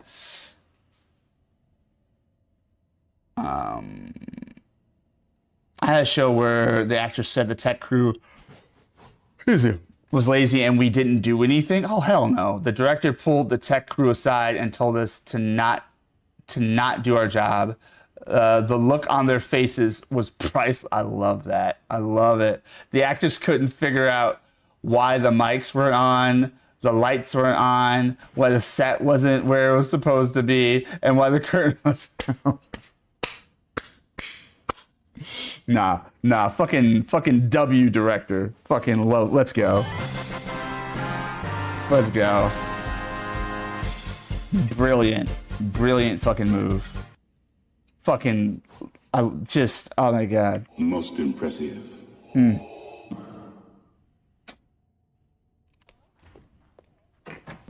Bitches leave. Because that's what they get. I love that for you. I love that for all of us. The actors they also couldn't find their props, nor could they find their costumes, and went into a panic. That's what they fucking get. I don't understand that. Like, I don't understand a couple of things. I don't understand working on any production, whether it's stage, film, television, commercial, especially animation. Like, you gotta be out your mind to bring a nasty attitude to, like, you know, voiceover shit, because you'll get replaced real fast. Somebody else sounds like you. Promise me, bro. I promise you. Somebody else can sound like you. So, you know, it really doesn't make any sense. But, like, I don't understand bringing that kind of nastiness to professional make-believe. And when I say professional make-believe, that's not to belittle it. Like, I really believe that, like, professional make-believe is what I do for a career. And I really feel like it has two meanings. On one hand, it is make-believe, so it is childish and silly, and it shouldn't be the weight of the world. It is, you know, what children do for free all the time, right?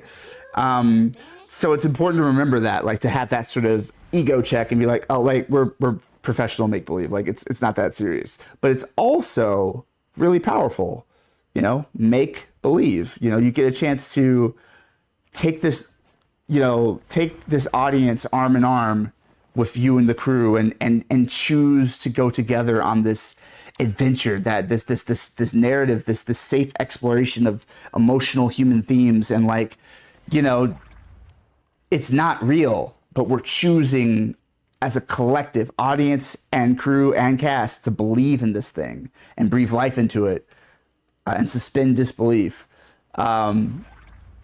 to engender empathy, potentially catharsis, you know, to be entertained, amused, to get an escape. Like, all of those things are so valuable. It's a really powerful thing that we get to do. So yeah, professional make-believe. And so, like, I don't understand in either connotation of that phrase, the service we get to provide and or just the ridiculous thing we get to do. I don't understand how anybody's, like, bringing their shitty attitudes to that process, but people do it quite regularly, and it's fucking wild. You know, whether it's that head up their ass producer or showrunner that's, like, trying to throw their weight around, whether it's the writer director that wants to get credit for everything, whether it's the, you know, actors that think the whole thing is about them because they're the ones that have the spotlight on them. Like, I'm like, get the fuck out of here. This shit is not about you, okay? We're a team trying to do a thing.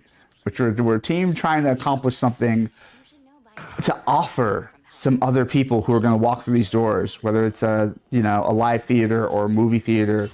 We're here to offer something of value to some people who have paid good money in most cases, to be administered to be served, and it's wild to me that people do that kind of crazy shit. It's fucking super annoying. Ain't nobody here for that shit. Ain't nobody got time for that. And yet it's so common. So fucking common. But second thing I want to say is I really get peeved at actors who don't respect the fucking crew and treat them like they're somehow peons or some shit. Like, buddy, the crew is here before you, and they are wrapping up, cleaning up after you fucking leave. Like, don't even start to show disrespect to the crew, like, in any medium. It's just like, it's some real head up your ass, you know, power tripping bullshit that I really can't stand. The wounds are gone. Thanks. Found some sort of spider nest. The moon haunts you.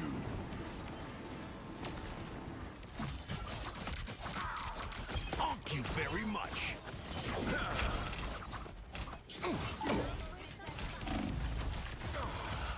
I went too far out the circle. I was trying to avoid Moon Knight. But yeah, it's just like wild. I've come back from far worse than that. Like, go to therapy, work your shit out, and then show up to work and fucking do your job. That's all I have to say about all of this. I don't care who's acting like a damn fool, whether they're actor, whether they're crew, whether they're fucking writer, director, producer. I don't give a fuck what they've done. I don't care if this whole idea was their idea and like they wrote it and they produced it and they're directing it and like and they're starring. I don't give a shit. Don't be a fucking pain in the ass. Might be a good time to stop them.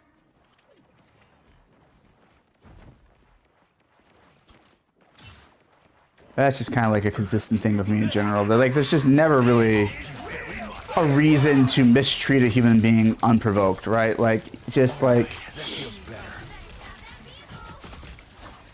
I just really don't fucking vibe with like the disrespect.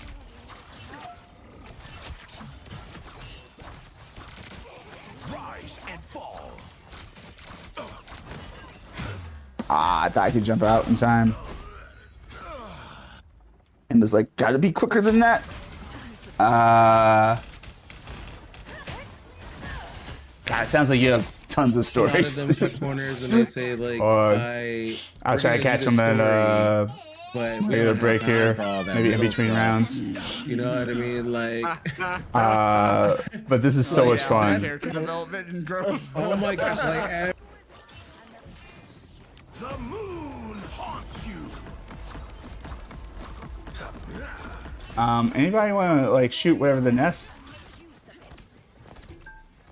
All right, cool. Thank you.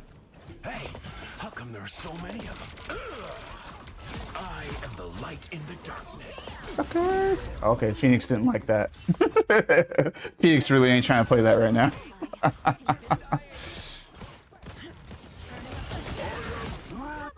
Back where I started. You are nothing. Phoenix said, y'all don't know about me, clearly. But you gonna learn today. That's what Phoenix said. Oh shit. No, it doesn't. Now I would know.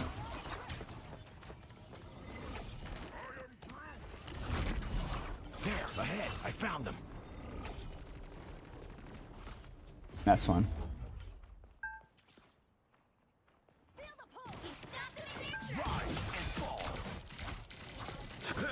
All right, Emma, you don't stop. You don't stop chasing me. This is real firepower.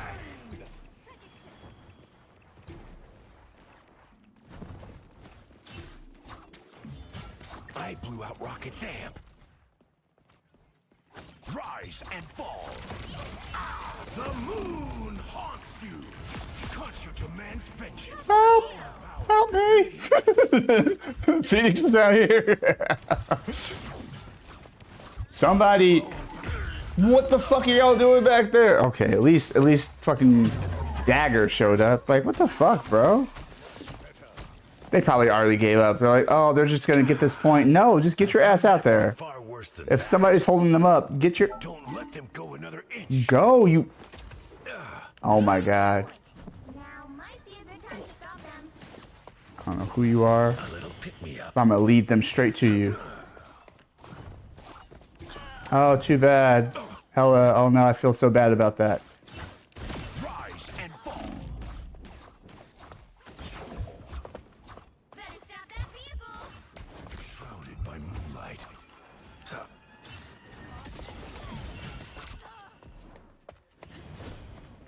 Good. Thank you very much.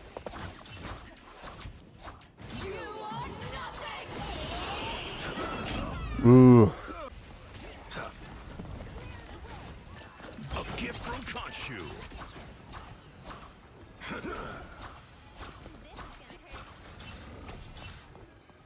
Shrouded by moonlight.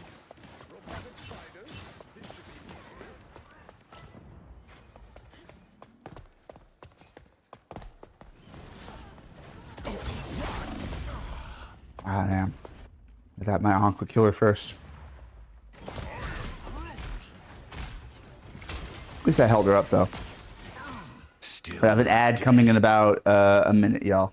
Only 60 seconds left.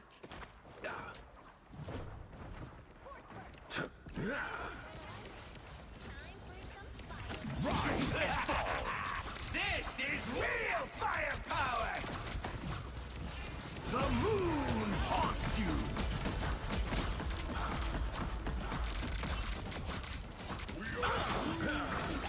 A gift from Love battlefield medicine. Ah, fuck. Down to 30 seconds. At least I helped. I have to change one of my content labels. We're not really doing the politics and sensitive whatever anymore. Watch over me. Done. There we go. When people thinking we're getting all serious up in here. The final 10 seconds. An ankh? Hey, that's my trick. Rise and fall. Let's keep fighting until we have a winner. Shrouded by moonlight.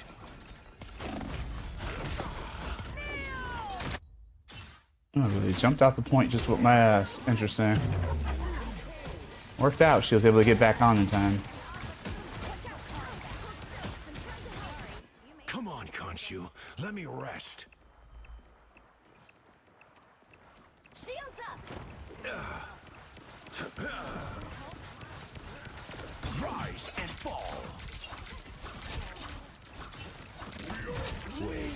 The moon on this is real firepower. Yeah. The current score is Not hella killing them anyways. 2-2. Alright. Time to Ooh. switch things up, Oh. including which side you're on. I tear through the cloudless night, just like the moon. You'll need a top-notch team to win this one.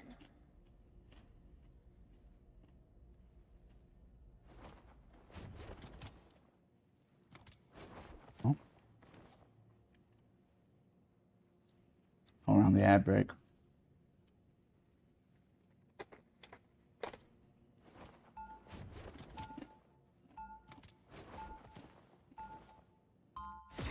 I'm the Fist of Khonshu, protector of the overnight travelers. You cannot save Yggdrasil, nor can you save yourselves. They also couldn't find their props. Okay, yep, I read that. So, oh my god, why does this thing keep moving? So they, into a panic. So they left to find the director, and by the time they all came back, the mics were working, the lights were on, the set was in its place, and the curtain was open. All their props were on the prop table, and their costumes were set up so they could be easily grabbed and swapped if necessary. I fucking love that. Battle starts in 5. We're gonna show where the actors actresses had to change off stage.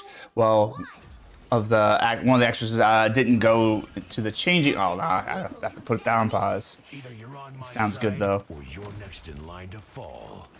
Thank you very much. All right, that feels better.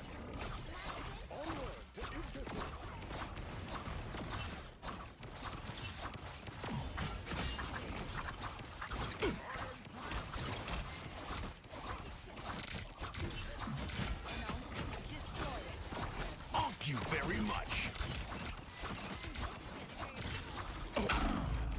Shrouded by moonlight.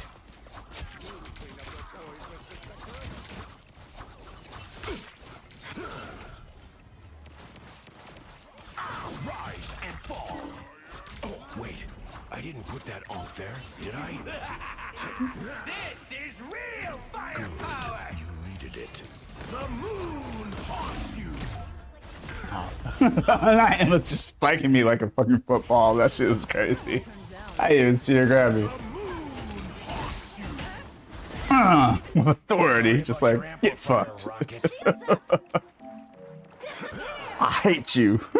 That shit was good. Not even mad. Not even mad. Alright, let's go over here.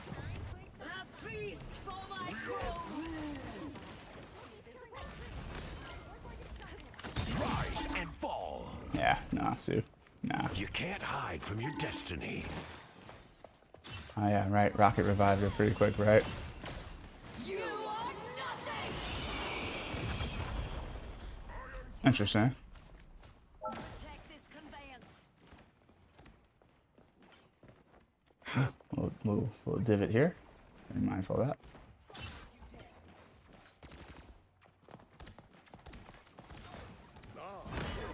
A gift from Khonshu. The moon haunts you. Damn, I didn't plan that well enough. I'm strategic enough. Khonshu, watch over me.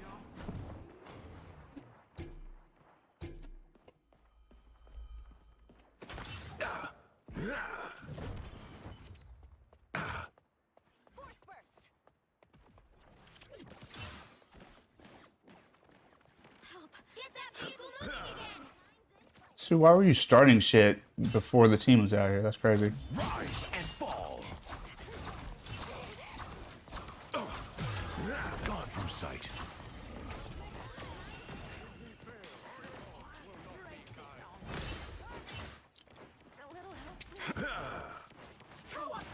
A gift from Khonshu. On your toes. Here they come. Fuck Jean Grey. Vengeance is served.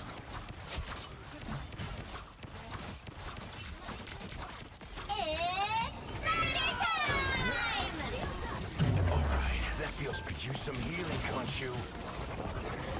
The tree's dead ahead. Don't stop now. This is real firepower!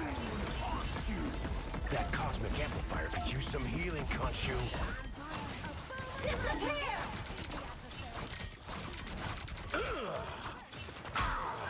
Disrespectful, Sue. Rise and fall. Learn some fucking manners. The moon. Hot damn. Didn't know it was the final 10 seconds. I would have been a little bit more cautious.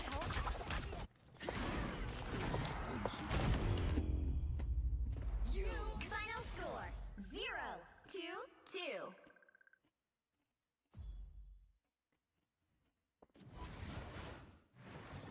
Well, you can't expect to win them all.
couch over everyone else.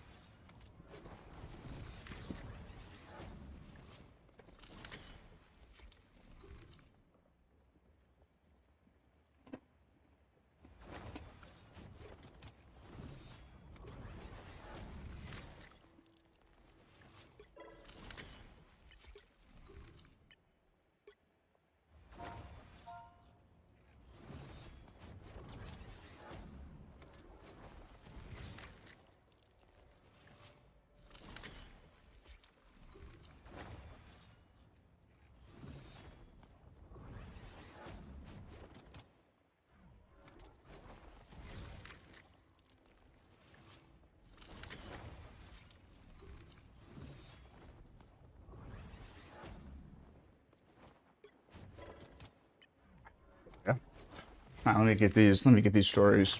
All right, we're gonna show where the actors, actresses had to change off stage. Well, one of the actresses didn't go to the changing area to change.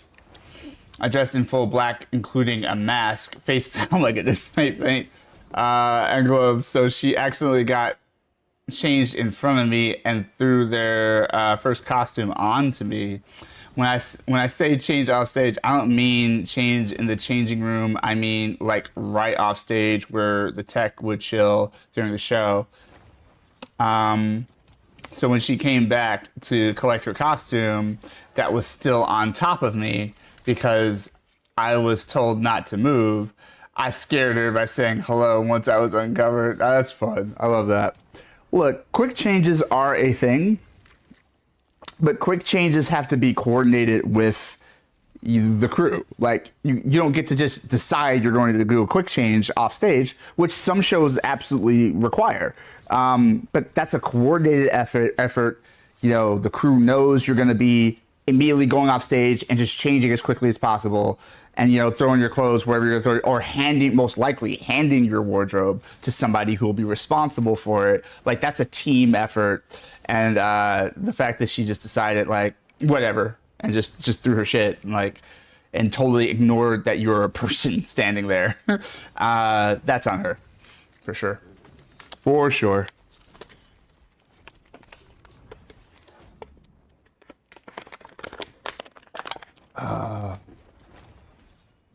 My goodness. My goodness. Entertainment industry, like, people just like fucking chill. I was sitting on a set piece we didn't need until after the intermission. That's funny.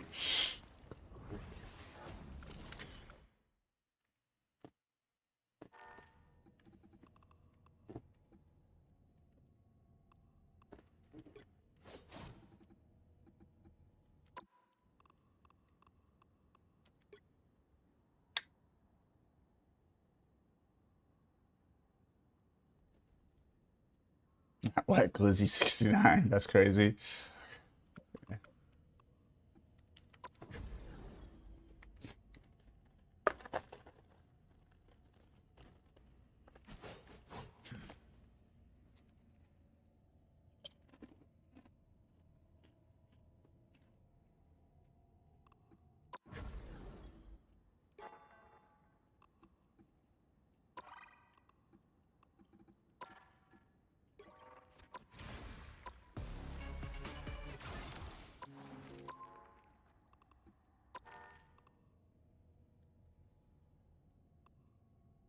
Such toxic teammates.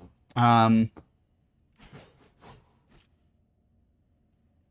can't remember working on a show that was a show within a show, so we were told to just dress normally and do all the set changes on an open stage. So when intermission took place, we had to let the audience know it was intermission and not part of the show. Okay, that makes sense.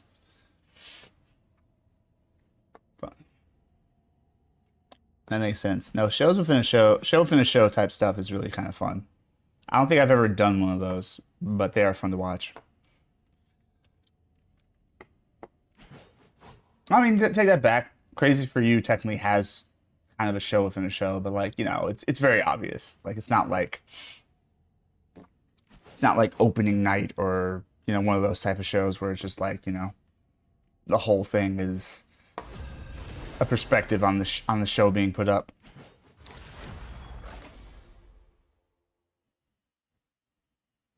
Let's see what else I got. Let me go to. Which hero do you think you want to be today?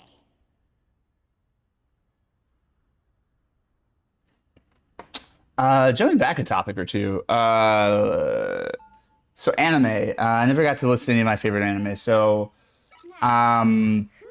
my favorite anime of all time is 2003's Full Metal Alchemist. Extremely clear. That is 2003's Full Metal Alchemist, not to be confused with Brotherhood. Brotherhood is also good, but there's something about the 2003 version that to me hits a bit harder. It's a bit more emotionally resonant. I feel like the personal stakes are a bit higher. I know a lot of people just prefer Brotherhood because it's closer to the source material, and that's neat and all that. And I really admire, I almost said Tada Hikaru because I'm listening to this, but I really love, don't let me blink now. Arakawa-san. I really love Hiromu Arakawa, and like I love the narrative that she created, and the world she created, and the characters and the rules of it all. Like I love, that she created the manga Full Metal Alchemist, and that manga was more faithfully followed in Brotherhood or whatever. There's still changes between Brotherhood and the original manga. They're not one for one. People trying to make it sound like it is, but there's still some significant differences between even Brotherhood and the manga. But Brotherhood is closer. But I love 2003's version. One, I love the fact that they were making it when there were only 3 volumes of the manga out, and instead of doing the damn Dragon Ball Z, One Piece, Bleach, filler after filler, Naruto, forever and a day long anime thing, they set out from the beginning, and it was mostly Arakawa-san's. It was mostly her idea. She was like, "Look, I'm only 3 volumes in.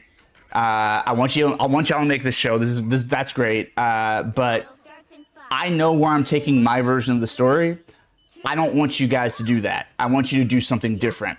So she was the one that pitched, "I want you to come up with your own original ending." And so I would say like the first half of 2003's Full Metal Alchemist is actually fairly faithful to the manga. Some of the things are resequenced or slightly out of order, but like the stories are pretty much pulled straight from the manga. But once you get into the second half of the series, it becomes very clear that they're doing some other shit. And I really respected that decision, because like I'd rather have a tight story with a definite beginning, middle, and end than have 1,000 episodes, just because that's the way that we can make sure that we give the manga time to catch up before we adapt more of it. Like, I don't want to do that. I'm so glad that Full Metal Alchemist didn't do that. I get that that's a normal thing in anime, but I'm so glad that they opted to do something different. And I'm so glad that they had the creator of the manga there as a consultant to be like, "Hey, I'm still going to give you guys insight into, my notes and everything, right? I'm still going to give you, character information that you need, and I'm still going to let you know how the world works, and I'm going to let you know kind of what I intend to do with some of the characters and what some of their backstories are. But I still want you to take that and then, push it in your own direction." And there's just something about the way the 2003 anime told its story that to me felt more adherent to the essential themes of the story, which is really, the story is really built on sacrifice and having to give something up and not getting everything exactly the way you want it. And so I feel like Brotherhood, without spoiling it, ends a bit more pat, a bit more neat. It's a bit more like, it gives kind of the audience what they want for the characters, whereas I feel like 2003's anime is a lot more complicated and a lot more of a mixed episode, a lot more of like you know, not everything turns out great, but there's still some hope there. And to me, that felt more congruent with the tone that is established by the initial stories in Fullmetal Alchemist. So that was a long-winded answer, but nonetheless, that is my all-time favorite anime. It also means a lot to me because it's about two brothers, you know, going on this journey together, trying to get back. You know, they have issues with their bodies, with their health. You know, they essentially have disabilities, and like, you know, they are trying to correct that. They made a mistake, and they're trying to like go on this journey together to fix it. And along the way, they have to help other people, and they start to realize that like maybe, you know, as much as we want this thing for ourselves, you know, we can't ignore that the world's bigger than just us and what we want, and we have to like actually maybe give up a little bit of what we want to help other people. So I love that vibe. You know, as somebody who has brothers, you know, I have my older brother is my you know, biological brother, and I was raised alongside him, and then I had some, you know, I developed some found some found family and have some additional, you know, siblings, you know, kind of adopted siblings, if you will, after that. But, you know, just the idea of the brothers, you know, and how close they were, and how they fought with each other, and how they like pulled together, and, you know, just that whole thing was just really like meaningful and poignant for me. So yeah, that's my favorite. Aside from that, we already talked about Ghost in the Shell standalone complex. Also, let's see, a big fan of oh, not the Portal. Y'all gonna wish y'all didn't do that though. I'm about to get embarrassed. Let's see, Fullmetal Alchemist, Ghost in the Shell, Outlaw Star. I love Outlaw Star. That's my older brother's favorite anime. What else? Trying to like cinch this, but also talk about my shit. Talk my shit again. No, we're not having that. No. Absolutely fucking not. What else? I mean, some of my intro to anime faves are like, you know, the pillars of my anime experience are like Speed Racer was probably the first anime I ever watched, thanks to like, you know, I don't know, like, you know, reruns on like Cartoon Network or whatever. But you know, even before Cartoon Network, I think I saw Speed Racer here and there. And then, you know, kind of technically Voltron, in a lot of ways was an anime. I didn't know it was anime at the time, but like, you know, Voltron for sure. Those were kind of the intro, but like, you know, the core intro to anime ones were like Dragon Ball Z, Sailor Moon, and Pokemon. Those are kind of like and I'll even throw Inuyasha in there. Those are kind of like the pillars of like intro to anime. Do I think they're the greatest anime ever made? No. But do I think they're some of the greats? Absolutely.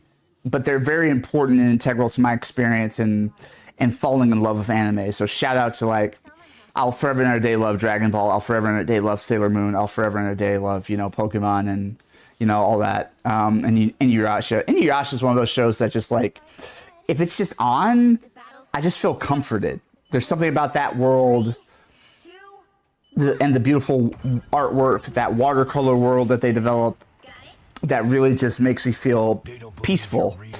Even though it's funny because Inuyasha's like always yelling or whatever, but like there's just something very peaceful about that show. But what are some of my other absolute favorites? I like Gundam Seed. I didn't watch a lot of Gundam anything, but like Gundam Seed was the one Gundam show I got into and fucking fell in love with. A lot of the stuff that was like on the like Cartoon Network, like Adult Swim / Toonami block. A lot of that stuff. Yu Yu Hakusho, fucking, what else? Rurouni Kenshin was one I absolutely loved. Though I hear the creator of Rurouni Kenshin is problematic. I just haven't looked into why. What else? What else did I enjoy? I feel like I'm blanking on some really good anime that I really fucking love. I mentioned Angel Beats. Fucking love Angel Beats. I love shows like that. Like one season and done, just one and done. Just like we have a very specific story we're telling, and that's it. I love that. Anime kind of got me hooked on that because before, growing up on American television, I really was like into like the never-ending, ongoing story. You know, like a lot of sitcoms were running for like 7 seasons or whatever, and like a lot of dramas and action adventure shows and all that stuff were designed to go on and on and on. I really enjoyed the fact that anime offered me opportunities to like actually get closure on stories. Like, I love comic book superheroes, but comic books, as I think, I don't know if it was Kevin Smith or Mark Bernardin or whoever said it, but like comic books are perpetually in the second act.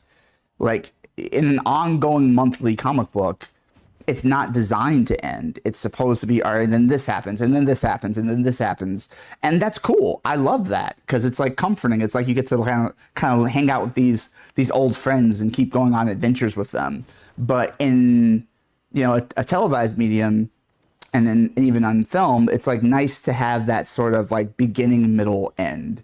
And I think, and then like, Angel Beats being like one season, Outlaw Star essentially being like one big 26 episode season or whatever. Like that stuff really, like the stories were tighter and more memorable because they were so like there's so little fat on them. And I became pretty like into that once I got a taste of it. What do we get? I remember that anime. If you want a funny one, watch The Red Ranger Becomes an Adventure in Another World. Okay. Word. Oh, that reminds me. You mentioning that. One of my other favorites is Samurai Flamenco. Also Samurai Champloo. Samurai Champloo is fucking fire. But Samurai Flamenco is an anime that follows more of like kind of a Sentai superhero trope. When you said Red Ranger, this really reminded me. It's like this ordinary everyday kid who idolizes like, the sort of Sentai superhero type characters and tries to be one in quote unquote real life and tries to like go out and, fight crime. It's a little bit like Kick-Ass. This kid has no real training or skills. Just, puts on this costume and decides he's going to be a real life superhero because he cares so much. And he really does. He's really been inspired to like make sure right is done by people and that people are not bullied and whatever. But, he doesn't have any real training. And the story ensues from there and gets crazier and crazier the further you go in. But that show is both hilarious and legitimately heartbreaking and touching. So I just really fucking love, if you have any chance to see Samurai Flamenco, like literally like flamenco dancer, like that's where it comes from, like Samurai Flamenco. I recommend that to anybody. I watched it subbed. Typically I will look for like a dubbed version of an anime when I can. Like I'm not against listening, like, hearing it in its original language. I do both. Like it's just however I first interact with an anime, I kind of have to finish it that way, right? Once I've gotten so many episodes in, I have to finish it that way. So like if I watch it subbed, then I'm finishing it subbed. And if I watched it dubbed, then in my head, those are the voices and that's how it sounds and feels. And so I'm going to finish it dubbed. And I have no real preference. Like I'm not going to say like, I will say this, I have a preference in the sense that if all things are equal, if both the original Japanese cast and the English cast are of comparable skill level and like performance level and all that stuff, and the writing translation, which is a lot of work, the writing translation to fit it into English and American lexicon and all that stuff, if all that stuff is pretty comparable, if they're able to retain the story and both casts convey it well, then all things being even, I'll go for dubbed just because that allows me to focus more on like the visual, like the artwork, like, when I start focusing in on the written word, it's not like I stop looking at what's going on in the scene, but it does pull a little bit of focus. So if I have a choice, you know, again, if it's all about the same level of quality, then I'm going to go with the English cast. But if there's a significant quality difference, or I'm just like, I can't get into these voices, or the writing is just a little off or whatever, or if I just happen upon an anime before it gets dubbed, you know, then I'm gonna watch it subbed, and that's fine. I enjoy that. I enjoy both experiences, and I really do think the sort of elitism around. It's funny that this is playing right now. This is the theme to the Full Metal Alchemist live action film from Netflix. But I really do think that like this sort of like ridiculous sense of superiority about like, oh, I only watch things subbed. I listen to it in its original language. I'm like, guys, it's a cartoon. Literally, it's all dubbed.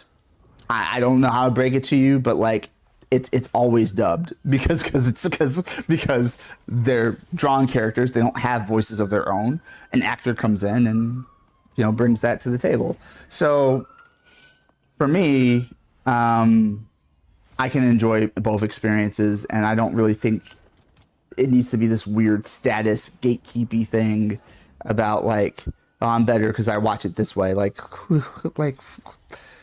I've got real problems as an adult. Like I ain't got time for that shit. I really don't.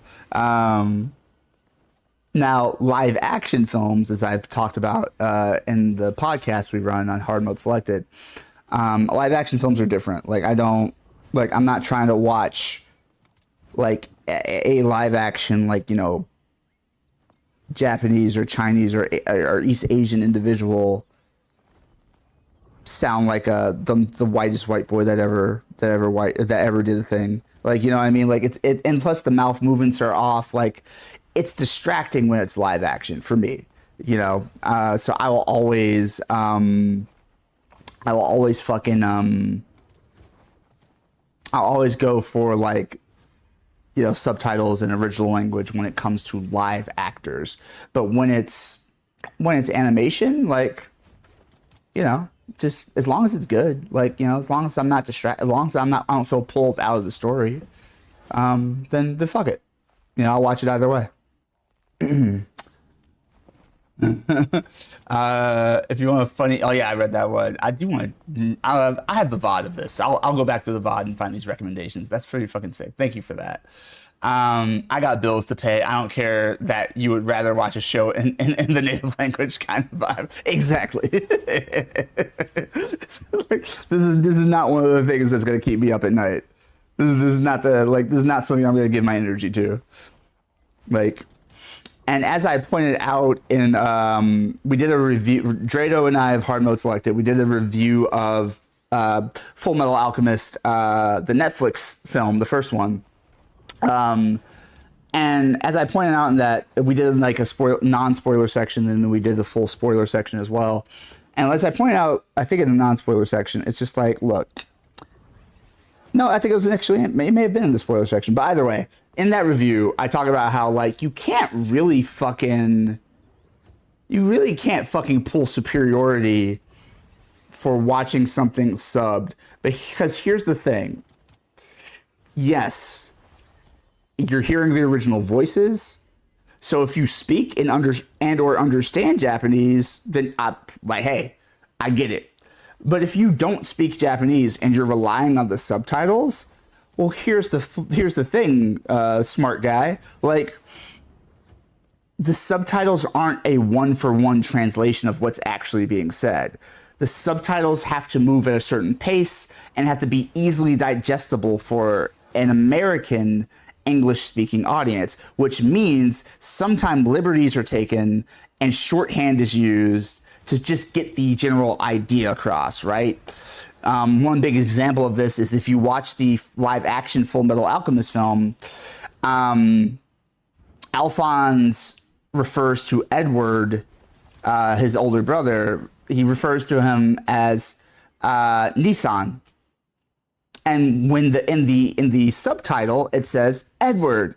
But if you know a little bit of Japanese, you know that Nissan does not mean Edward. Nissan means older brother, which if you ever watched the cartoon or whatever, like Alphonse, the younger brother, is always saying, brother, brother, like, you know, because, like, you know, just Japanese honorifics and showing respect to the person who came before you and whatever. So, like, he's saying brother, but for the English dub, the English American dub, they just said Edward because, like, whatever, he's talking to Edward, and that's going to be easier for the audience to track. So, like, again, you can't have superiority like watching something sub, because you're not getting, unless you really do literally understand the language, then you're not getting an exact, like, word perfect translation. You're getting shorthand. And what's the difference in that, like, when you're just listening to an English cast give you revised, you know, shorthand dialogue? So I don't know. That's just my take. But again, who cares? Do you enjoy yourself? Life is hard enough and short enough, or long enough, that this is not how you want to spend your time. At least this is not how I'm going to spend it.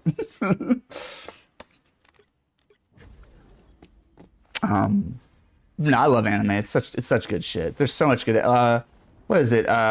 Blue Exorcist. I love fucking Blue Exorcist. It's a little confusing because they did 2 seasons, but season 2 feels almost like a reboot. It's almost like Evil Dead. like you know, like you watch Evil Dead and you watch Evil Dead 2, it's not really a sequel as much as just like a do-over. But anyway, either way, I love Blue Exorcist. Those characters and that world and the lore behind it. And the movie, I loved it all. Dude, Blue Exorcist, absolutely.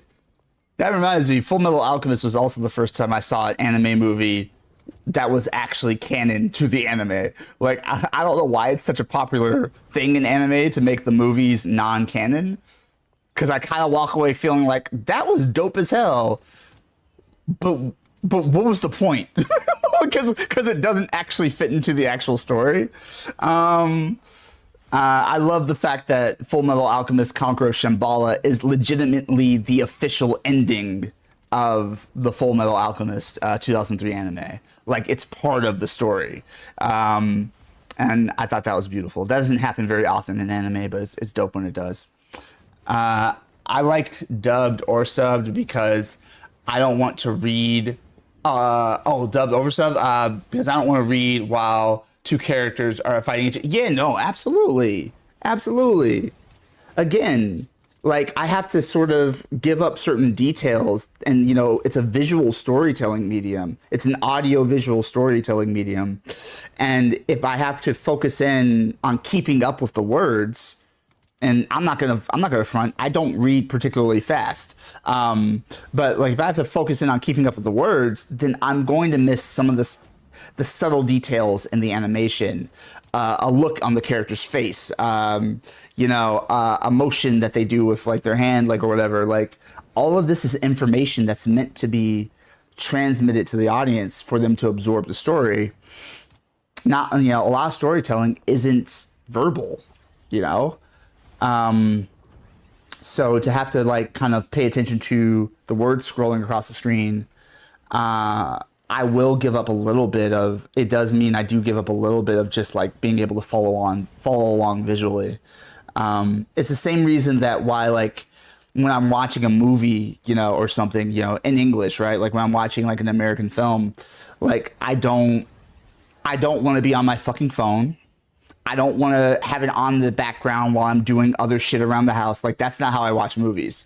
Like, if it's something I've seen a billion times and I just want some background noise on, I guess. But even then, I would much rather just turn on, like, an interview or a documentary, or, you know, like a, you know, YouTube video. Like, or a podcast. That's the type of shit that I don't mind having on in the background. But for, like, a movie or a show or a video game, whatever it may be, if it's something I'm actually into, I'm not trying to be split focused on that shit. I'm trying to be all in. I'm trying to be immersed and, you know, give it its due attention, you know.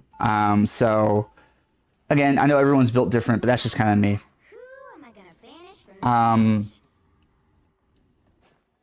the anime movies that I don't like are the ones that just take the show and summarize everything without any new details. That part, yeah, no, that fucking sucks.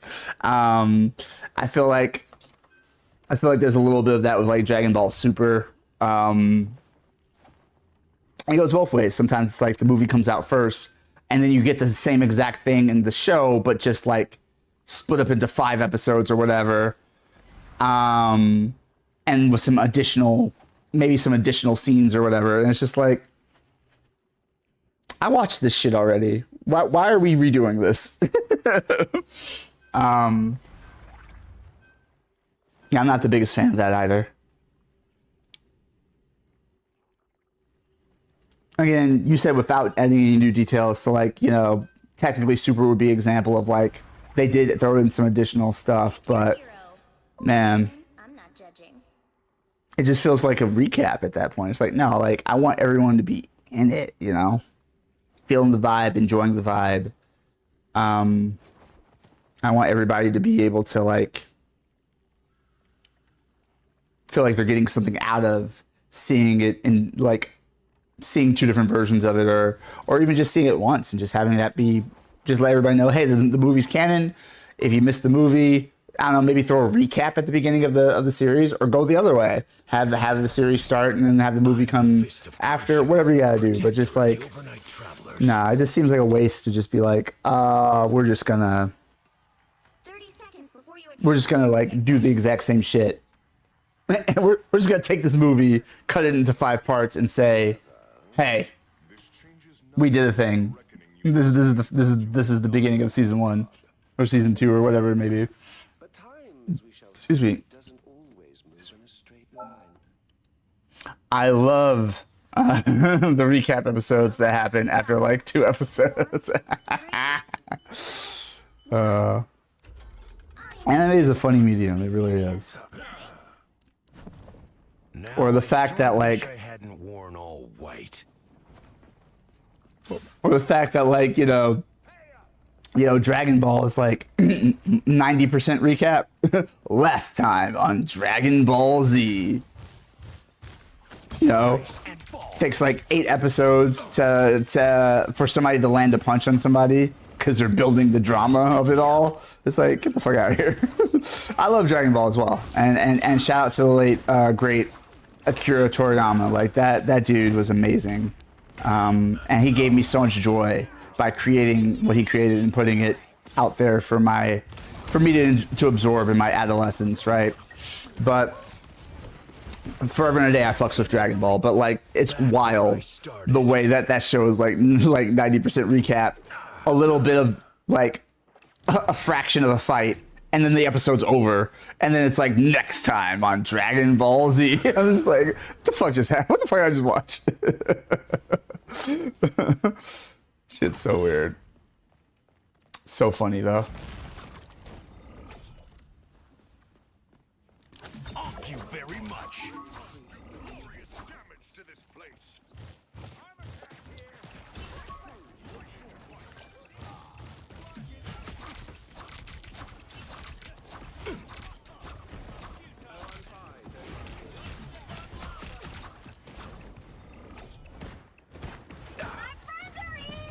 Thank you very much.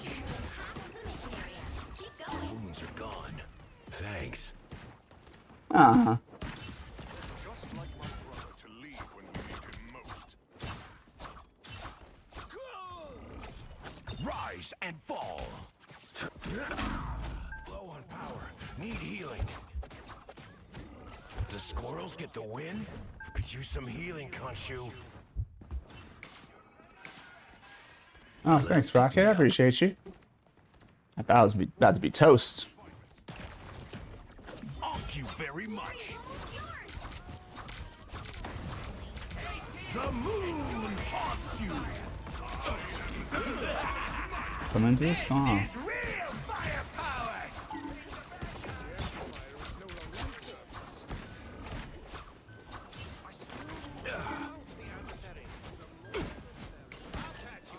All right, that feels better. Nah, Johnny. I don't know what that was about. I enjoy that the DBZ. I enjoy that the DBZ meme is you get like an episode of story, then like 8 episodes of screaming and recaps and backstory. Absolutely. Then they finally attack each other once, just for the next 6 episodes, not even following the fight, but completely different characters picking berries for some nonsense. Yeah, no, they were wildin'. They were definitely wildin' on Dragon Ball Z. That shit was ridiculous, but I loved every second of it. I loved every fucking second of it. What's not to love?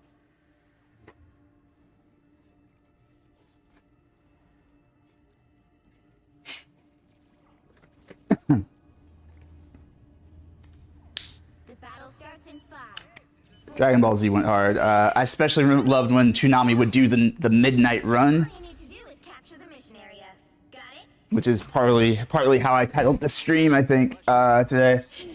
But yeah, be Toonami the midnight run. It was uncut episodes of Dragon Ball Z and Outlaw Star. Sleep is for the weak. Shit was good. Shit was so cold. Toonami went so hard.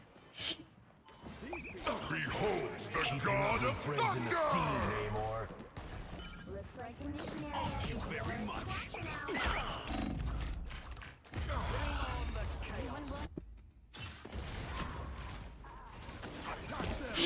I'll fight you, Frieza, but first, a word from our sponsors.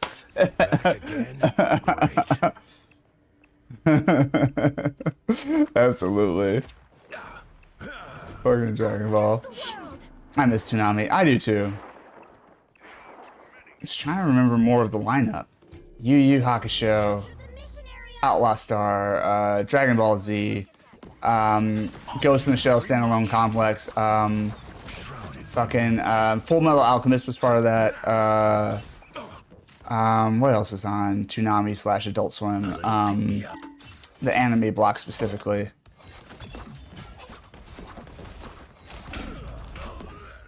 I mean, again, Megas XLR wasn't really an anime; it was an American cartoon, so I'm not really counting that.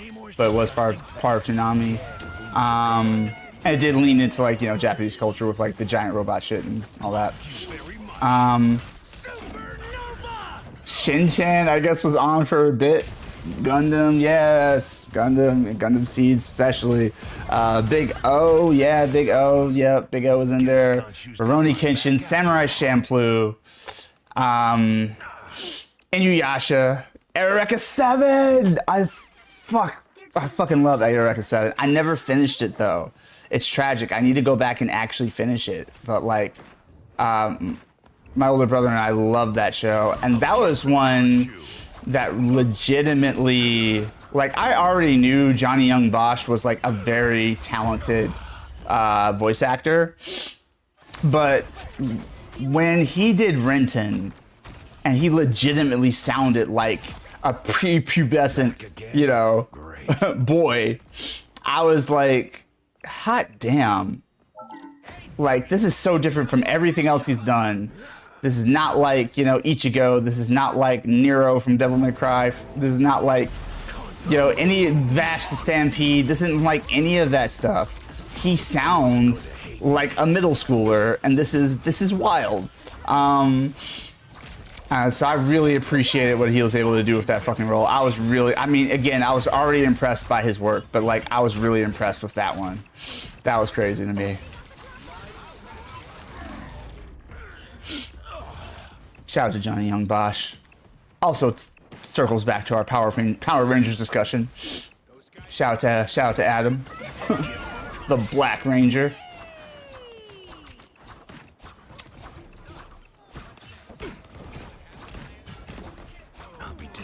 I also really appreciate that he really still embraces, just like all the Power Rangers. He really still embraces Power Rangers as an important part of his lineage and legacy, and like, it'd be very easy to be like, I've moved beyond Power Rangers. I do anime and shit now. Like, it'd be easy to be like embarrassed about Power Rangers, but I love that he just embraces that as part of like, again, something cool he got to do and something he really is proud of and feels strongly about. So I love that. Apparently Soul Eater aired on Toonami. Oh, you're right. Yeah, no, Soul Eater was on there as well.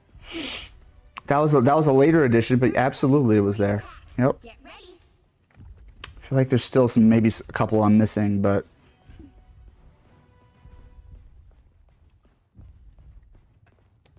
good shit though. Really good shit. I know they rotated some shows in and out, so you know the lineup wasn't always the same. They kind of like finish a show and like move it and bring a new show in and all that stuff. But yeah, that was the time of my life, really. Like, it may sound sad to some people, but like those were some of my best memories. Just like fucking watching anime with my older brother, and having that to look forward to every Saturday. It was just such a beautiful time in my life. Such a simpler time. And I wasn't even like a child anymore when that was going on. Like, yeah, I think I was pretty much like an adult when Toonami was on, but still some of the best times of my life. Legit.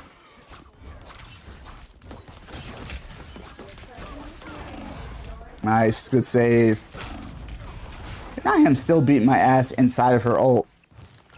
That is highway robbery. I'll have none of it. Yeah, that one. Lupin the Third. Lupin the Third was in there. Fighting Pondoons. I kind of remember that name. I don't think I ever watched it. I couldn't tell you what it is really. Lupin Third. The wounds are gone. Thanks. Thank you very much. Oh, nice, Rocket. Thank you. The moon haunts you. Khonshu demands vengeance. Rise and fall. We're whooping the ass, son. My ass, girl. Woo.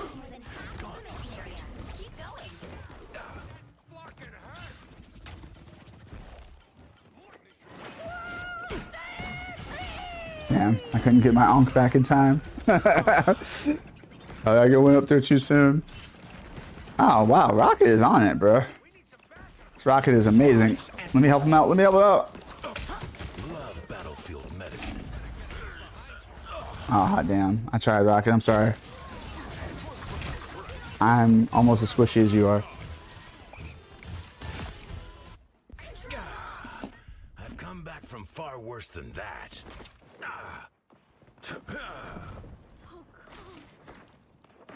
Not my team having waited back here the whole time while Rocket and I were getting our asses whooped.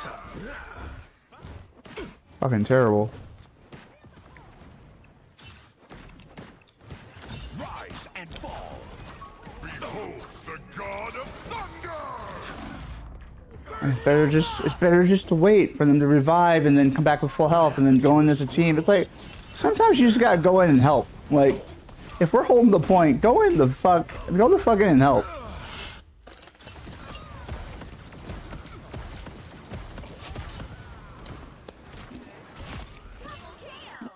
Guess Khonshu's got my back after all. Amplifier in preparation. Show some Khonshu voices we should be. I don't know why Cloak and Dagger was all the way out there like that, but alright. I don't know why we're moving in like now. This is the time to fucking wait a second. Oh my god. I can heal, you know. Hey, T, enjoy the amplifier. Thank you very much. Us against the world. Don't mess with the amazing Spider-Man. Oh, it took you forever and a day to jump in there. What the fuck, bro? Gift from Khonshu. Hey, how come there's so many of them? Shrouded by moonlight. God damn it. I play with the most passive teams sometime, bro.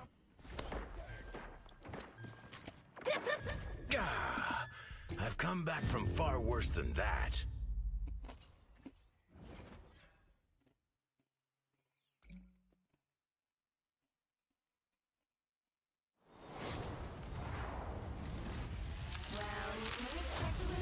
a fighting fan. Foodons, it was like Yu-Gi-Oh, but instead of cards, the combatants would make food that turned into battle monsters and fight. That's such an anime thing. That was like the most anime shit I've heard. You were unlocking so many shows I watched when I was younger, but couldn't remember the names. Ah, yeah. Absolutely. Absolutely. It's fun. It's fun to talk about this. Everybody has their own like entry point into certain anime. Shout out to Cowboy Bebop as well. I did not mean to like, snub Cowboy Bebop. Cowboy Bebop was absolutely part of Toonami as well. I love Sunrise Animation Studio. They Sunrise Animation Studio did both Cowboy Bebop and Outlaw Star. Both are fucking beautiful shows. I'm a bit more partial to Outlaw Star myself, but mad respect to Cowboy Bebop for real. Which I know of the two is the more popular, show.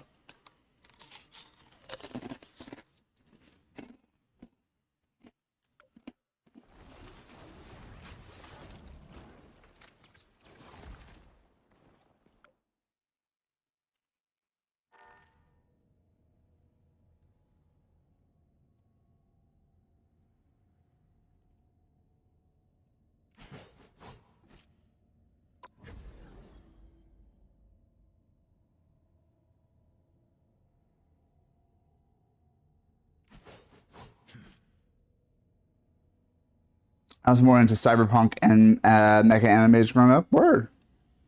Absolutely. That explains why you remembered the name Big O. Forgot about Big O. I feel like the main character looked like Japanese Bruce Wayne.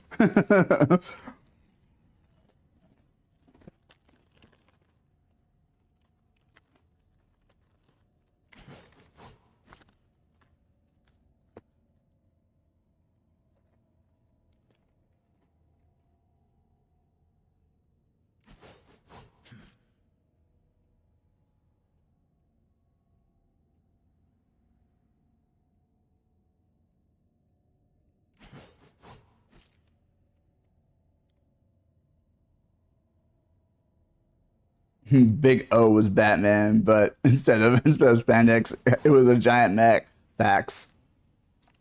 Facts. If anyone's watching this VOD later and doesn't know these shows, look them up. They're fucking fire. Just saying. Just saying. Treat yourself.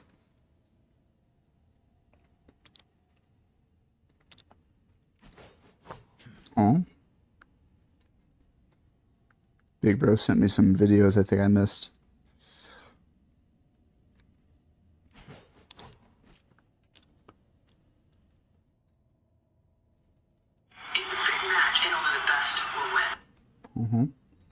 Let's see. Where's the this one? I'm gonna mute myself real quick, guys.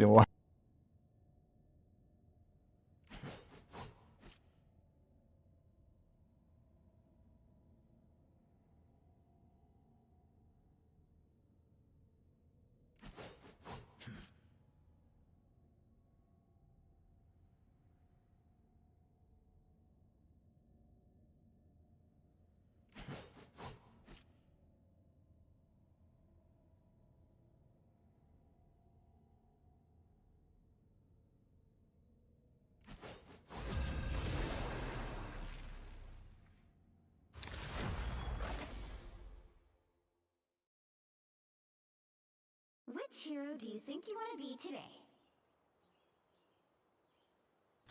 Sorry, I was looking at a video my brother sent me, and I did not want to, obviously DMCA strike or whatever. But I need to watch this on stream for real, for real. Oh damn it! Not me banning my main. I meant to select him. Oh well, we'll deal. Mistakes happen. Let's see. Why don't we go to?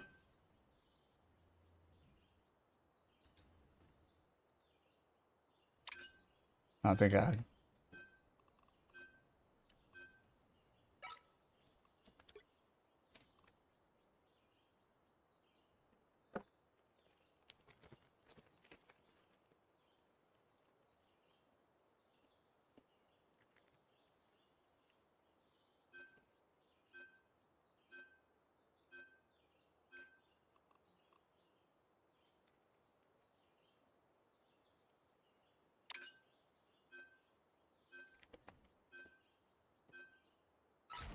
I tear through the cloudless night, just like the moon. You'll need a top-notch team to win this one.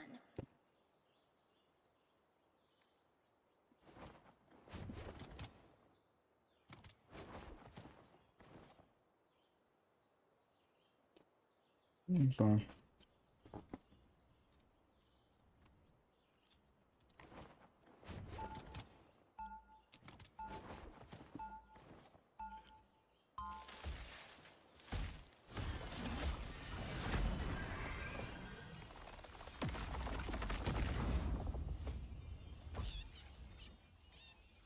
Let's see what we got here.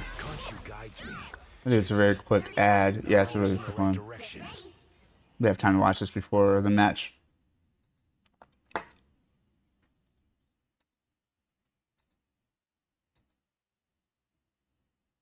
Actually, not. At last, Castle Grayskull is mine! Not so fast, Skeletor. Whoa, what's happening?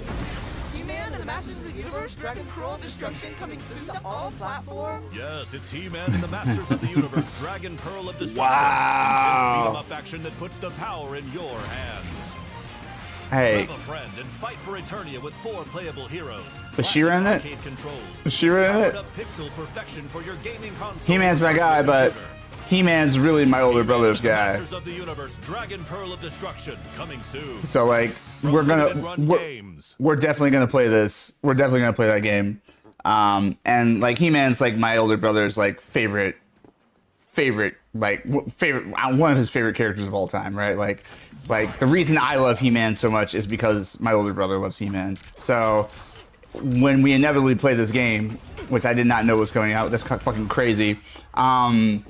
I'm definitely gonna let him be He-Man. So I'm just like, is She-Ra in it though?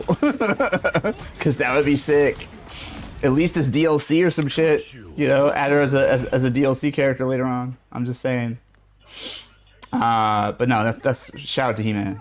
All right, my 80s kid is showing. My millennial is showing. Thank you very much.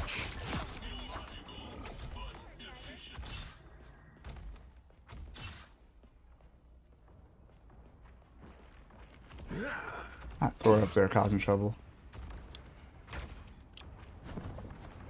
Let's try this again.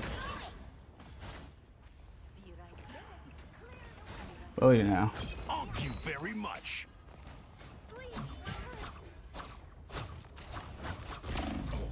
Gone from sight.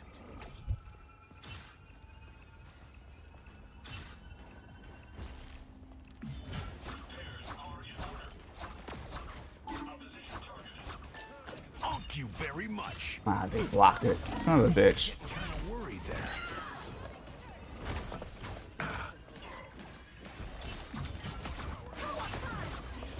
The moon haunts You sure you want to be over there, Thor? Sure you're gonna hurry for that? living island. Look out of here. He-Man popping up in 2025 wasn't on my bingo card for gaming. Exactly. We've wanted like a He-Man video game for a long ass time, and they've never really provided one that I can really think of. So this is kind of wild. I wish it was the more involved, like AAA, you know, 3-dimensional, like modern video game. I wish they went more like action RPG of a modern era, but I understand for a lot of these older properties, the beat 'em ups are cheaper to make and sell really well because of the nostalgia factor of it all. You know, Turtles has, you know, Shredder's Revenge. You know, Power Rangers has Regis Rewind. You know, it makes sense for He-Man to have one. But I always felt cheated that we never got that like AAA 3D, you know, open world Eternia type like game. I would love that because like we came close. We had a He-Man game that was being developed based on the 2002 version of He-Man, which is really my favorite version. But the issue was they just, I don't know, I think THQ or somebody was developing it and they just kind of like abandoned it. Like we saw screenshots, we saw how the game was gonna look and play and feel, but like ultimately they mothballed it before release, so it never came out. got scrapped, and now it's heartbroken. I followed every little bit of news about that game for like months, and then it was just like, nah, actually, we're not gonna do this one. Better put this to good use. But yeah, shout out to He-Man. Shout out to He-Man still being around and quasi-relevant. Oh shit.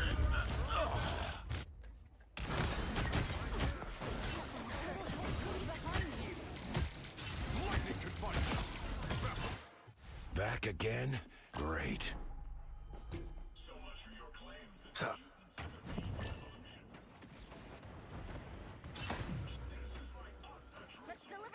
My thing is, I would love like a modern open world Angel Grove Power Rangers game, and I would love like maybe a Voltron game. My question is, if you do Power Rangers or Voltron, what is the most satisfying way to handle the Megazord?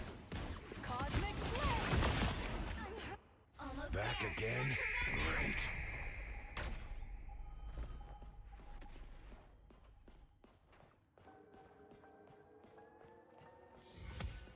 The vehicle reached a checkpoint. Keep up the momentum.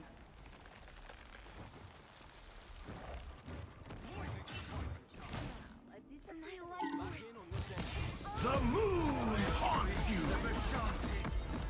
A gift from Khonshu. Needed that, thanks. I am ready to put on a show.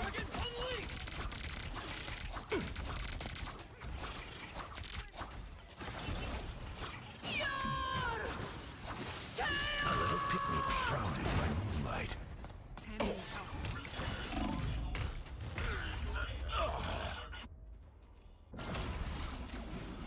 Twas but a scratch.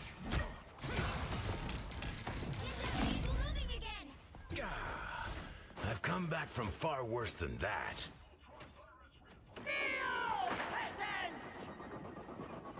Thank you. Good looking out, Ghost. Sometimes I forget that these are on batteries and they need to be recharged. They don't like make a sound or anything either. They just kind of go out, which is fine.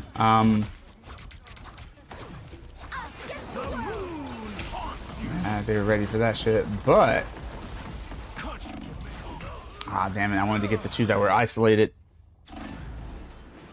But testing, just making sure. Testing. Okay, cool. We're good. Yes, I'm audible now. But basically, all I'm saying is that like I would love He-Man and Power Rangers to have a more modern open world like AAA game. However, I will gladly accept like any chance to like play as those characters and enjoy them. So if they want to do the retro side scrolly beat 'em up thing, then by all means.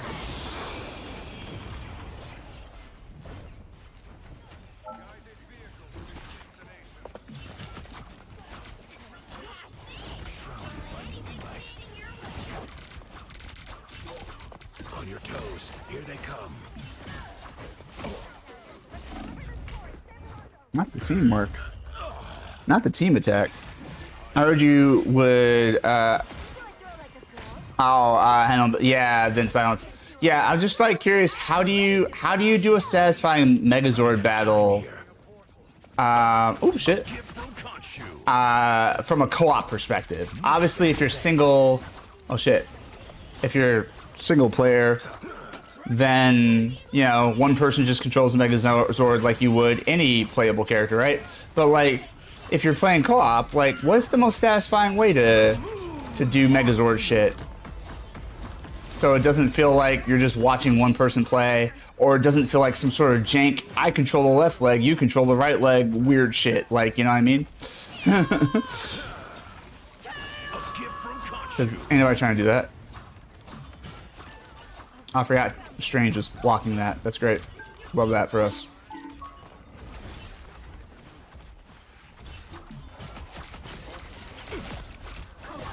Nah, get Thor out. Get out. Get him out. Thank you. Ain't nobody trying to deal with this bullshit right now. Get fucked. Sick. I love it. I'm loving it. Time to switch switch things up.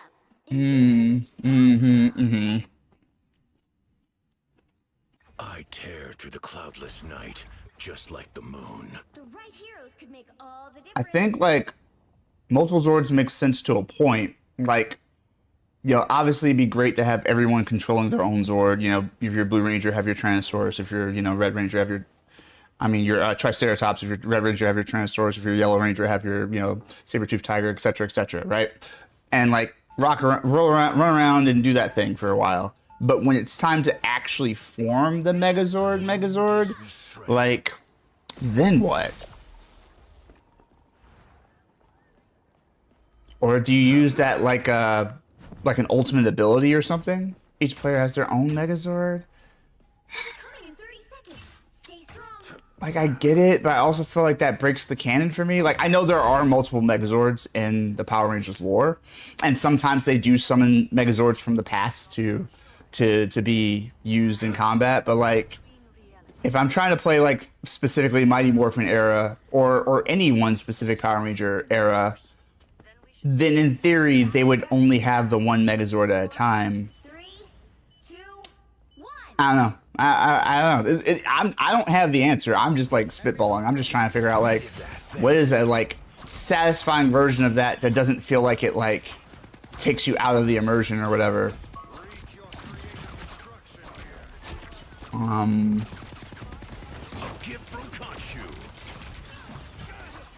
Maybe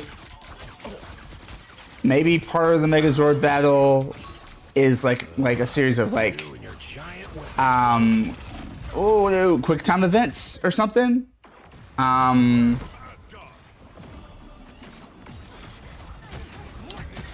Like maybe everyone has to do their part to make the Megazord do what it needs to do. Maybe the Megazords treat it more like a summon, like in Final Fantasy or something, and you're each trying to give it commands to do strategic commands to do something. That might be a way. I don't know. Thinking about it, RPM has 3 different Megazords that will combine into one giant Megazord. That's wild. But I also, again, not surprised by that. That's absolutely a thing. But again, if you're like doing Mighty Morphin era, then what? Oh shit. Now you could do Megazord, Dragonzord. Those are separate entities that can also combine if they want to. You also have like the fucking, I don't know, is it like a Megalodon? Whatever the fuck the fucking, I don't know. Was the Gold Ranger had that shit? I don't know. This is like some giant, ridiculous giant, like almost Brontosaurus looking motherfucker, but like not a Brontosaurus. I don't know. But I know there was one, it was like a thing that the Megazord could fit inside of and ride like a vehicle essentially. It turned into the quote unquote Ultra Megazord or whatever. Love battlefield medicine. Shrouded by moonlight.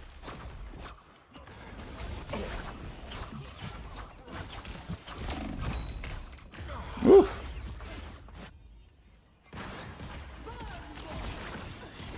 When I say giant, I mean the monster they fight when the Zords come out normally goes up to the Megazord's knee. That's crazy.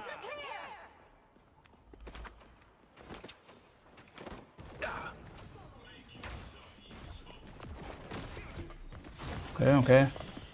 Thank you very much. Ah, damn it. Now might be a good time to stop them. Was getting kind of worried there.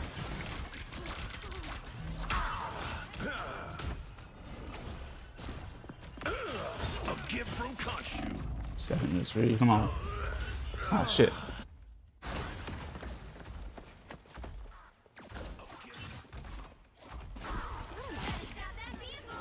There, ahead. I found them.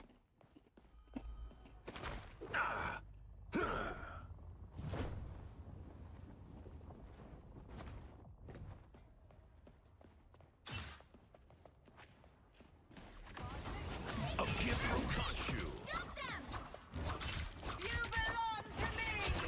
You're such a fucking asshole. Almost didn't make it again.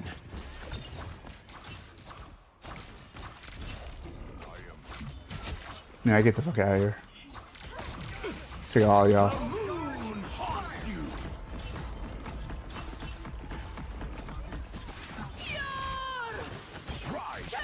Over top. Seems the move these days. Wanda likes to come over top. So she's harder to avoid.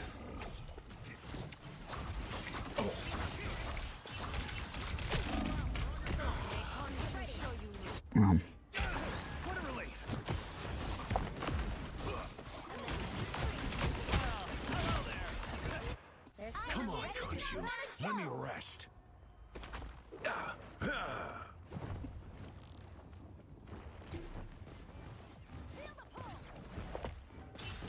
A gift from Khonshu.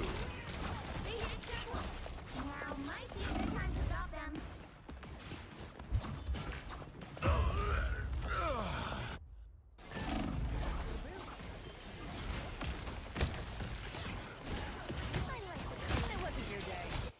Khonshu, watch over me. I'm opening a portal. Better stop that vehicle. I'm not waiting on Strange. Taking forever and a day for that. He's probably trying to set more of a trap than get us there quicker.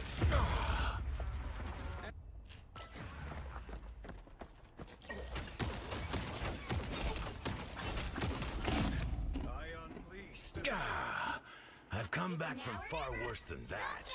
Co-op time. A gift from Khonshu. Needed that, thanks. New moon shadow. Vengeance is served. The moon haunts you. So second Thor. The moon haunts you. Khonshu, watch over me. Don't give them another inch, or else. Help! So cold. Rise and fall. Fantastic! Gone from sight. Need some help.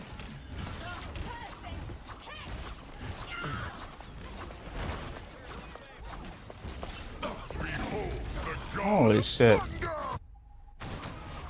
Are y'all gonna stand on the point? Nah. Star-Lord's a bitch. The current score is 3-2-3. Time to switch things up, including which side you're on. I tear through the cloudless night, just like the moon. You'll need a top-notch team to win this one.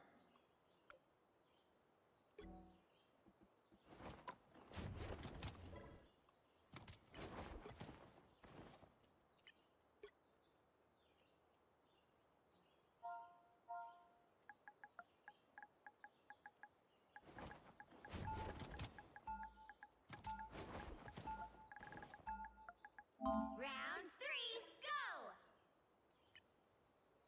go! Or are you talking about the one that looks like a turtle? The one that looks like a turtle, absolutely, yeah. That thing. Like, almost like a brontosaurus. Yeah. Like, yeah, it looks like, yeah, kind of like a turtle, I guess. It had a longer neck than I would normally associate with a turtle, but yes, something of that nature. This is not how I was expecting. Never a dull moment for our crew, eh, Quill? I just hope we can get this wrapped up soon. You know, I have plans. You made a plan. I guess there's a first time for everything. The battle starts in 5. Oh, you talking about Bronto? Then that was Titanus. Yeah. Only 60 seconds left. That'd be the one. Mars has 2 moons? I could get used to this.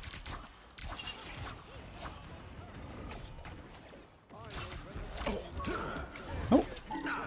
Toro. Are gone. Thanks. Thank you very much.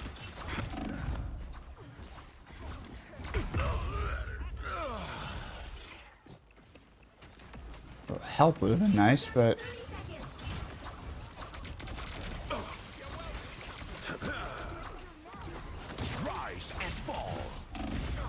Holy shit. I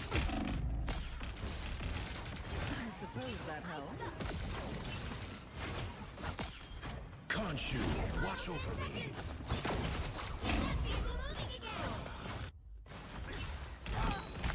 Thanks for the boost. The current score is 3-2-3. Time to switch things up, including which side you're on. I tear through the cloudless night, just like the moon. The right Wow, healers really? make all the difference. Why did we go down to one healer? God, you guys are so fucking stupid. Alright.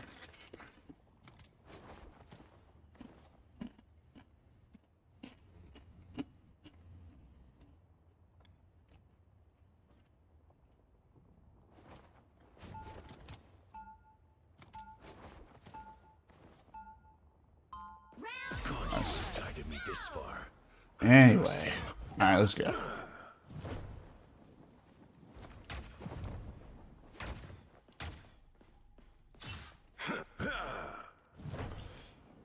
They'll be coming in 30 seconds. Stay strong. Moon Knight, I hear you've got a knack for tech. Yeah, and I got friends to help. Huh. You know, you should invest in a way to hide in the dark. Like, maybe black clothes. The moon is white, Stark. It was why heal when you could just out damage them, except we couldn't. Like, I don't need healers to all be focused on, like, we don't all need to be DPS. Like, some of us do need to, like, maintain some survivability. I play healer too, so I'm not like a DPS bias entitled, like, where my heal's at, bro. I'm just, like, legitimately in that situation, they were dropping us like flies, and, like, the idea that we were going to overwhelm them with force was kind of a pipe dream. Psst, they don't know that. Oh, you're being sarcastic. Okay, I'll get you. I appreciate you so much, Ghost. I appreciate you so much. Man, this is like kind of a shit one to go out on. I do think I need to wrap this up. Where am I at?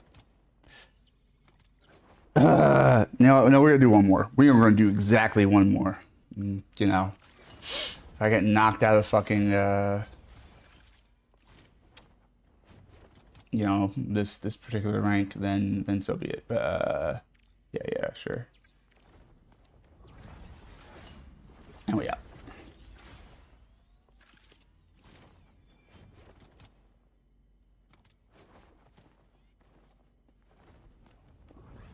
Yeah, another minimum 3 hours left before I can even think about sleep. Oh wow, wow.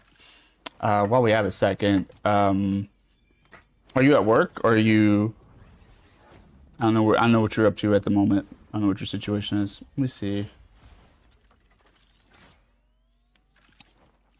What if?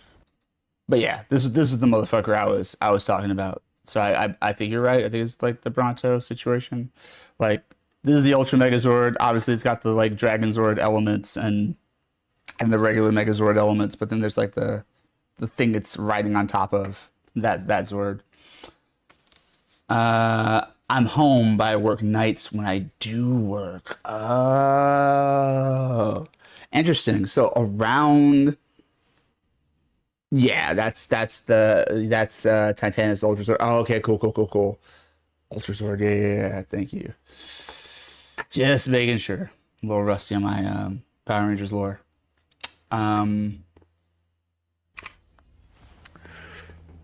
Okay, so is this normally when I would like catch you then? Like around the time you raided in tonight? I mean, obviously you were on, you were hanging out in the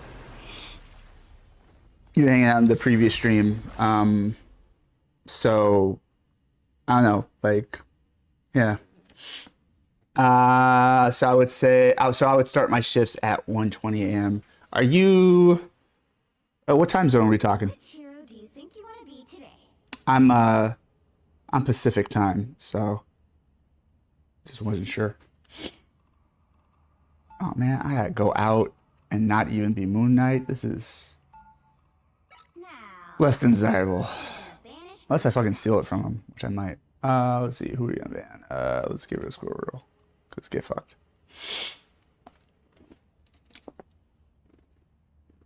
Y'all trying to fight through wild ass like acorns the whole match. Alright, we're East. Okay, got you. EST, got you. Which means I'm normally wake up around 8:30 p.m. Interesting. Okay, so that's like I'm gonna say get the fuck out of here with Iron Man. So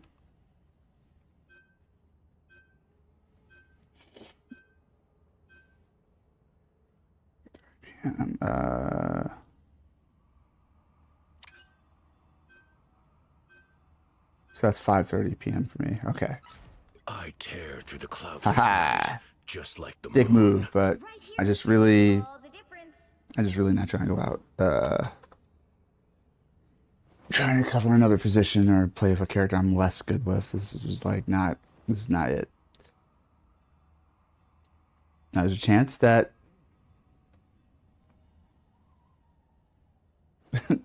whatever solo tank is like better with Moon Knight. There's a universe where that's true. And we'll find out. And if I'm not doing well, I will gladly relinquish the character. But I know the hours I've put in with Moon Knight, and my trust for randos is low right now.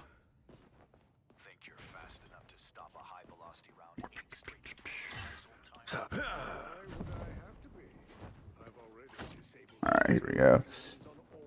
So when I work, it's either 1:20 to 9:10 or 1:20 to 11:50. Got you. The battle starts in 5, 4, 3, 2, 1. You have to stop them from securing the mission area. I don't think I could handle the pressure of the dark force. All right, that feels better.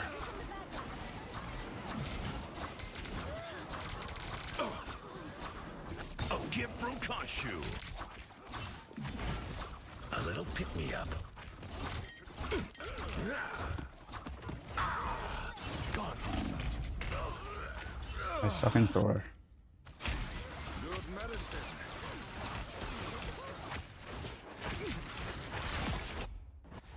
Back where I started. Let's see, let's go.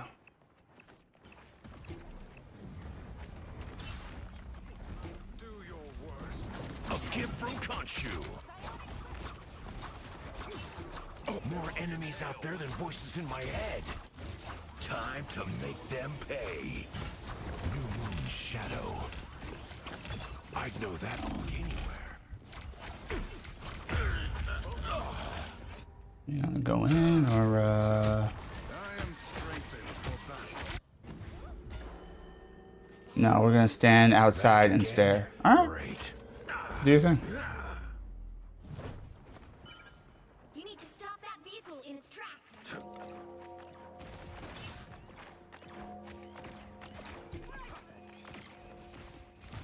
A gift from Khonshu. Us against the world. I am the light in the darkness.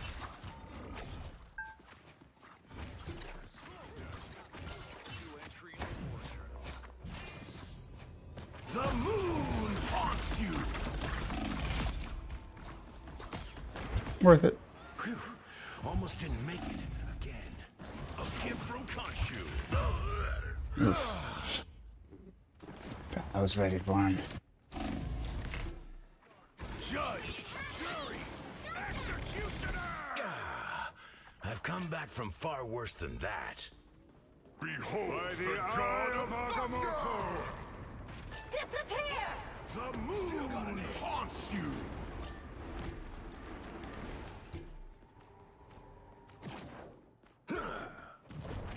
Rise and fall.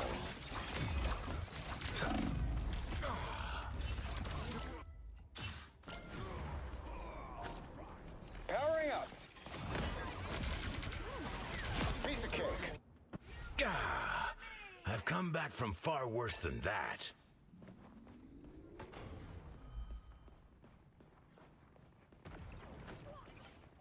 I'll go over here. Rest easy, Castle. Co-op time. Rise and fall. Maximum pulse. All right, that feels better. Gone from sight. Thank you, Jeff. Good looking out. He's stuck in their trap. Yeah, fuck his ass up.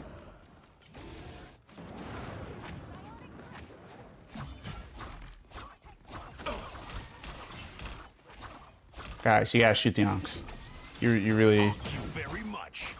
We're too far up the ranked system for you to not know how any of these characters' abilities works. Oh shit!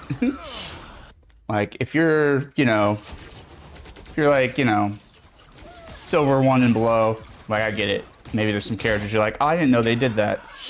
But like, even gold, I'll even give you gold and below. But like, once you're like platinum and above, like you gotta know like what how these characters' powers work, for real.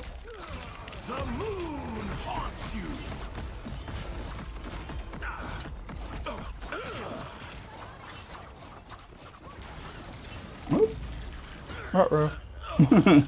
Not me dying on the health. Not me dying on top of the health. Get up, my fist. Let's see. I might have to switch to heals. We'll see. We shall see.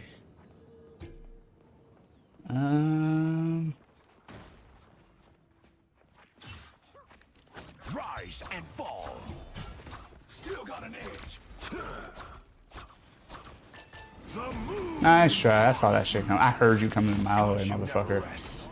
I am the Moon Knight.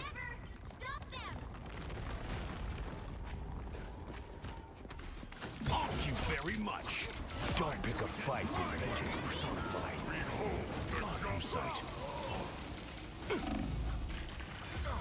Oof.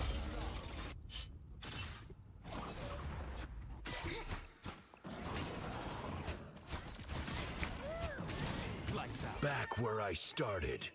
Focus in. Sorry, my beats though.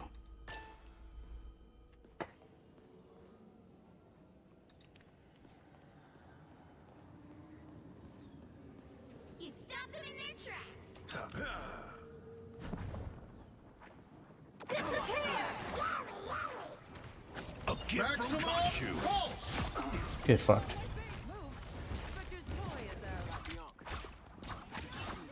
By the eye of Agamotto. Power. Need healing. Was getting kind of worried there. Us against the world! Good. You needed it. On your toes. Ah, okay. The cloak and dagger really fucked me there.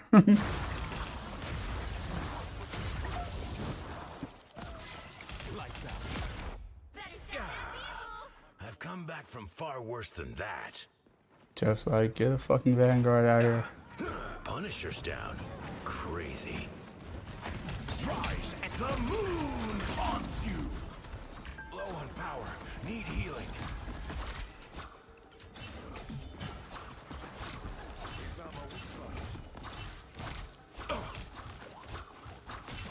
Wait.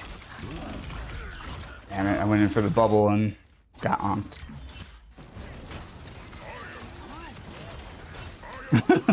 Group going crazy, that's funny.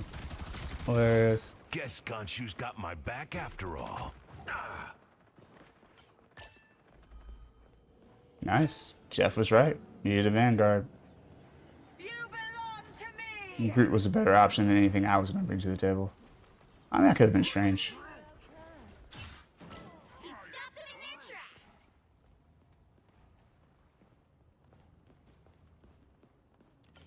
Down to 30 seconds. Just keeping an eye out. Still got an edge.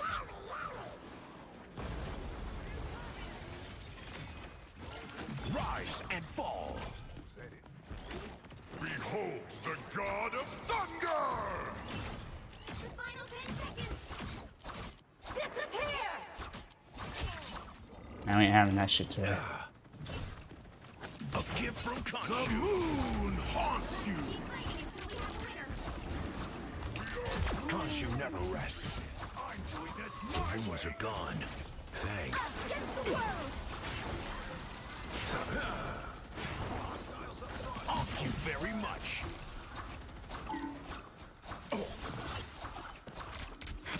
Oh, of course. Nice, y'all. Spectre's toy is out. Fuck, he got Jeff. My doppelganger got Jeff.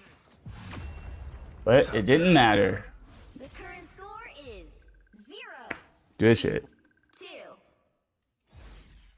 Time to switch things up, including which side you're on. I tear through the cloudless night, just like the moon. You'll need a top-notch team to win this one. I will bring peace to this universe, no matter the cost.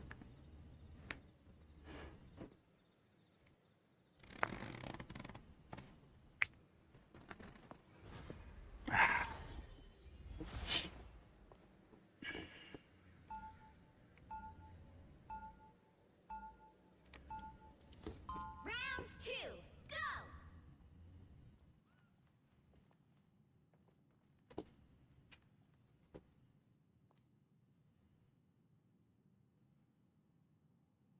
You know, would be interesting for this for them to add to this game. Howard the Duck. Yeah, that was actually something. I went to an event a couple weeks ago, and Cozy Rivals was there, and he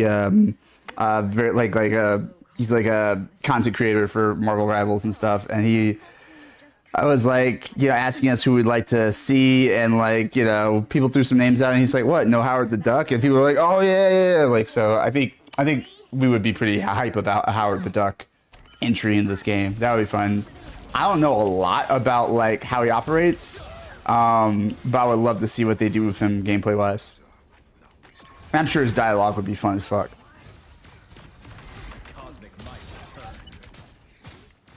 Yeah, you might want to rethink that, chap.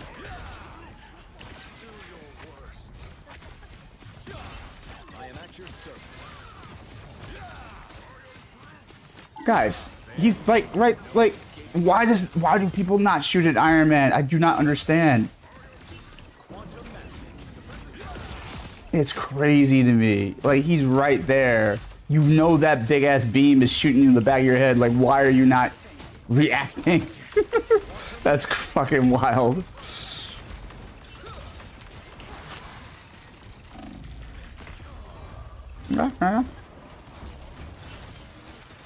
Alright, here he comes again. I guess it's my job to fight him.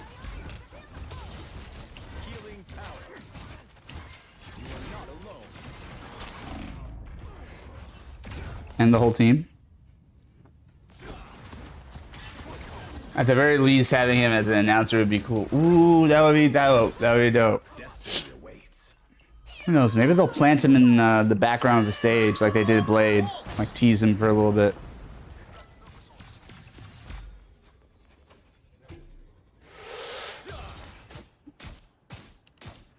Come and get me.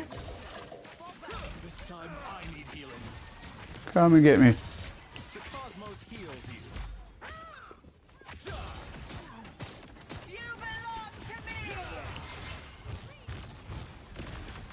I was just drawing them out. I wasn't going all in.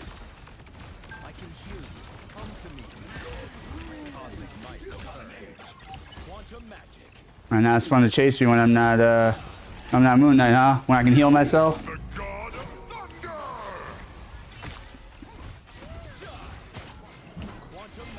Oh, just ambitious, huh?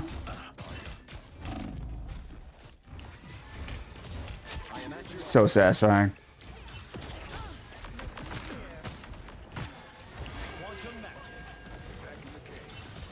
They've wanted too many tools in this game. Okay. I wonder if did they expand the radius of Eye of Agamotto? Or am I just like, maybe I'm just like rusty with it. I have risen. Maybe I just have forgotten how much range it has. Which is funny because I actually do play Doctor Strange. Help get that vehicle to its destination.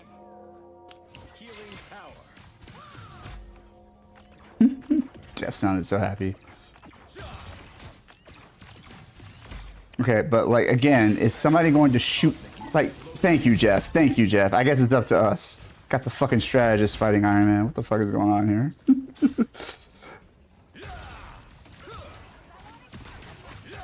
I don't mind that, you know, like, you know, everyone should shoot at Iron Man, including the strategist, but like the fact that only the strategists are going after him, I'm like, what the fuck are we doing?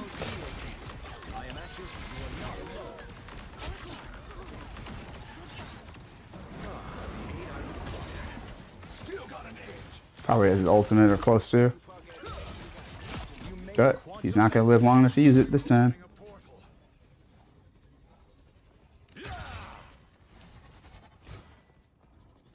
Okay, everyone's got full health. Good.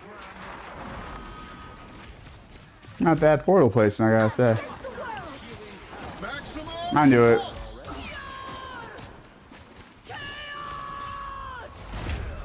What? I was behind the... Oh, she was overhead.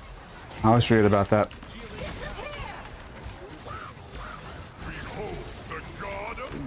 Oh, thank you. Appreciate that. Hot damn it. I didn't have a chance to revive anyone. Was that the X-Men show theme song? Oh yeah, hell yes. Abso-fucking-lutely. Specifically the X-Men 97 version. Fucking love the original cartoon and love 97. Fucking dope shit. Yeah, this is my Marvel Rivals playlist. So, you know, I try to get with anything that was thematic.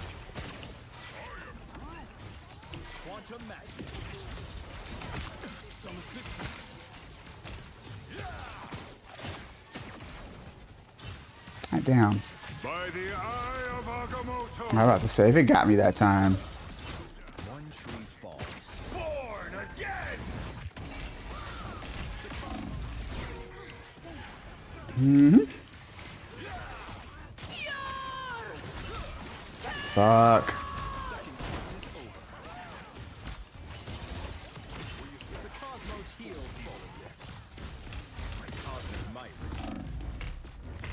Oof. Only 60 seconds left. 60 seconds, fuck. Alright. Hang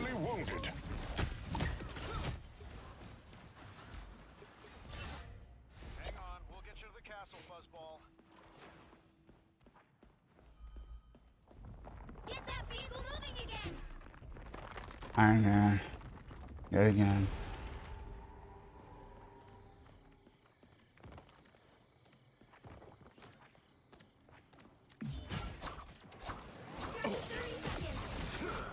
New moon shadow.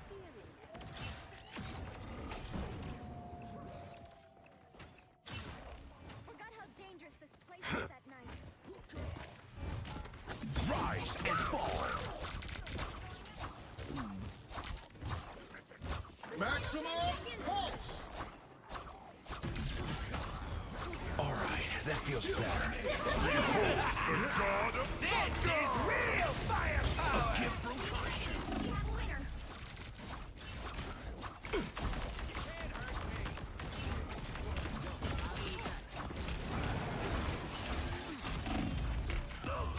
Oh, nope. No one's shooting at Iron Man. Holy shit.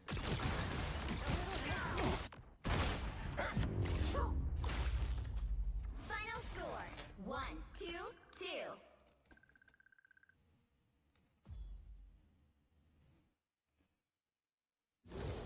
Well, you can't expect to win them all. A frustrating series of games.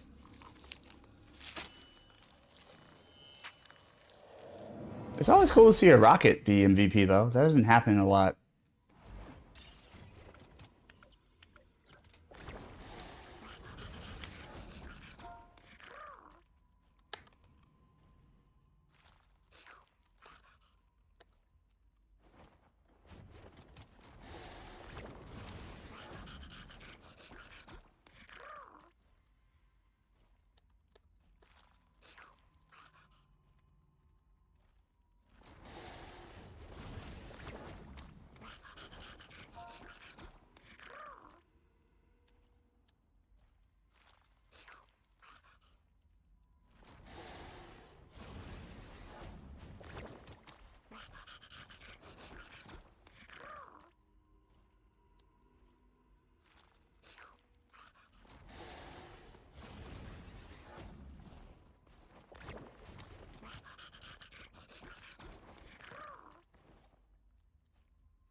I can't remember the EDM artist, but someone I listened to a lot did a cover remix of that X-Men theme song. I love that. If you find it, send it my way for sure. Shoot a link in chat or send me a whisper. That would be dope. Let's see. Well, on the upside, this person I reported got penalized. Get fucked. All right, cool. Hot damn. Well,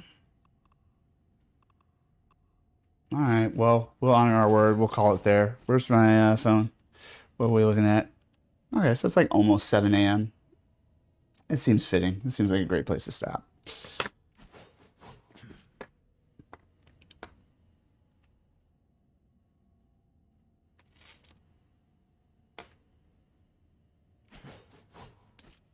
Damn shame to waste that song on losing and then ending stream. But we will go ahead and take this to the big finish.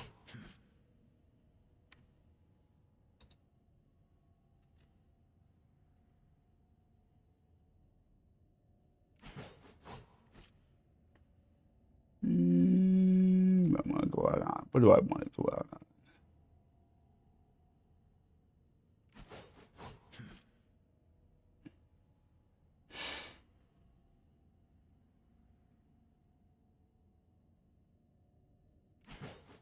No, yeah.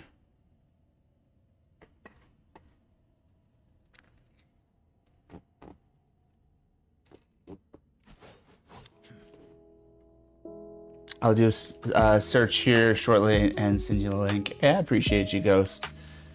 Ghost Techie, Authentic Z, thank you for the fucking raid. Ghost Techie, thanks for the new follow. Neko, Nimi, Screw, Stark Arnold, Big Bro, Gaming Professor, Uzi, PV. Thank you everyone who tuned in and participated in today's stream. I really do appreciate it. It's always nice to have some good company around, and yeah, still playing with lights. Like I said, it had been a rough week last week, and this weekend. So, you know, as I dealt with burnout and life issues, it was cool to come and get to spend some time with y'all. I'm doing my best to honor my commitments to myself and to my community, and actually show up. These streams are good for me mental health wise, and hopefully it provides a little bit of, I don't know, something for you too. That said, I'm trying to think. Today is Wednesday already. Even though we started streaming last night, we did our talk through it Tuesday, right? And so usually we have a warm hug Wednesday. So it's likely that I'll be on this evening, probably around 6 p.m. My time. So that's West Coast time. So if you're on the East Coast, that'd be like 9 p.m. your time. And so yeah, I think that might be the move. We'll see. Or am I gonna do 6 p.m. or do I don't know, I've been trying to get like a afternoon stream, but like given that it's already almost 7, probably not gonna happen. Maybe it'll just be 6 p.m. Maybe that'll be fine. My schedule means nothing at this point. I have a posted schedule. Unfortunately, I can't really follow it. The days I'm adhering to, but the times are just like, it's just whenever I can get on. Things are kind of a jumbled mess. Ghost, I had a blast. I will be coming back more often. Hey, thanks. I had a great time talking to you. It was really cool to talk theater and talk music and talk anime and fucking Marvel Rivals, and man, I really enjoyed it. So thank you so much. I will be in touch with everybody about when we're doing Fortnite. We will be.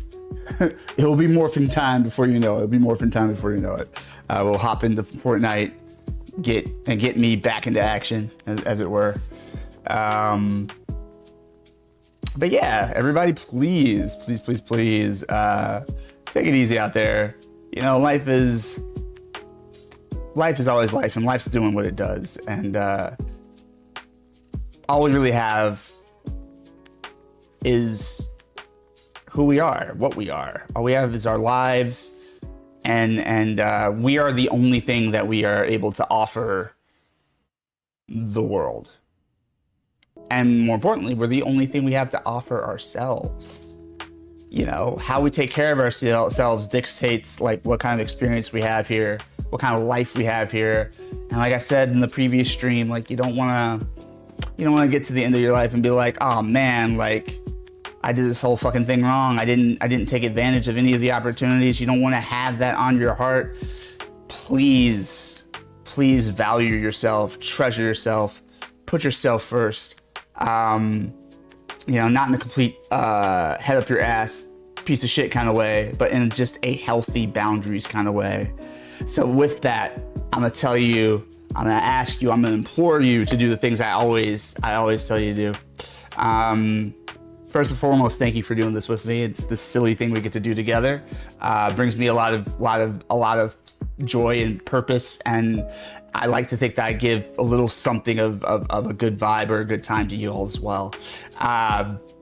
But with that, take care of yourselves, okay? Drink your water.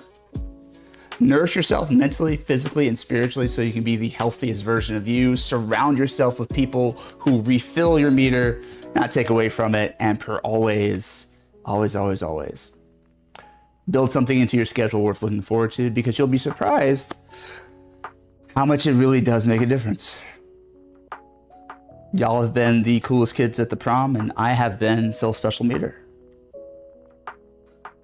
Until next time, friends.